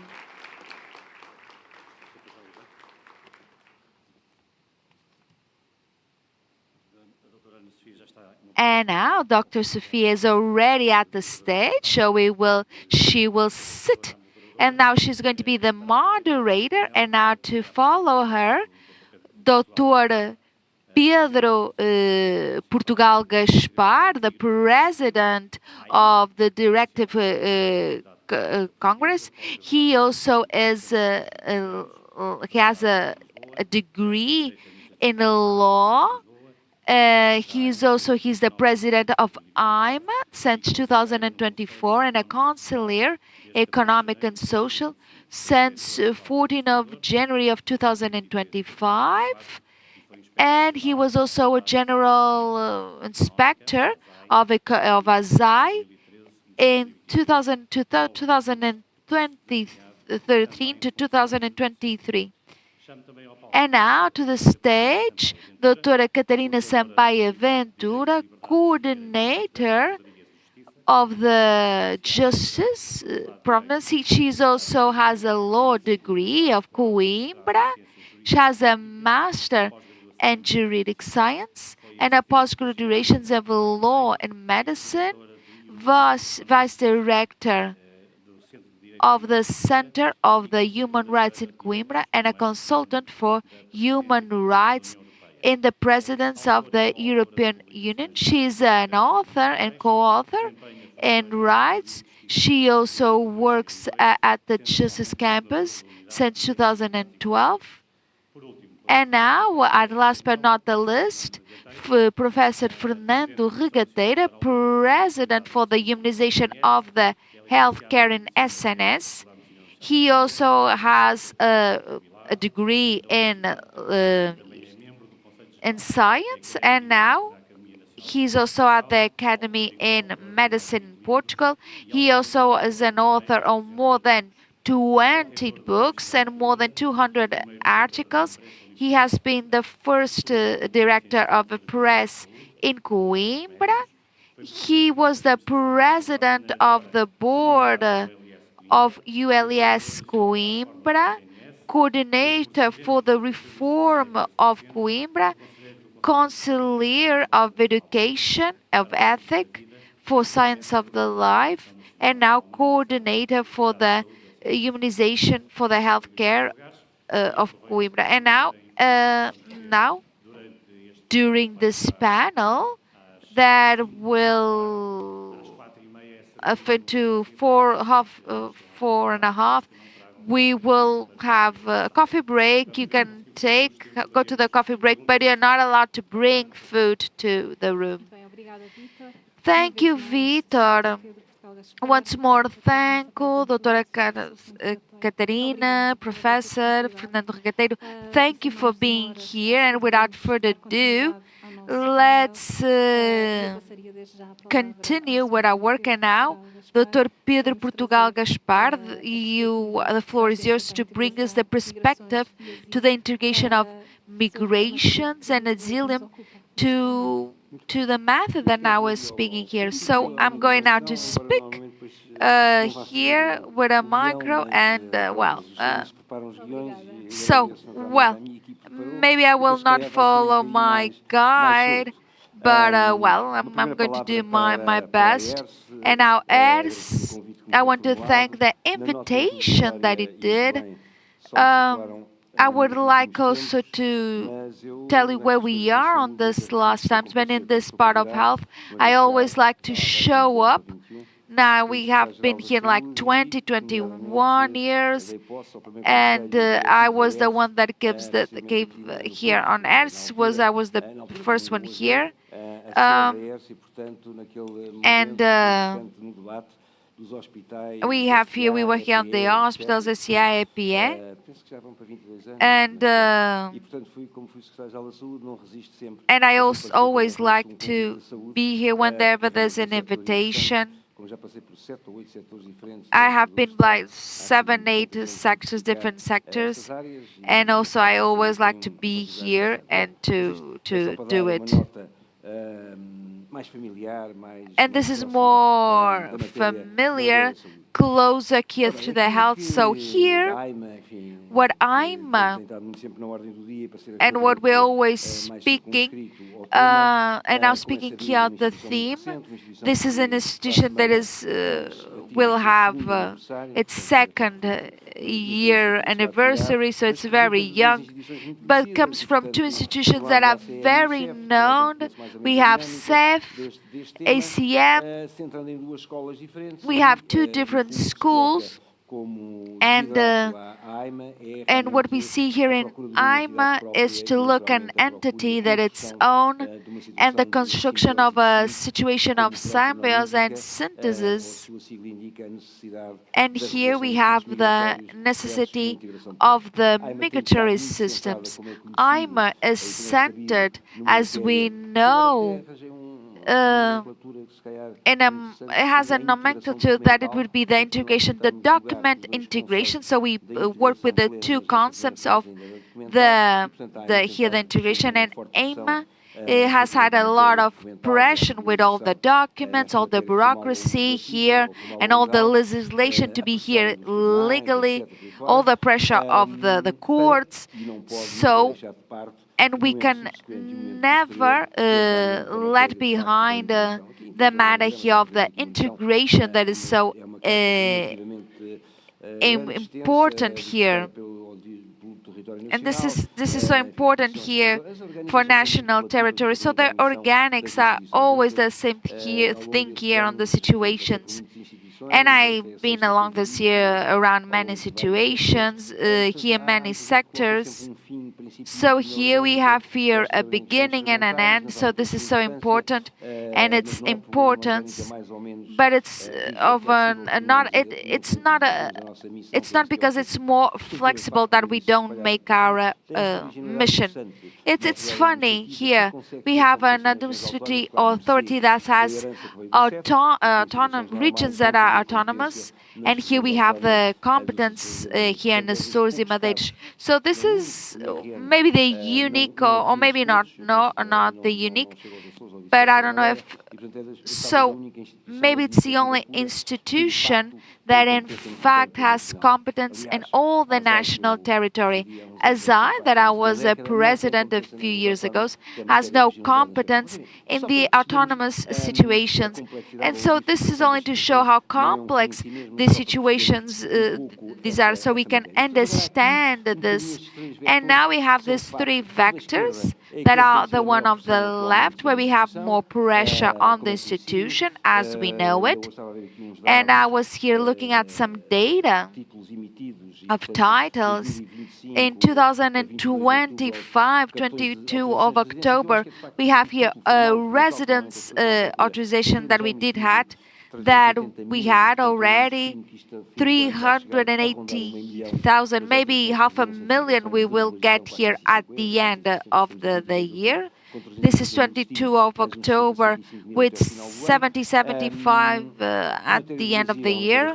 Here, this is very residual here, the Zillium, but integration, this is the center here, and something that we have here on a point, as we did as a result of an inquiry of immigration, that is something that it gets to the human rights and the value of guarantee of the human rights and of the citizens and of the people. So this is a vector that we need to have always present. These are technical situations. And so, even if it's a numerical thing, we can never lose. And when in the action here for the immigration, we see here a challenge here that is, it's not an option, it's the determination of the access of the immigrants to the National Health Service and the health care by our public net. And so here we have the key of what we debated here today, and can be the contribution of IMA here. And it's not the central area of the institution, but naturally, and by everything that I express and publicly expressed, in fact, the health matter is very important. And we have here the health matter and education in the sense that we have here cultural, the citizen, the access to health and the access to education. We will have here two different velocities. We will have here a capacity of answer that will be superior. An integrated way, the package of cultural mediators available here will not be here. We will not have the same measure. So I would say that these things we need to assume them, although this is not a core area. At the distance that I'm looking at this, I see here an acceleration of education versus health, and we need to learn what we're doing in the health, and so we have here the capacity to make available more than 60 official languages and others in the center of contact of AIMA, just to speak about some particular situations of immigrants. And this capacity, we have the net to potentiate this more and the population immigrant. And some pilot situations that we do have here national territory, the pilot experience here with some division. And here we have 4 areas. And here we have the social component, and we have here the work rate health, and then we have here to develop some actions of IMA and movement, that is the perspective just like in the prison system, we have here, we have to encounter the citizen, and it's not the citizen that has to come to the points of AIMA, and AIMA will go to the hospitals, to the people that are not discharged in prisons, and here we have the identification, and here we need to be proactive, and we need to develop this with expression of needing to get stronger, and we're here in a war or several battles, so we need to give some answer to this. But what we're saying here, we're pointing to 31 here on the plan for immigration, and we do not need to stop. And I think that the example that is happening on education versus health, we need to learn and maybe collect something from here about with ERS and the availability. And this is what I wanted to say to start, and I want to thank once more the invitation. Thank you.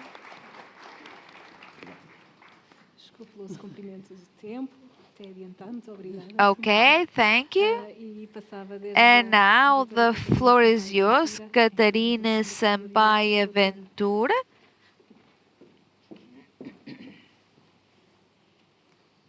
Muito boa tarde, espero ser cumpridora também. Good afternoon.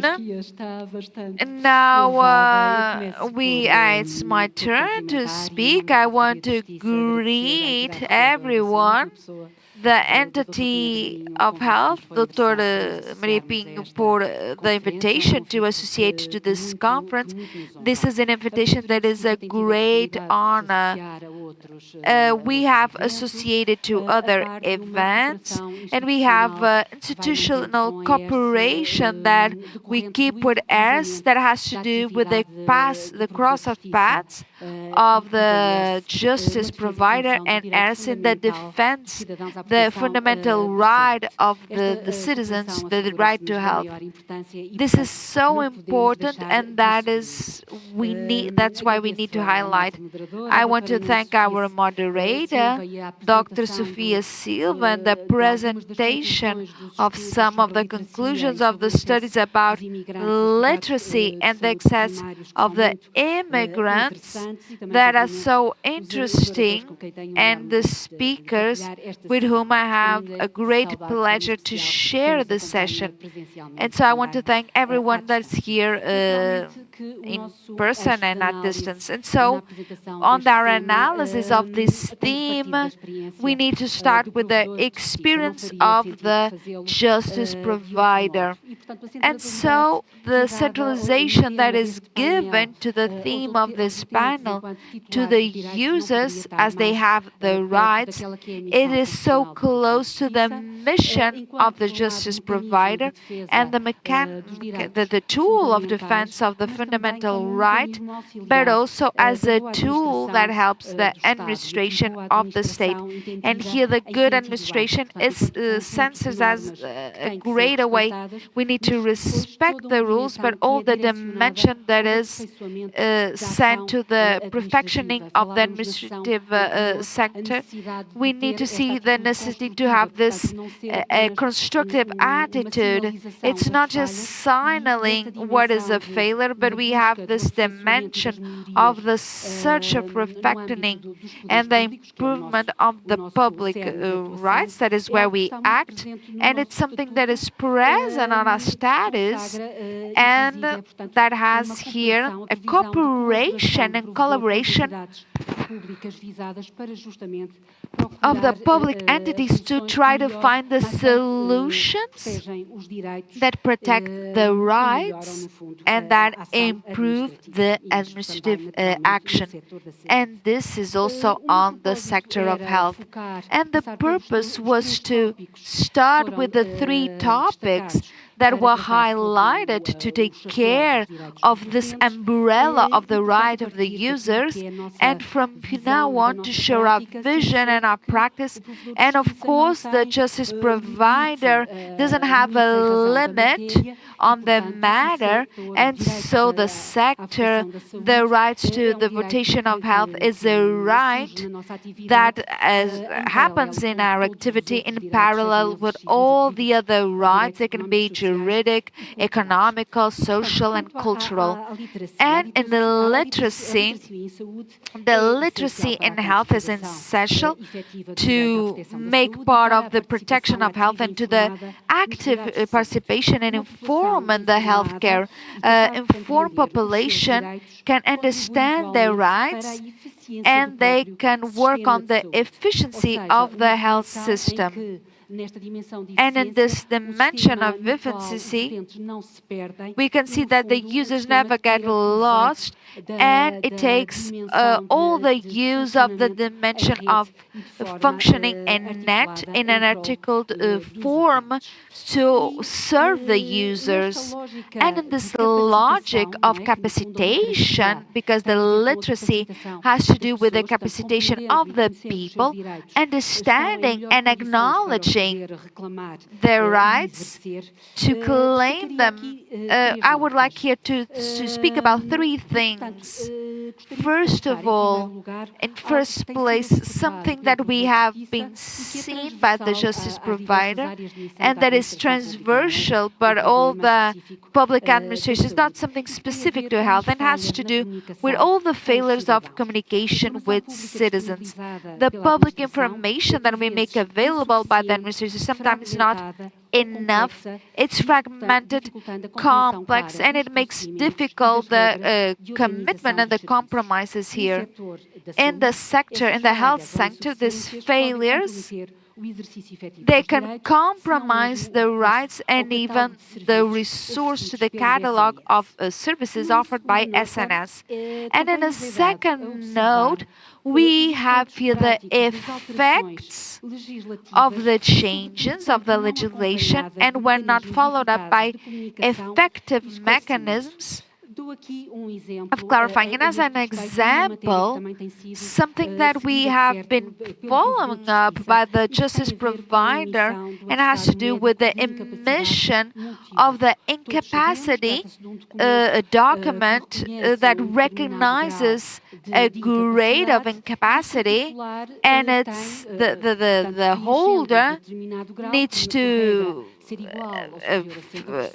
put it in. If it's 60% or more, he has access to a lot of benefits, economical and financial here rights. And here we have the access by all these benefits that are important in health. And here we have procedures that are so important on this, and something that we saw here on the attribution here, and we saw here on the oncological patients that are now diagnosed, and this was a matter where we had the intervention of the justice provider.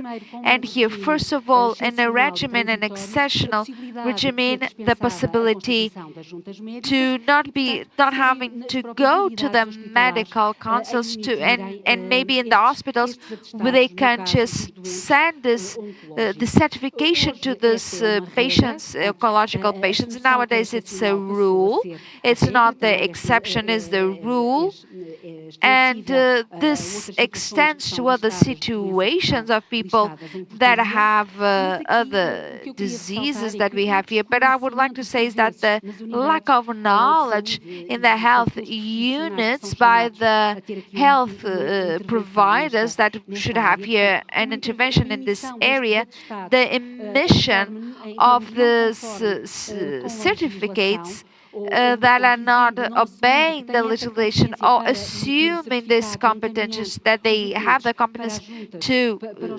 issue this certification, if they don't do it, if they don't certificate a minimal incapacity of 7%, it takes us to situations where it's the user that has all the expenses of a procedure that he didn't have to pay. And so here I'm speaking about this example. We also need to see the dimension of the capacitation of the health professionals. So they need to be aware of all the regimens so they can have all the training here to make effective the rights of the users with the dimensions here of the health dimensions. And something that I would like to say at last on literacy has to do with the target, the public target, because the information needs to get to all the people, but especially to those that are more vulnerable. Here we're speaking of the immigrants. Nowadays, above all, when we use the digital channels and the portals for diffusion or dissemination of the information, we need to have those groups that can stay outside of this success. I'm thinking specifically about the elderly. We have a line just to the elderly. We have groups that are more vulnerable, and through this line, a lot of the things that are told to us are the difficulties of the access to the information via the digital paths, and several to this population, this elderly population has these difficulties. And from literacy, this is the dimension that we can develop later on debate. We need to be more proactive so we can correspond to the necessities of groups, particular groups that are vulnerable. And regarding the right of an accompany, we're speaking about proactivity, and here the right to have someone with us. I would speak about creativity. And what would I like to say with this expression? Well, the issue that we put here is to guarantee the exercise, the effective exercise, and to guarantee the security of the care, and with organization conditions here, how to guarantee the right to have an accompaniment. And here I would like to go back to COVID, to the period of COVID. Here we have, first of all, as you remember, and here we had at the beginning, one of the issues that we had was the right to have someone following the pregnant women during delivery. We have a humanization moment.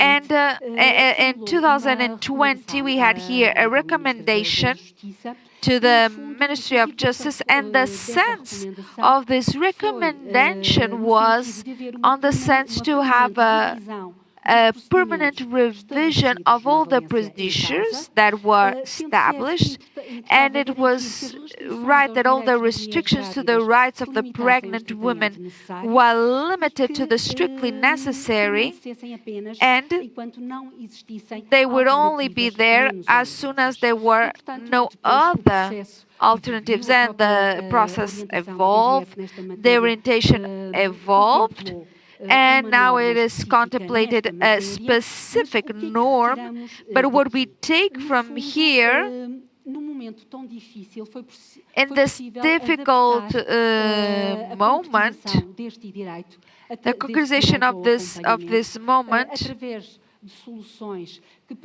and we have here the permanent revision for the procedures that were defined. We have the design of the physical structures, creating channels, difference of circulation, and other solutions that have to do with the acquisition of material, additional material.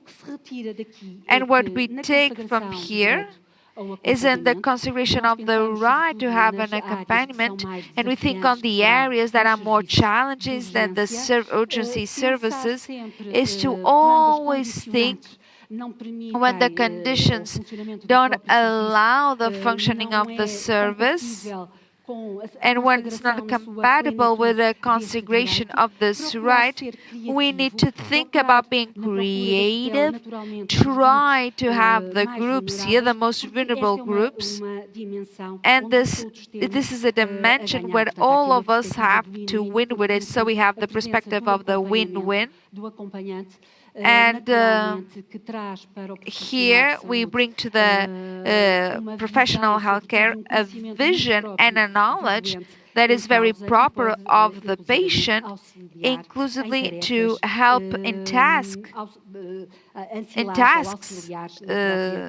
that have to do with providing the healthcare that are more demanding. And now to finish this on time and timely manner, in the rights of the immigrants, of course, as mechanisms here, we have here the affirmation of the universality to the right of protection to health. And so, here, this is something that we have here stated, and on the year that we celebrate the 50th years of the justice provider, and looking back to the moments where we had interventions that marked in several moments and represented an advancement to the rights. We have in 2001, we have an article that has an intervention here. And what are the constraints that we do have and that always appear from the foreigners, citizens? So, first of all, they have to do with this procedure of normalization of the titles. In this circumstance, we don't have at cause the access to care, but maybe it can be more onerous, some healthcare executions. And for the foreigners that already have their residence authorizations, the complaints that we do have here show that the treatment is late. They don't have a username, they have the lack of answer to requests on information that we do from the centers, health centers. But also, apart from these dimensions, we also have the procedures that are defined by the health centers to present the request for the number of users. We have situations where it's not possible to present by email. They have a limitation of days that are predicted for this, and with a limited number of tickets. And so what these foreigners, strangers do here, and all the difficulties here that we see here are the same difficulties and by all of us. And we have here dimensions that we have a transversal focus.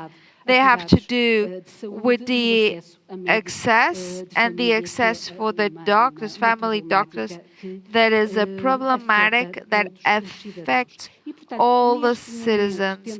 And so at this moment, we want to cover the 3 topics, and I would like to stay here, and I'm available if you have any issues, any questions, or if we want to talk more about this. Thank you. Thank you very much, Dr. Catarina. And now, Professor Fernando Regateiro here, the floor is yours.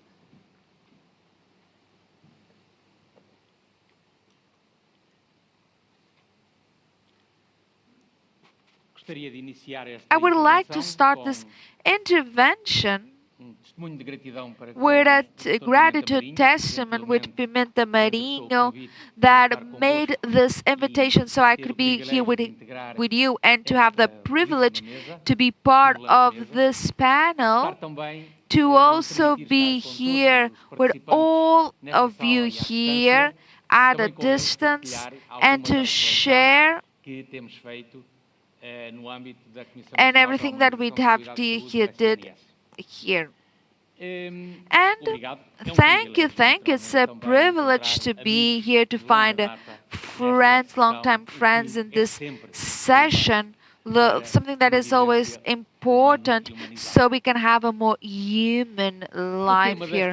The theme of this table is the right of literacy, the rights of immigrants, and after all the interventions that we had here this morning and in this panel, I don't have a lot of space for myself because the little that I'm going to say, they're going to say, oh, we already spoke about this today.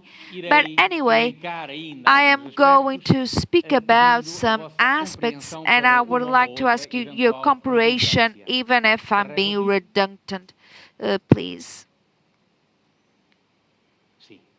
Very well. It was told to us that the greatest goal of this conference and of this panel was to create a platform, a debate platform. We're not going to finish with this platform. And it started with Dr. Sofia, and now we're going to continue. And now we want to bring the fundamental rights to the access to health. And we have here justice, social justice, protections of health, everything that is important. I am not going to speak about this, but we already have here everything that we need. And if the rights are given to the people, something very important, it will not be enough to humanize here the human health care. And this is so important so that humanization can happen daily and the exercise here. And the rights are already an expression here and moral expression, the mutual respect, the commitment, the collaboration, the clarified collaboration here. A relationship that is with a doctor humanized will have a balance between rights and obligations. Rights without obligation as something as selfish is to deny the moral basis. Rights without obligations without rights, there are the lack of being autonomous, of being free. So the rights of the users are a path that is clear for the humanization, for the human care, to treat someone with empathy, to have clear information, to understand all the information, informed consent, preservation of the confidentiality and intimacy. So each person, as a unique person, the right to have someone accompanying and indicates to be at the service of health. These are some pillars, some of the best, but a lot of them we already have shown here. Literacy and health, Dr. Sofia gave us an extraordinary approach here, that it was very comprehensive, so I don't have much to say. But from this theme, I had here a strong plate, so I'm going to take part of its strength, and I'm going to make the process quicker. The literacy in health has to do with the group of competences of literacy and social, and the capacity of people to access, understand the information, to promote and have a good health. The capacity and the all the training here is something that is so important that comes from advanced from the literacy and health. We need to understand our rights and obligations, and it has to be, it cannot be for personal usage. We need to understand the moral obligation and understand that on the other side we have other people, other interests. We need also to evaluate and make decisions with basis on the decision and the reason, a clear reason, of course, because to always doubt everything or always believe on everything, this is just being, it's not being stimulated, it's not being critical about something. Poincaré was the one that said this in another historical time he was born. It promotes the autonomy and the informed choices, and obviously it's on the base, on the health care, on the critical person that understands what's being told to him, that interacts, that participates. So it's important.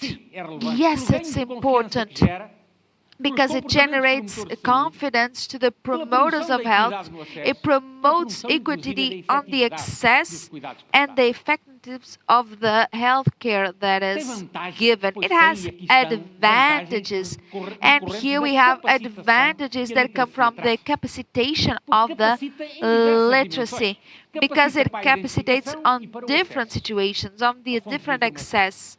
It capacitates on the of not having the fake information. We can also see the risks of the data. We also capacitate for the own disease, for the health. We can see it here. It's not that written, but it should be. It capacitates you for an effective communication, to have communications.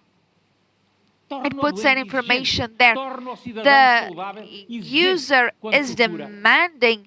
He is someone that demands quality. We have a better quality of life, and eventually we have the quality of services and health. And so when we speak on personal capacitation, this implies the mobilization and the warning. And Drummond Andrade has verses that says something like, at the middle of the path I had a stone. I had a stone at the middle of the path. And then when I looked here, I said, very well, now I'm going to take out that stone. The stone is going to be there. And I wanted to take it there. I tried to take it there and it didn't move. I kept on and I wanted so much, and when I acted with all the strength. I changed it from place. I made it happen. Very well. This is what happens with the personal training based on literacy. We make it happen. We make it act so we can have a change. If we don't do this, we will never have a change. So the personal capacitation, we need to control this.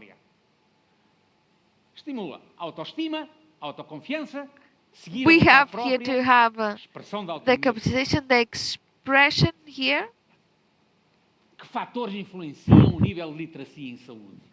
What factors? Here we have the characteristics of the patient. If it's adequate, if it's explicit, if it's clear, the complexity of the information and the way that the organizations present the information.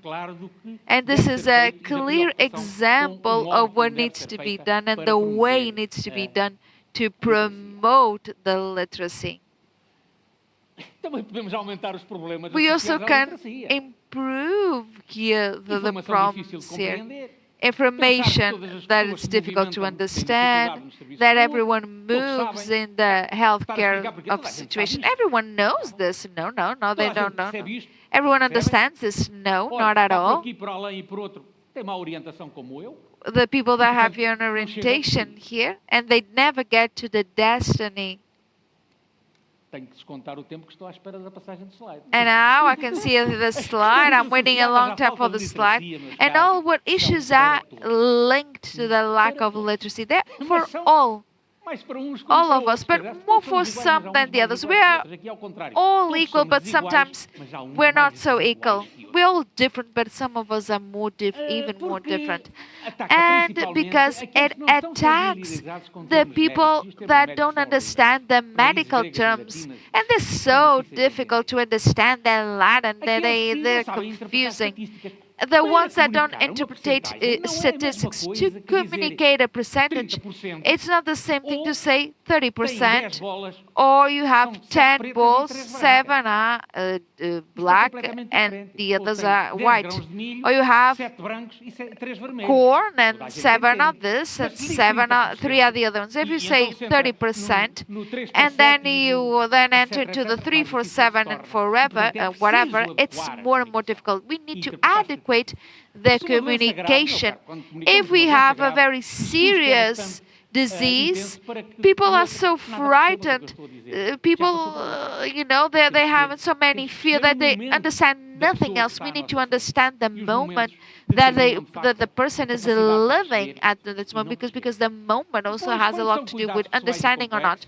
And then when we have healthcare that are complex and they involve unknown technology, well, something is not working, so I need to complain. Okay. And now everything is so slow. And what are the consequences of this low literacy and health? I think I have advanced maybe 2 slides. And what are these consequences? They tell us that they are a predictor of our health, and the patients with low literacy, they have 1.5 or 3 points to have undesirable moments living. This is the case of not interpreting correctly, interpreting incorrectly all the risks, low communication with the doctors, to not understand advantages and disadvantages and others. And these are the circumstances where we more need to mobilize the patient to follow all the guidelines, and where it's more necessary to recover the anemic state of the patient so he can help us to take care of him. So, what are the consequences to the low literacy in health? We have results of health that are lower and higher costs. In England, the economical cost for the NIH, it was in 2.95 to 4.92 billions of libras per year, and the cost would be almost 6,000 libras per inhabitant. So in the United States too, we had also an increase here on the costs that come here from the low literacy. To improve literacy, we have here pillars, they are here, and now we have here the slides for the regulatory entity of health, and obviously this is the type of slide that pedagogically it's horrible. We should never do something like that, and if this was in an academic situation, I would not approve this student. And now, what we need in an institution, a health institution with literature, because the institution or is mobilized, or their managers, their responsibles are mobilized to grab this process and take them further on, to invest on them because they believe they're going to have advantages for the users, or they're not doing it, nothing is taking us to improve and to have an organized literacy. We need to enter into the culture of the institution. What are the rights here? We have here clear views here, to don't let nobody behind. And what we do have here, we need to have global here, institutions here, social and spiritual for the person, in respect, dignity, compassion and empathy. And when I actually invest on this, and the user, so he can understand me, he can help me, so we can create a partnership that has as end goal to treat better the patient. The citizen understands, the patient understands, and he makes an effort. And I also understand that it's worth it. And so we have the immunization in health, and this transforms this to a better situation. And in practice, we need to understand the centralization of the person. And this, we need to understand attitudes and process to understand the person, and naturally, the institution needs to take care of who takes care of us. And this incorporates all the dimensions: the respect, the empathy, the compassion, and the impacts here. And here I just want to see this horrible slide speaking pedagogically. And we have here importance here. One of our suggestions here for the immunization was to go to the executive direction, to go next year, and maybe it's important to include here the immunization to value on the point of view here, the ones that invest on this dimension. And as far as was informed 2 days ago, we are doing it for everyone. And to say the truth, and another work is to know how much immunization is worth. What is the economic value? And with immunization, we improve, we reduce the time of recuperation, and everything is documented. It reduces the time of internship. We have a global improvement. It improves the confidence. We have improvement on satisfaction of the patients, and we improve the hope that I'm going to leave you at the end, and also with the hope of ending briefly, because I hope in a better future. For Santo Agostinho, we have the present of the past things, that was the memory. The present things, that it was the look, this is I look at you, the present, and the present of the future things, that is the hope. And so, even knowing that all the excellent things are so difficult and rare, my dear colleagues, the ones that are here, the ones that are outside looking, our population and our citizens, for all of us, let's believe that we have a future with the people and for the people. A future, there's the certainty that this future, it's me, it's you, it's all of us. Thank you.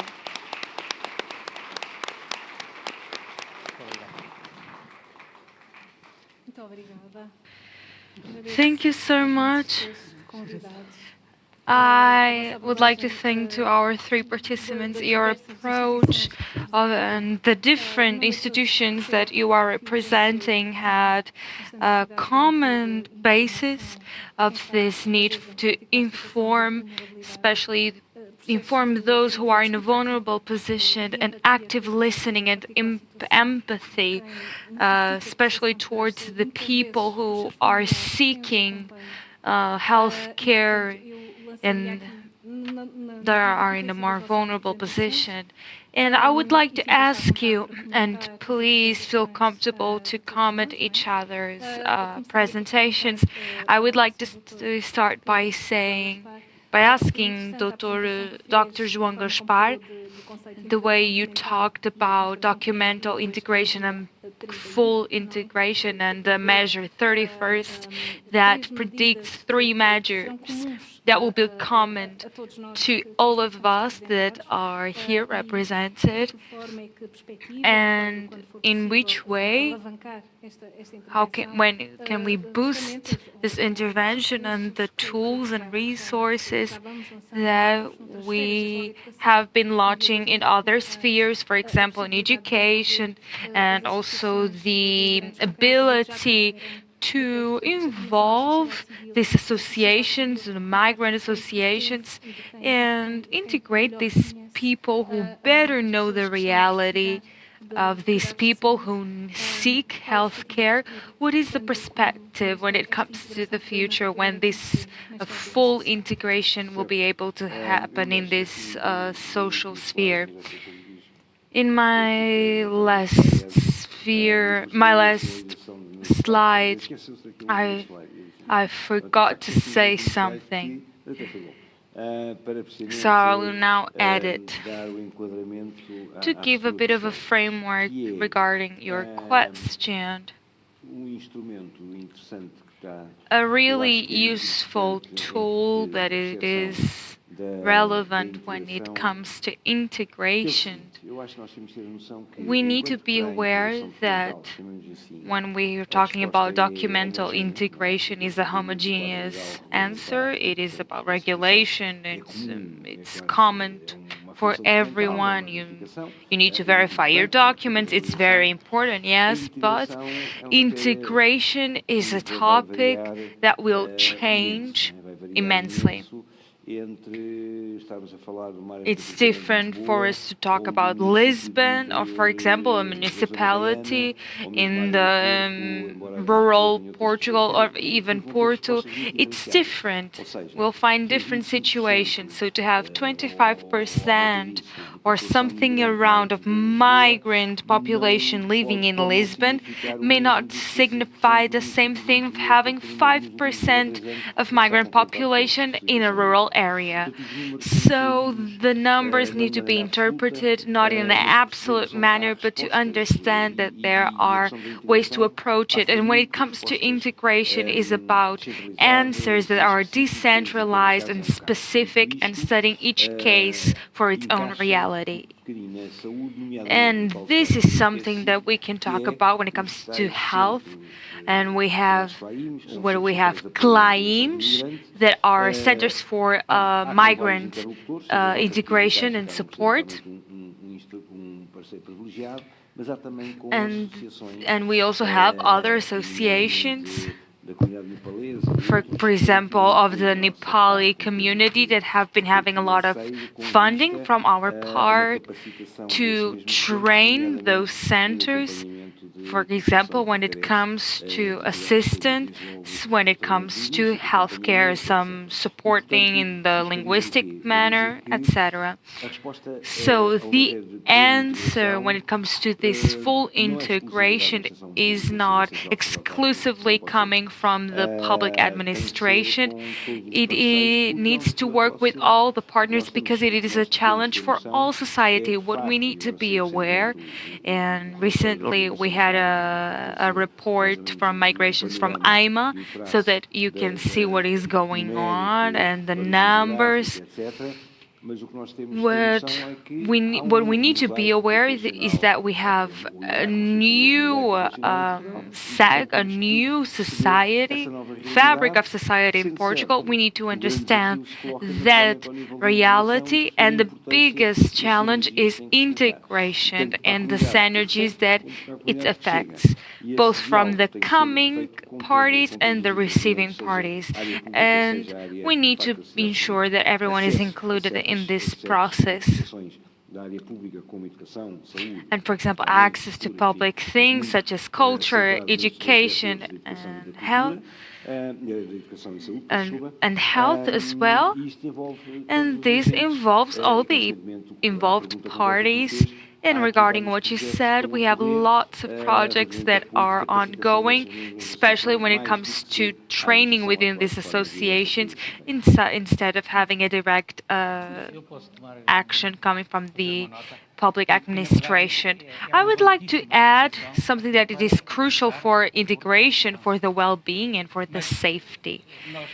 But Dr. Pedro talked a lot about the we organize, but on the other side, we need to have someone who is willing and able to be integrated. And the thing I would like to say is that how that other person dimension is being taken into account in the approaches that are being conducted, because the approaches for a certain culture, and probably I'm a bit ignorant about it, but I do it as my own intuition, but we need to have a certain proximity, a certain path, and pondering certain values and costumes, for example, and that will not work for a different culture because it's a different population. And this is a bit hard when we know we have tens and tens of different cultures that we need to welcome, that we need to make an effort to integrate, but it is a challenge. And we don't have pre-made formulas for that. Yes. I would like to say, yes, this is not a homogeneous population. We talked about linguistics, for example, and cultural mediators to simplify things. If around this 1.5% that was mentioned on the report of migrant population, maybe half of it, maybe 50,000, 45,000 come from a Portuguese-speaking country. And we can say that, oh well, even all other Portuguese-speaking countries have a different level of Portuguese. Maybe the training levels are different. But we are talking, for example, Mozambique doesn't have a lot of expression in the percentage when it comes to Portugal. So we do have a percentage. And we have Brazil, Cape Verde, Angola, countries like São Tomé that have maybe Mozambique. This percentage of the population is interesting, but we have a cornerstone that is this wandering of the Portuguese-speaking world. When it comes to the legislation, for example, and constitutional rights, we have a very interesting perspective. Now we have a new reality that about 250 or 300,000 people who are coming here. For example, Pakistani, and for us saying that Pakistani and India are similar, it's terrible, but they have some geographic proximity. So we're almost reaching 1,100,000 numbers, and then we have, of course, other European immigrants. So this first half that we talked, that we overcome the linguistic barriers. So this training, the last slide that I am always mentioning, we had like the situation of the Nepali community in Manamunish, and we had a lot of support for that community, both in health and educational sectors, and working together in those with associations. And AIMA has this service of over 100 languages, and we work together with associations. We have that as our basis. Because the linguistic barrier it's a core issue. Dr. Catarina, I'm sure I would wish you would be able to participate of a human right that is access to health. And something I would like to highlight is that for integration, it is crucial training for rights. A citizen that knows their own rights is able to reivindicate them and to demand everything that it's worth and it should be given. And we touched upon it, but I want to go into deeper when it comes to training and literacy. It is important to participation of the interesting parties for us to understand their needs. So we cannot talk about models that are own models that are one suits fits all. It's not like that. So this listening and working with associations, it's crucial. In the 90s, when we had our first round of immigrations, because we had no complaints up to then, and people who were coming from new complaints from the countries of Eastern Europe. But then we decided to talk with associations of people from those ethnicities. And now, in this new reality, it is a process that we are really aware of, and we really know that we need to hear to society so that we can understand the needs that these communities have when it comes to access to these services. So I would like to highlight this dimension of being proactive and even within our own institutions to welcome people to this listening stage. You talked about participation and also when we face complaints and then we interact, for example, in the health sector. When it comes to the turnover, what is the perspective that you can give when it comes to your perspective? Are they open to your intermediation? And up to what point can we influence to a uniformization of behaviors that follow the law and the protection of health as a whole? When people go to the justice system, it is a last resource. It's not they weren't able to find answers, so this is a last resource, and a lot of the time they already have a better relationship with the public entities. So for us, we need to listen to people and to listen to the entity. And when we talk about health system, we need to highlight and understand the problem that was mentioned and find a solution that is good to solve the problem. For example, how long it takes to access certain services. So there is good reception when it comes to this sector.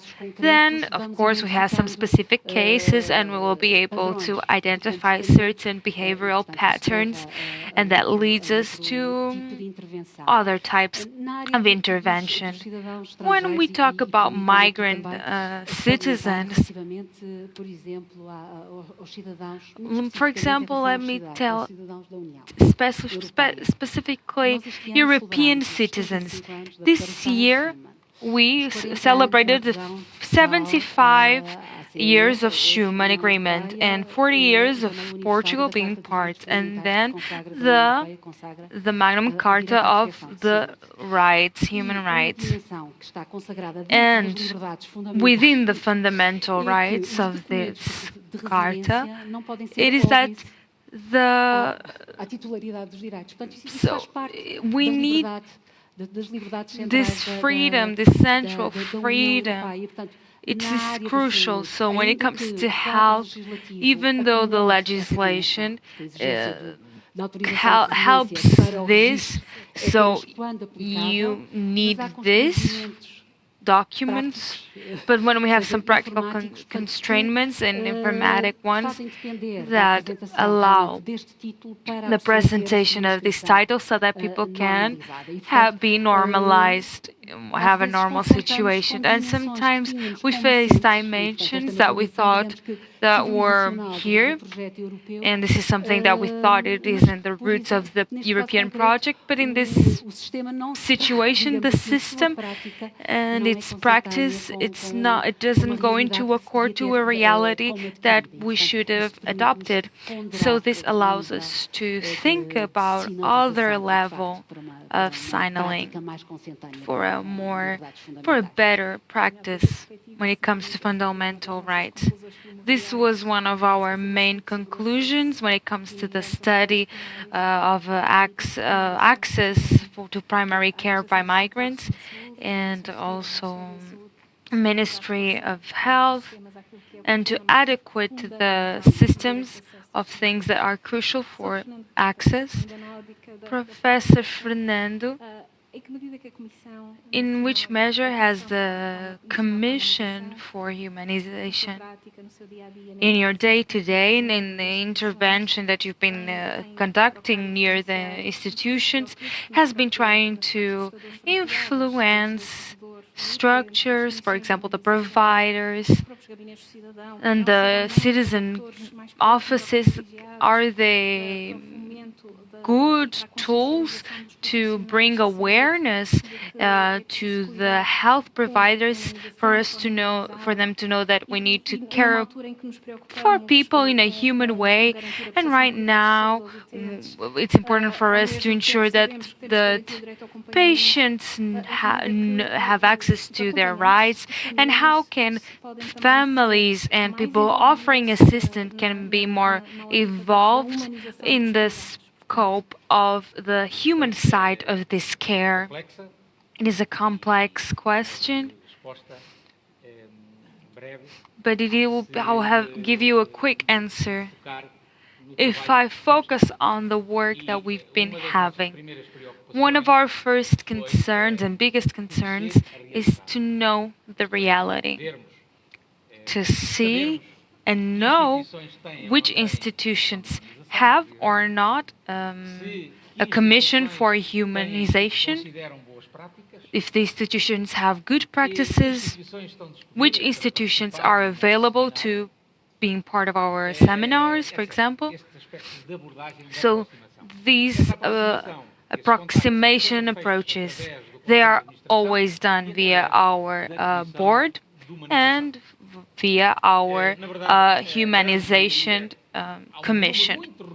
We have a really small number of institutions, of health institutions, that still don't have a humanization committee, which is mandatory by law for almost now 3 years. And there we say that we are the ones who are in charge of legislation.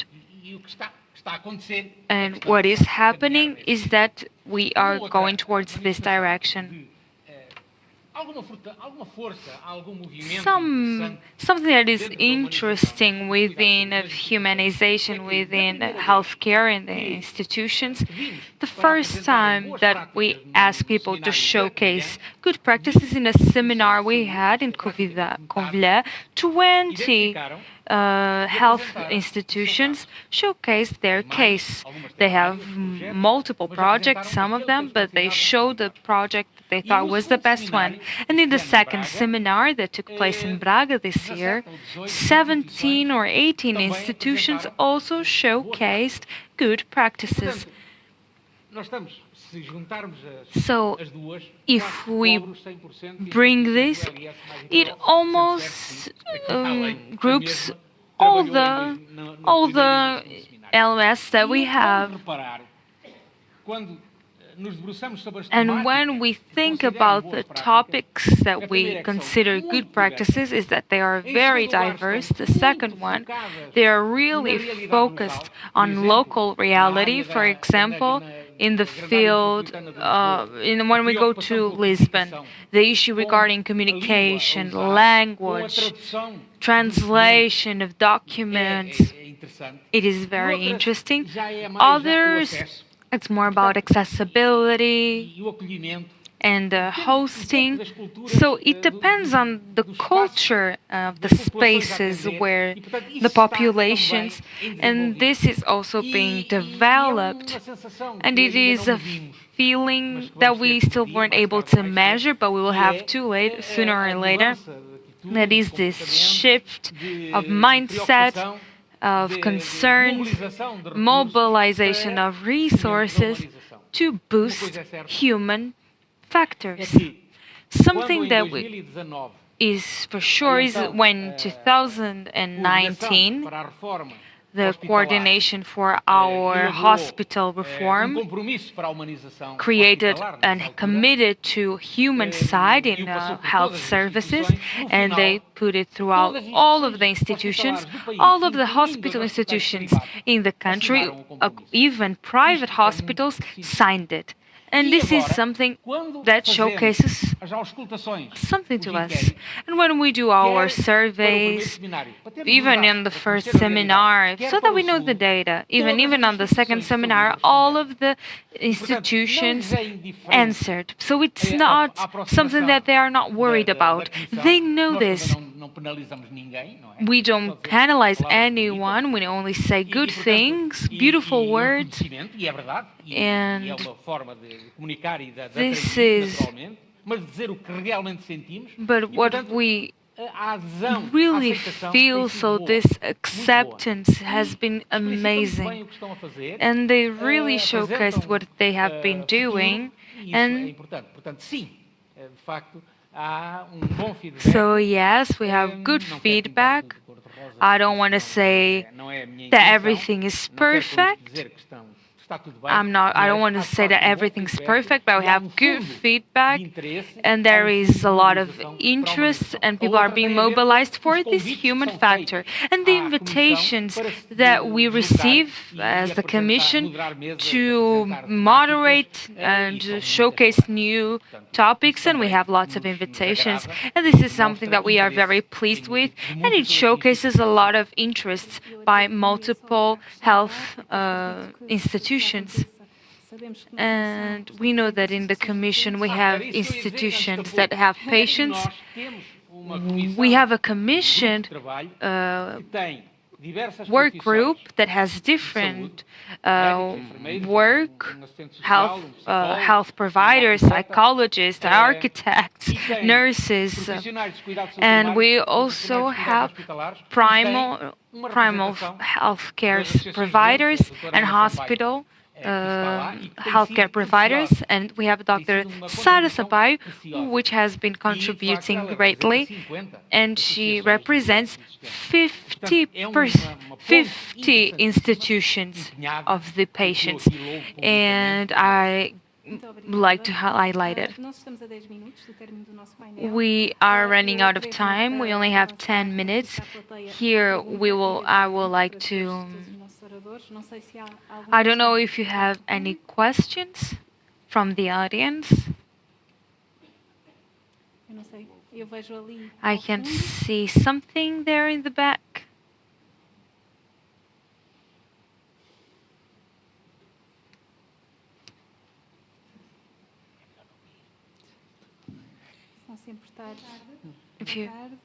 Good afternoon. I've been coming to these events for a few years, and the topics are always the same.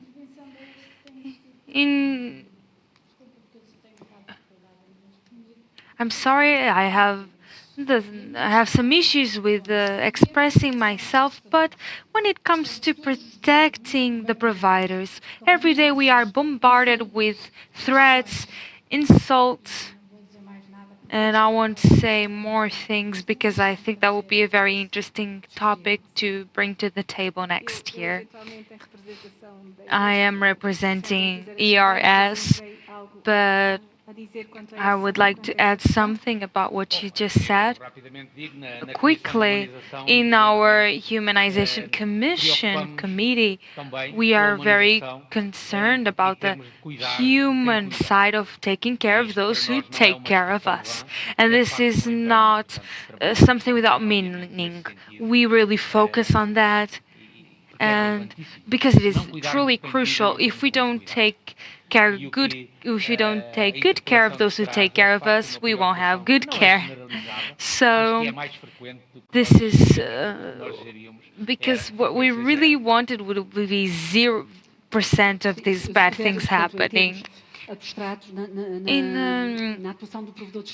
When it comes to the public sector and in the justice perspective, of course, our focus is fundamental rights of people.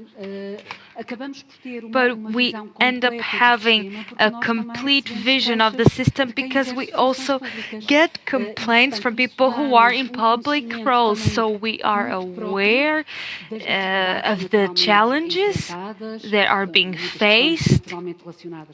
A lot of things happening within the workspace. So this isn't something, well, when we talk about safety, comes. But I would like to highlight that we have this full perspective because we also get complaints coming from those who are in public roles, so the workers themselves. Still in this, I feel like the funding on literacy within the health and also highlighting the challenges, human error, and the matters that are for example, when we talk about the uncertainty of a diagnosis, we should share that with population, and every person has to understand that these situations happen. And then we have these small cases where we have behaviors that go outside the norm. And we have some citizens that have a certain type of diseases, maybe 2-3%, and that, of course, don't think about their behaviors, and they don't understand and don't think about the issues regarding the other. They don't do it, and those people are always there. And they did that because that day they didn't take their medication and the medication isn't working. So this is a reality.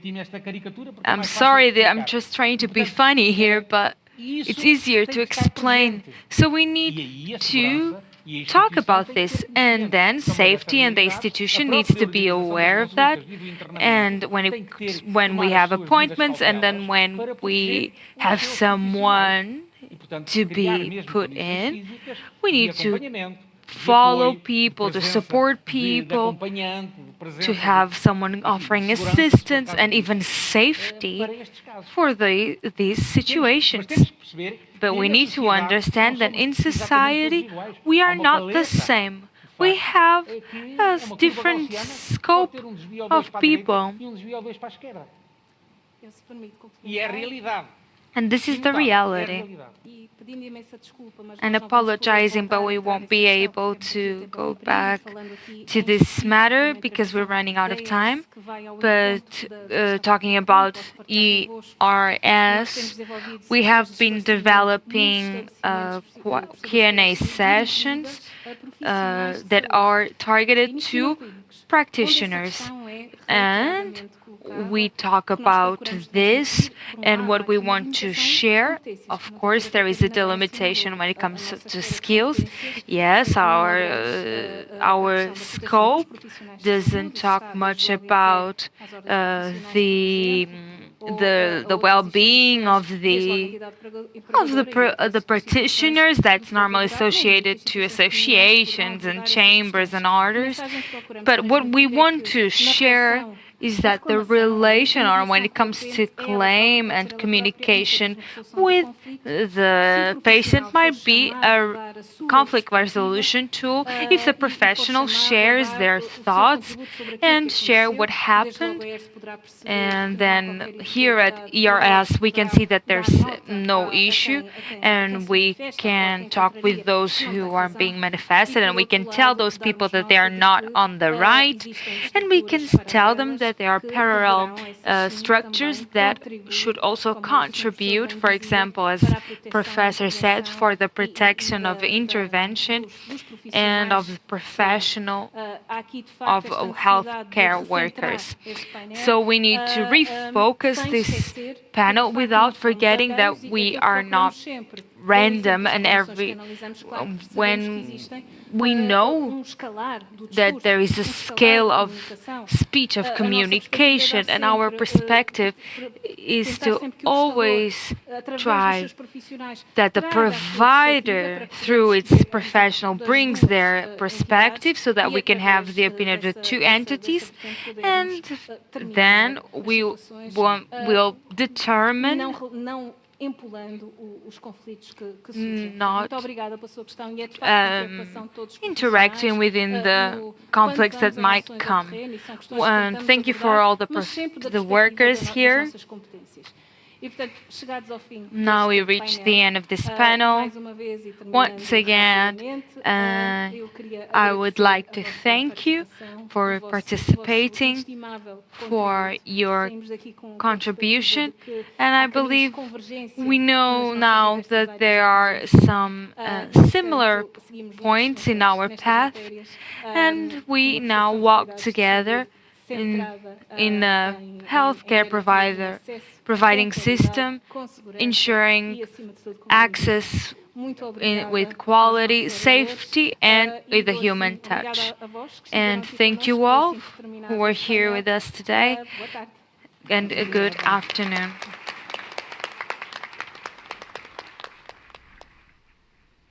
O que é o consentimento informado em saúde? O utente tem direito a decidir se aceita ou recusa a prestação de cuidados de saúde que lhe é proposta. Para decidir de forma livre e esclarecida, tem o direito de receber informações claras e completas sobre o diagnóstico, a intervenção proposta, as alternativas existentes e os riscos e efeitos secundários associados.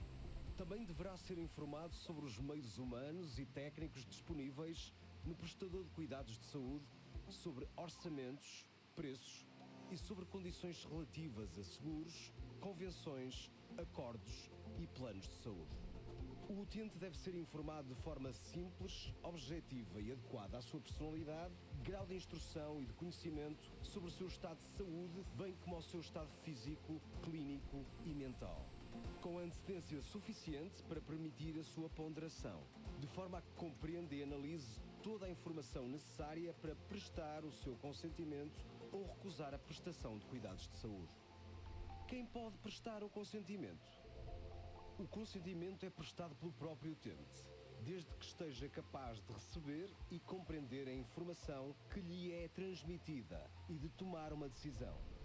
Mas também pode ser presumido quando o utente está impossibilitado de decidir e há urgência na prestação de cuidados. Pode ser ainda prestado por terceiros, no caso de menores de idade, maiores acompanhados ou quando exista um procurador de cuidados de saúde. Como pode ser expresso o consentimento? O consentimento pode ser prestado por escrito ou oralmente. Mas o utente também poderá recusar a prestação de cuidados de saúde ou revogar o consentimento a qualquer momento. Se a recusa implicar riscos para a sua saúde, o utente deverá ser informado. Conheça os direitos e deveres dos utentes em www.ers.pt/utentes/direitos e deveres dos utentes. Se tiver dúvidas, faça um pedido de informação. Caso os seus direitos não sejam respeitados, pode apresentar uma reclamação sobre o prestador de cuidados de saúde, que será apreciada pela ERS. www.ers.pt. ERS, pela saúde de todos.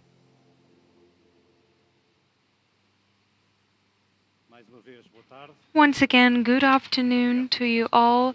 Thank you so much to the Secretary of State who is here. We will go to a next panel, Europe and radiologic protection, 15 minutes presentation about the new skills and the new responsibilities that have been under the realm of ERS. And now, Frank Lee Marques.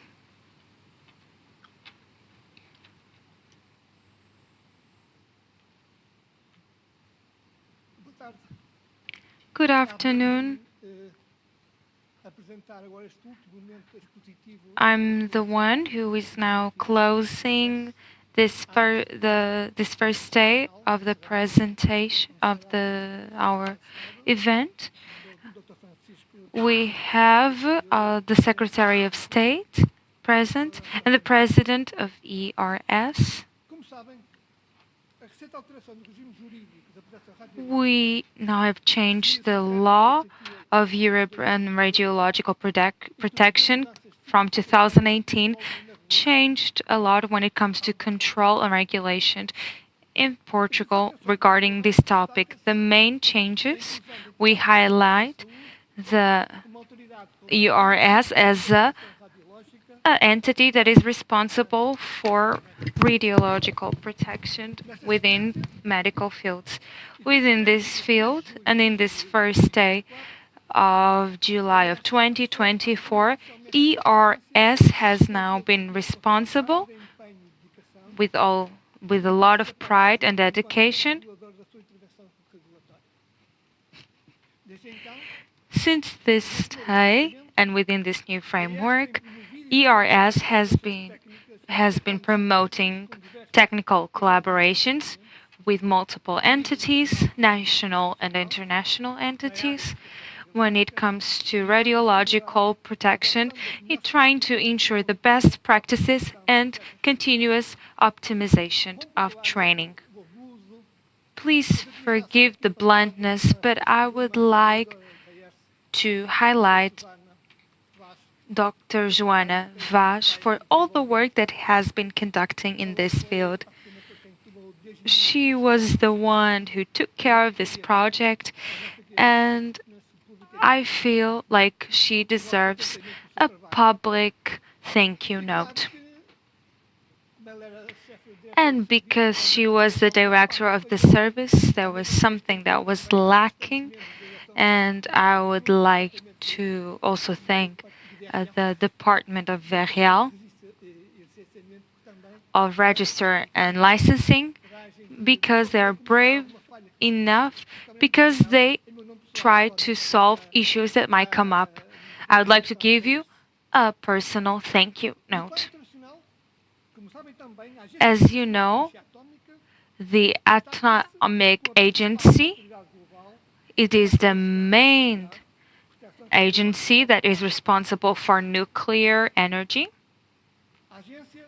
This agency establishes the technical terminology and promotes international cooperation of nuclear technology for a sustainable development, especially in the realm of medication and medicine and clinical research. Portugal has been working together with this agency, and it is being ensured with the Embassy of Portugal in Tion. And this is what we'll have today, here in this moment, the presence of Eduardo Pinta Silva, who is part working of the UN in Vienna, to tell us about his experience and the perspective of... Thank you so much for accepting this invitation that we are very proud. And I invite to the floor to start your speech. Eduardo Pinta Silva has a really long curriculum. He has a bachelor's in law in Porto. He's also from Porto, like ERS. He has an MA in Foreign Affairs. He was the advisor in the UN and in Geneva. He was the lead. He is the cultural consultant for Austria Embassy in Portugal, and he is a member of the International Agency of Atomic Energy in Vienna.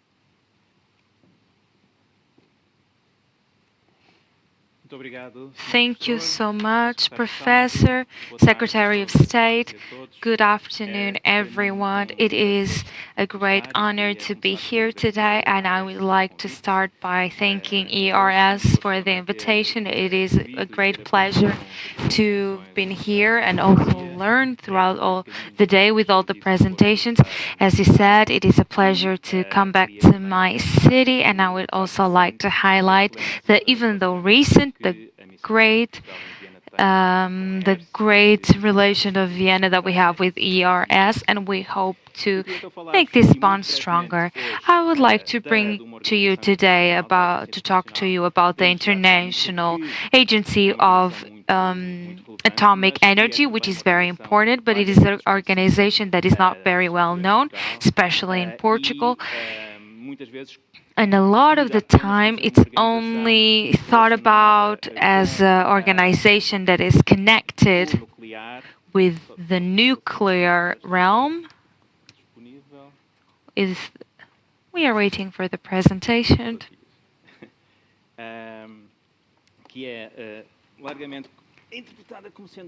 That normally if we think about this agency as atomic bombs, nuclear centrals, and all of these things, but it goes way beyond this, and what I would like to highlight it, and then do a reflection on how this agency is connected with the topic of our conference of regulation and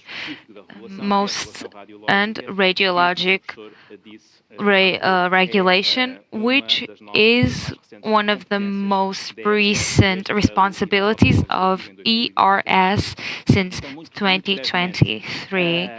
So quickly, the International Agency for Atomic Energy was created in 1957 after the Second World War, after we saw the impact that nuclear energy has as a result of the atomic bombing in Japan.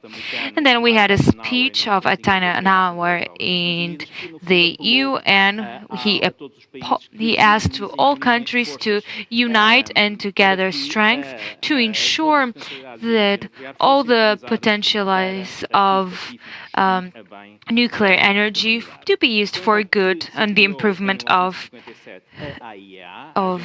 humanity. We created in 1957 our agency, who has its quarters in Vienna, and even though it is within the scope of UN, it's not an integrated part of the UN, and it isn't dependent of the Secretary and the Secretary General, and its main goal is the promotion of the safe and peaceful use of nuclear energy and radiation, and ionian radiation. Its status in the second article is to contribute that this type of energy is used in a peaceful manner and not to be used for military ends. We have two main body corpses, and then we have the board of governance that has 35 countries, in which Portugal is a part of. So we have quite an important role in this phase because we are part of this more strict group of countries.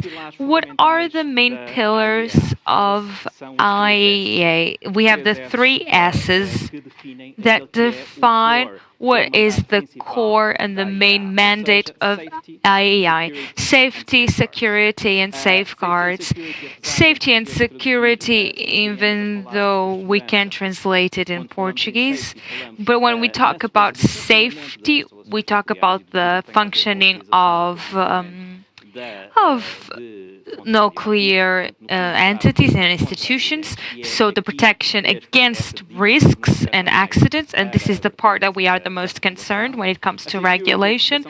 Security, it's about protection for external attacks, and we also have safeguards that is basically the insurance that all the material is being used for peaceful ends and not for military ends, for example, which is important now in the Iran conversations. Taking these three pillars into consideration, we developed a group of international treaties, which I would like to highlight these two, which are the most important ones: the Convention on Nuclear Safety and the Convention on the when it comes to the management of oil and radioactive waste.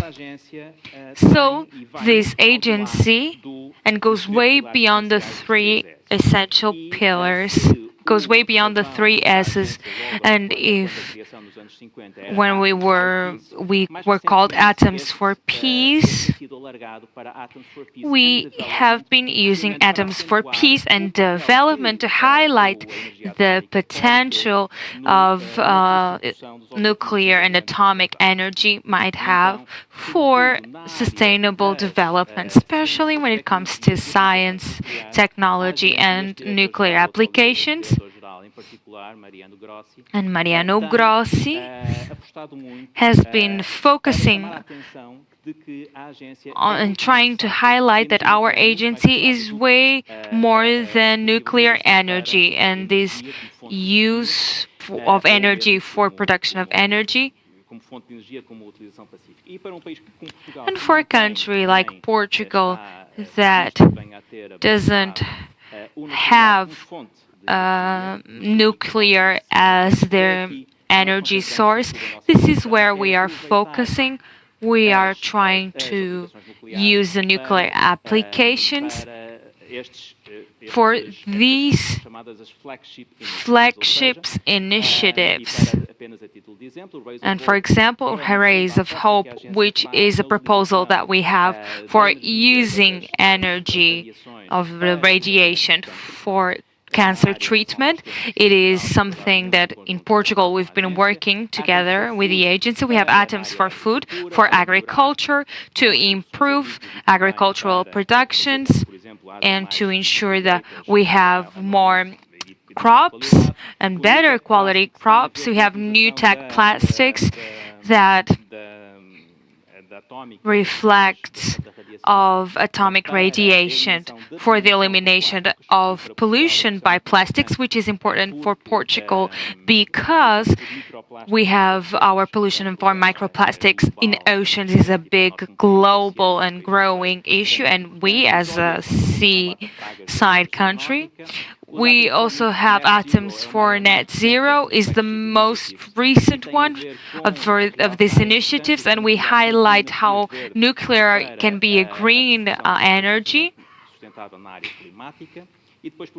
And lastly, we have two initiatives that are recent, that is the gender equality and to facilitate the access of young women to master programs in scientific fields relating to nuclear, and Lisa Miner to women who already are trained and to go into labor, into the market.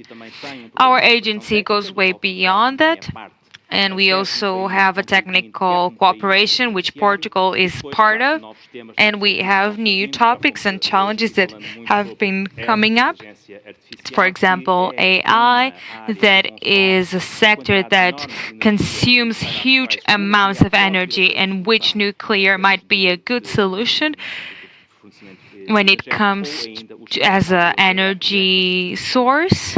a grande inovação será permitirá utilizar a energia nuclear de forma and using mais concentrada nuclear energy in a more concentrated manner and without a lot of demands. falando sobre o papel de Portugal. When we talk about Portugal in this agency, we are a funding member, and we were part of it on 4th of September of 1957. We are members of the board, and we communicate a lot. We fund a lot of these flagship initiatives that I just mentioned. We have a collaborative center of this agency in the University of Coimbra, the use of nuclear technology for health applications, and we create radioisotopes and radiopharmaceuticals.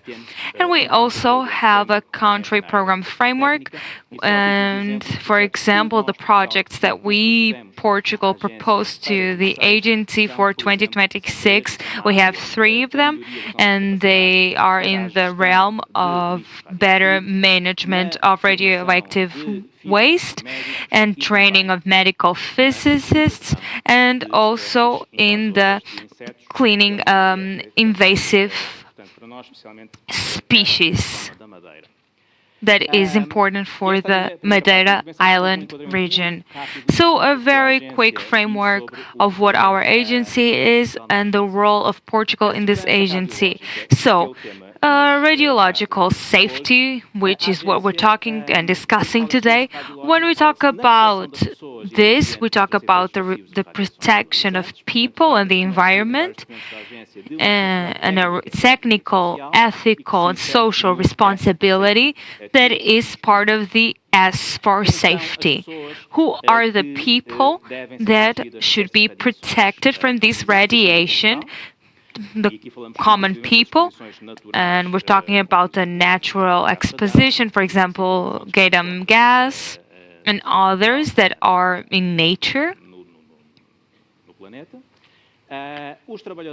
The workers that, according to the statistics, are the ones who are the most exposed to radiations, patients, and it highlights that 95% of the radiation of people comes from medical testing, which is very significant. And when we talk about medical exposure, we talk about cardiology, also dental medicine, for example. And as a consequence of this need to ensure radiological safety, our agency, in our mandate, we developed and approved in 2006 our safety standards, which are a part of patterns that are designed by the agency to protect health and minimize risk for life and property. So this document constitutes a normative body of a high safety program. We have the safety fundamentals, safety requirements, and for health sector, this third one is the most important one. And then we have safety guides, which are the main principles that we have. And our safety fundamentals are, for example, the fact that responsibility to ensure safety is within our agency, and also justifying that the benefits that we get out of this exposition must be bigger than the risks. The optimization, for example, as long as feasible, it needs to be the less amount of radiation, and even if it's not related to the medical work, the limitation of the dosage. Where is the binding level? They are binding for the agency and for the states in relation to the operations, but for the other states, it's up to them. We do have no obligation of diligence and a duty of care. This is for all the states, but European-wise, the European Union adopted a directive in 2013 2013-59 Euratom that embodies this normative body and makes it mandatory not only to European institutions but also to all of the state members. And that includes all the principles that we talked. This directive came to Portugal in 2018, 108/20/2018. The last part of our presentation, coming from all of this international regime and the internationalization, our basis for regulation that is important is that we have a competent entity, both in our safety standards of our agency and even in the directive we talk about a competent entity, and each state is responsible to ensure the regulation. In the Article 76, we talk about an authority that is competent, and a Portuguese legislation, we subdivided this obligation, these responsibilities in two entities, one having the role to get licensing and registration and another one to inspect. And the Portuguese regime, and I'm sure you know it better than I do, so this law decree of 2018 was changed in 2023, the DL 139D/23, where we created a second competent entity. And in APA, we have the Portuguese Environment Association was the chosen body for the radiological. But since 2023, we have now ERS has special responsibilities for the management of nuclear use, and we have the practices that embody medical exposition. If not, for all the other uses, we still have the residual competence coming from APA. And we opted to bring autonomy to these inspecting bodies. So, once again, when it comes to medical exposure, we have EGAS for health sector, and then we have ASAI and ICT, and then we have IGAMAWAD, that was also one of the bodies in 2013 that had the main responsibility. The main principles that are here when it comes to the regulation of radiological matter that are in the Article 12, they have a lot of responsibility for the ERS and APA. And when it comes to authorization, I would like to say that the main ones are the emission of authorization, which in our judicial term might be previous communication, register, and licensing. Then, of course, we have the renewal of the authorization at the end of 5 years, the special recognition, especially coming from APA, and Article 12 describes all of the responsibilities that fall into these entities. And then we have the inspecting body that is also part of the and it is also given to a competent body. Concluding, to sum things up, here in Portugal, the same principles that we have are the ones that we have in our safety standards, in our directives, and in the Article of 96 and 98 of the Portuguese law. We have even a more stricter decrees when it comes to medical exposure. We're talking about a regulation that isn't about an economical one, like most regulation. This is one is focused on safety, the safety of the people. It is a regulation that is mandatory, independent, and completely insured by ERS and harmonized within the European Union and in the global scope. Our last slide, international cooperation. Our goal with harmonization, we want to ensure that relations happen. Our agency has a program and a service that is Integrated Regulatory Review Service, IRRS,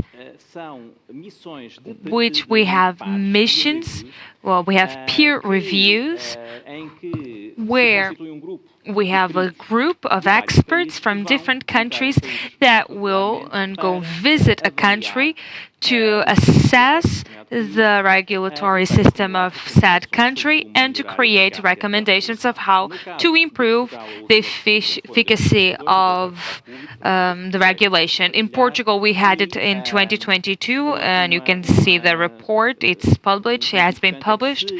And if these IRRS are non-mandatory, but for the European Union members, they are mandatory. So, to conclude, radiological regulation is crucial to ensure global safety. Our normative landscape are crucial, and it is a technical and responsibility. Thank you.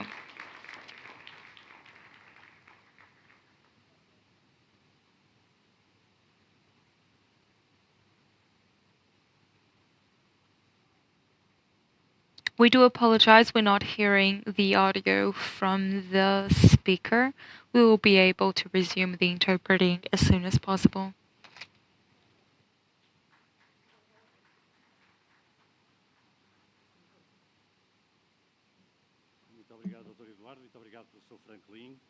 Much, Dr. Eduardo. And now we are almost reaching the end of our meeting. Now I would like to talk about my communication office and share some of the innovations that just were launched yesterday. We had a graphical reformulation of our ERS, and for those who visit our website, you have 4 main axes that came from surveys that we collected from users of our website. We simplified access, for example, in the field of providers, and you can click it and you can see and access in a simplified manner to essential menus for licensing and to be logging in, and also for complaints. We also have some direct links to Q&A and radiological protection. Also in the realm of patients,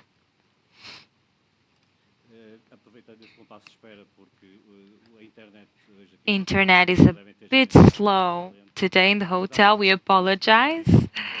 Here in the area of users of the patients, we simplified the language and highlighting 4 areas that are really explored in our research: the duties and rights of the users, our publications, and of course complaints.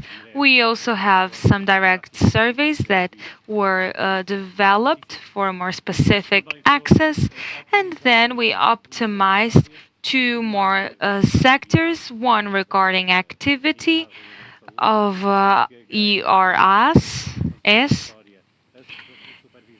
that talks about regulation, supervision, and you can see the decisions that were made. And then we have another field that is connected with research and studies that we conducted, where we had a lot of requests to put it and simplify its access to the studies that we were conducting. So here in this red part that you can see highlighted, we divided our studies and publications by year, and we also have a search bar where you can search by topic. And to end, I would like to say that all of this work was done internally in ERS. I would like to tell you that starting from now, we will be having a web page in the English language. And now, to finalize, we would go for what it is, a summary of our day.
To end our day, I would please invite to the floor and Dr. Maria Antónia Torres, who is also part of the ERS, President António Pimenta Marinho, and the Secretary of State Francisco Rocha Gonçalves.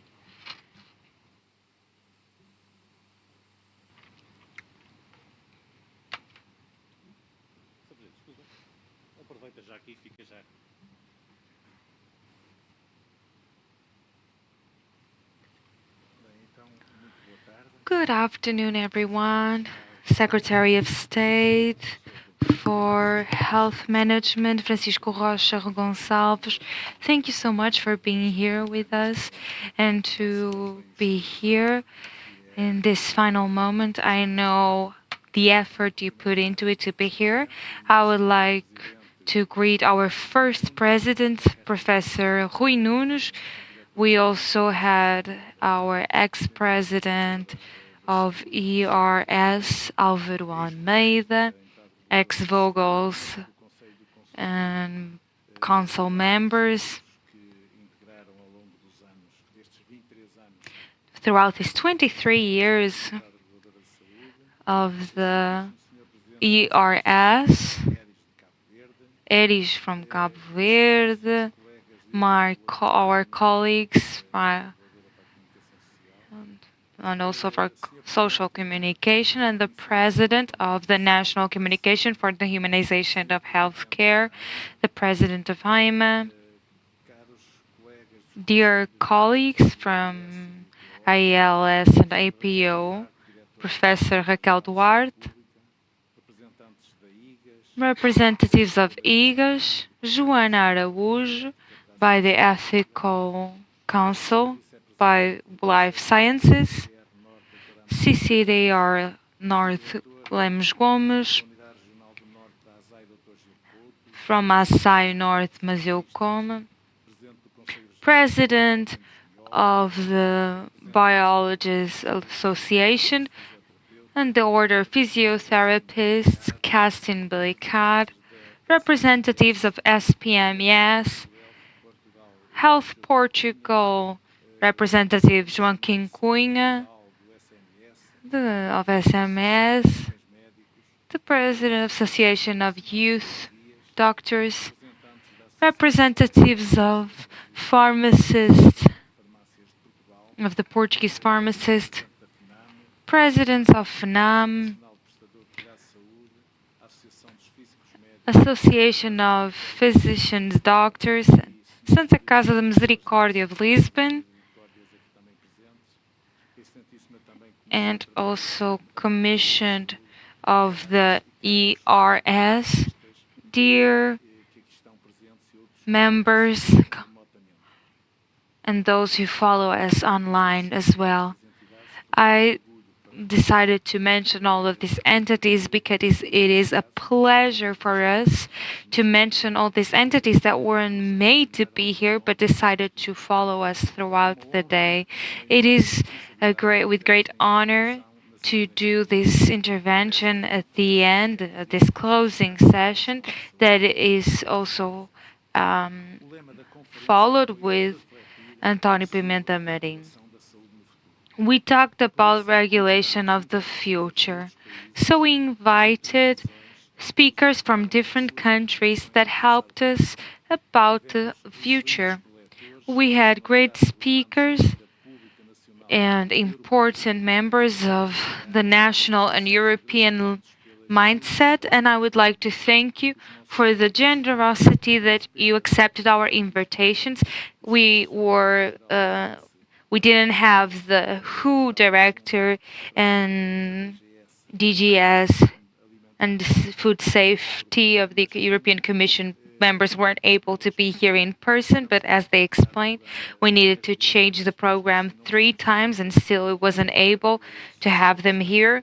And they were only able to follow us online. Unfortunately, we don't have anyone commission T for United Kingdom. We have been trying to bringing them here, but unfortunately, they weren't able to be here with us. And with this being over on the other room, we have the Sync event that has participants of 10 different nationalities, but we also discussed the future of regulation. I can tell you that we feel quite awarded for the decision that we made on creating these events and also the debate that it comes from it, which I'm certain will be very useful for the development of our regulation work and for our learning curve, as has been having a clear goal of protecting patients and also making the change of the sector following up. We also have a survey about how efficient ERS is, and we want to measure the impact of our work. We have a collaboration with the University of Porto, and we weren't able to still launch and publish this work, but we intend on launching it pretty soon. But I would like to highlight some key ideas that I believe to be important. I would like to talk with the ERS workers. Nothing that we have been able to achieve in these last 23 years would have been possible without your dedication. We are a respectable institution because we have highly qualified workers that know the judicial, technical framework of health. So recognizing their skills is crucial because these are the people that ensure daily the trust of patients and citizens in health and analyze and assess very complicated situations and regularize them. So we would like to thank all of the workers who are part of ERS and all helped organize this. And I would also like to say thank you to our interpreters for the deaf people. ERS also has the ability to know the health providers, even though they are private or public. This knowledge is not only bureaucratic, it is a close knowledge that comes from data analysis, from constant availability and direct contact with citizens and institutions. Thanks to that, we are able to intervene in a just and proportional way and to give good results and try to preview risks that might show up and ensure that people have access to healthcare with safety and on time. So we are very focused when it comes to quality regarding licensing. The ability that we have to take new responsibilities. Throughout the years, we never failed when we faced new responsibilities. A few years ago, we were responsible for licensing for new hospitals. And last year, we started having the responsibility for radiological safety for the patients and the medical workers, and now we are part of entities who are responsible to ensure the European regulation in regards to artificial intelligence. And this showcases that this willingness and this trust on the health regulators is important. ERS is aware that excessive bureaucracy is an obstacle for innovation. So we are preparing to focus more on the simplification of procedures, more digitalization and debureaucratization. But to simplify, it doesn't mean that we will be more relaxed when it comes to our demands. We are going to transfer responsibility to the providers. Each institution needs to be aware and to know their own and ensure their own safety within their own entity. And we need to have clear benefits for the users and the patients and for the healthcare system. ERS is not the one who's doing all the legislation, so we hope that bureaucracy is eliminated by the work that has been conducted by the different ministers. ERS has always defended this position for the providers to simplification and the fighting this excessive bureaucracy.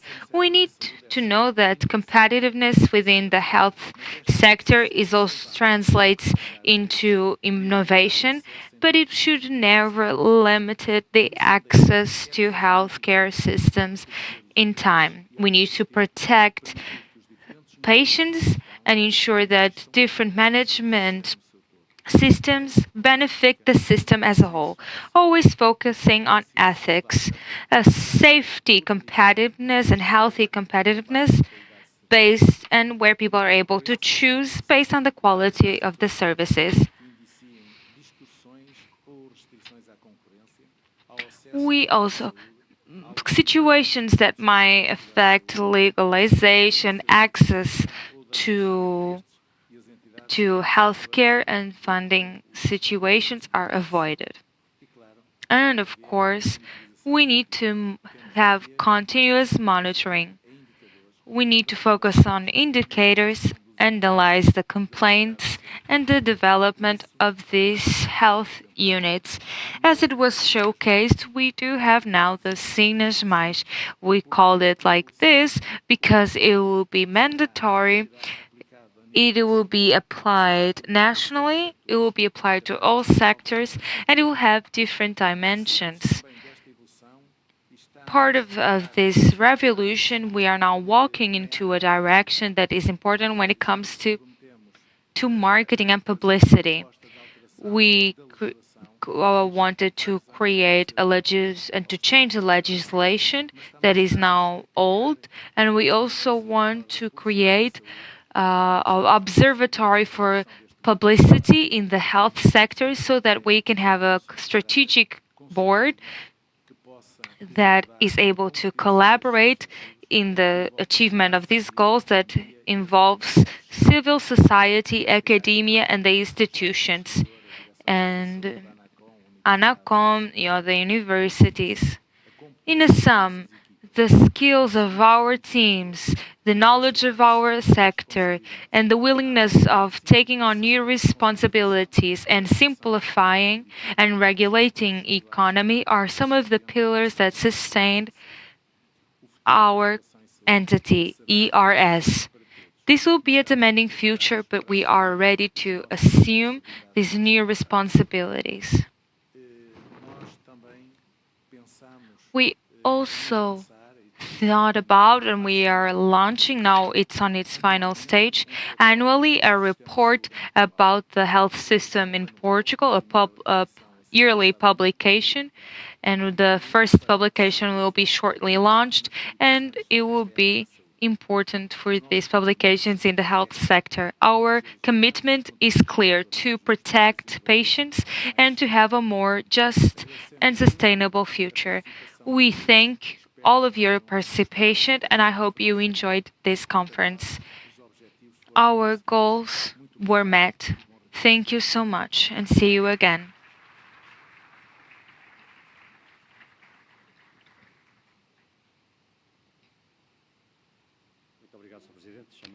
Thank you so much. Now we have the Secretary of State for Health Management, Francisco Rocha Gonçalves. Good afternoon, everyone. Dear President of the Board of ERS, António Pimento Marinho, the later presidents, the Vogels, Professor Álvaro Almeida, Executive Director of SNS, the UN representative of Portugal in Vienna, the Cape Verde representative, Ricardo Tavares, Portugal Gaspar,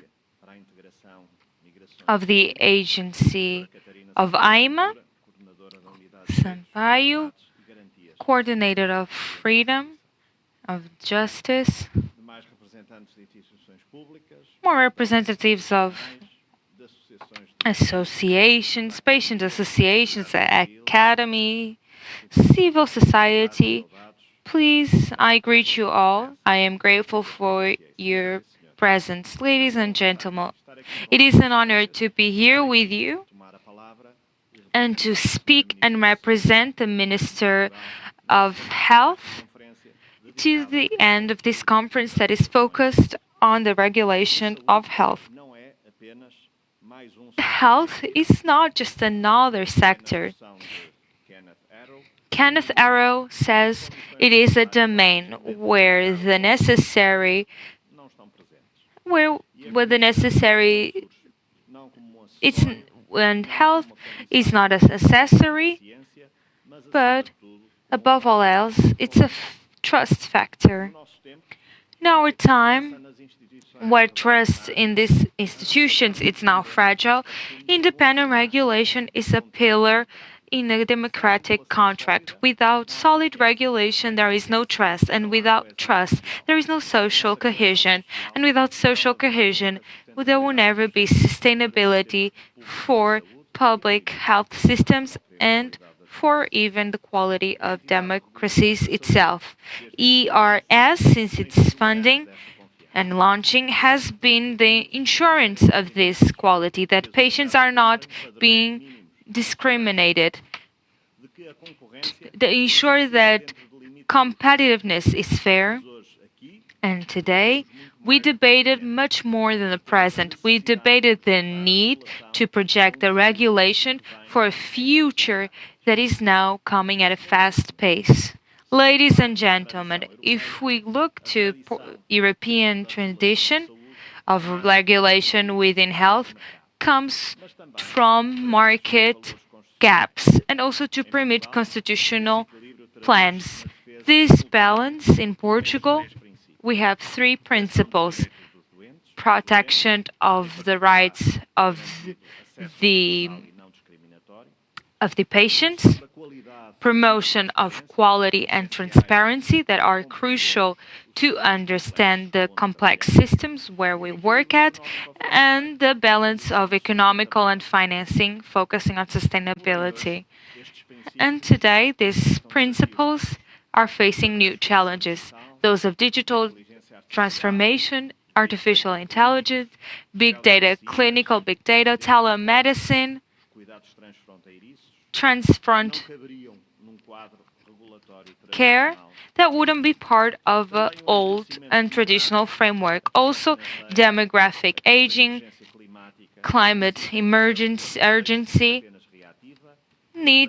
demands that this regulation is not just reactive, but to prevent.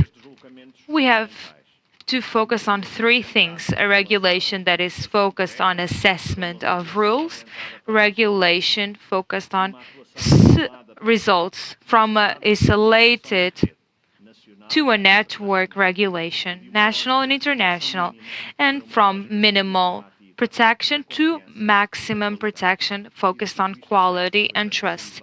And I'm sure that you were aware of this throughout the day. And besides it all, we are not alone in this reflection. OECD, WHO, European Union, we have been able to identify challenges when it comes to regulation within the scope of health, the quality and the access. And now we have more discrimination and difficulty to access. Of course, prevent ethical risks associated with AI, ensure the sustainability, the financing sustainability, to enforce accountability and transparency, to promote the international collaboration facing international risks like pandemics and the fluxes of clinical data. Portugal shares these challenges, and ERS, because of its autonomy, it's now willing to pick these challenges and create them as opportunities to modernize the state and reposition Portugal in the front of regulation discussions in Europe. And in regards to economic and social sectors, Portugal, there is a 10% of the GDP represented in the health sector. To regulate health is to regulate markets, chains of value, funding levels, and labor relations. Stiglitz reminded us that economy is only efficient when rules are fair. And this is the essence of the regulator, to ensure that this search for efficiency doesn't compromise sustainability and justice. Almost ending. A second reflection for this path that we conducted today. Regulation cannot be looked at as an assessment for what it is happening. It must be seen by a future institution, like the title of this event suggested. We have digital technology might bring new dilemmas, and regulation is the key to bring some predictability and trust in these new scenarios. And here, for ERS, we have the biggest responsibility politically wise. It's also protecting democracy. Montesquieu said that freedom is that right of doing everything that laws allow it.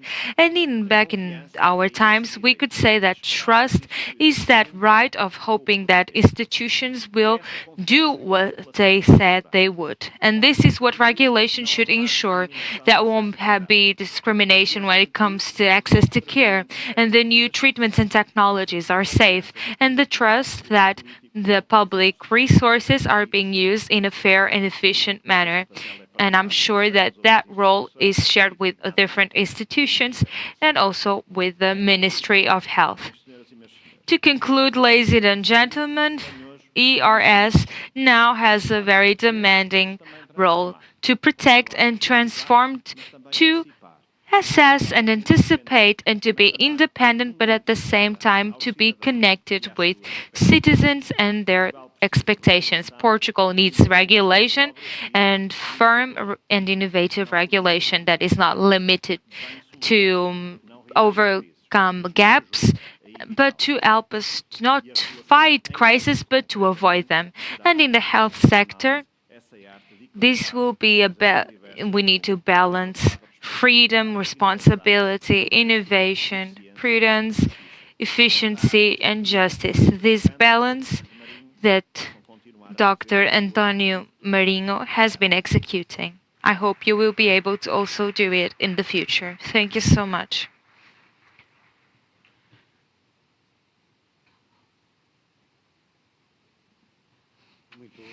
Thank you so much to the Secretary of State. We will now close our session. Someone left a ring in the bathroom. If you describe the ring, I'll give it back to you. We'll be seeing each other again in a new event by ERS. Thank you so much and see you next year. Sossegue. Dona Maria.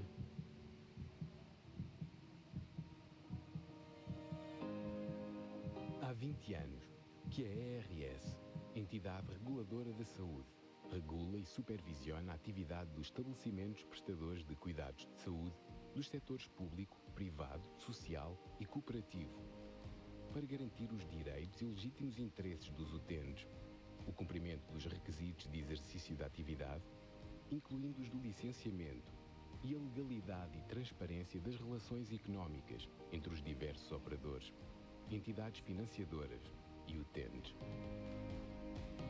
Somos uma entidade administrativa independente que regula, supervisiona, fiscaliza e sanciona as atividades de prestação de cuidados de saúde. Emitimos regulamentos e mediamos conflitos. Registamos e licenciamos os prestadores de cuidados de saúde para que cumpram os requisitos de qualidade e segurança ao nível das instalações, organização e funcionamento. Monitorizamos as práticas publicitárias em saúde. Realizamos regularmente fiscalizações e auditorias com equipas multidisciplinares para verificação in loco do modo de funcionamento dos operadores. Zelamos pela aplicação das leis e regulamentos e demais normas aplicáveis.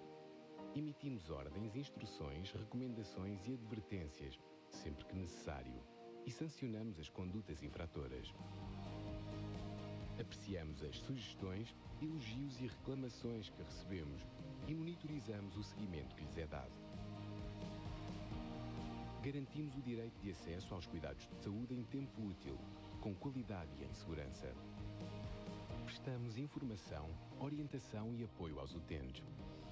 Asseguramos que saibam antecipadamente que cuidados lhes vão ser prestados, qual o seu custo e que possam recebê-los no setor privado ou social, em complementaridade com o público. Prevenimos práticas de rejeição ou discriminação infundadas, de indução artificial da procura e de violação da liberdade de escolha. Defendemos a concorrência, que significa mais prestadores, mais qualidade e melhores preços. Elaboramos estudos e emitimos recomendações sobre as relações económicas nos vários segmentos do sistema de saúde. Apostamos numa intervenção preventiva, apoiando os serviços de saúde e os utentes e trabalhando em cooperação com outras instituições. Somos a entidade reguladora independente da saúde em Portugal, que prossegue uma missão de interesse público de regulação de todo o sistema de saúde português.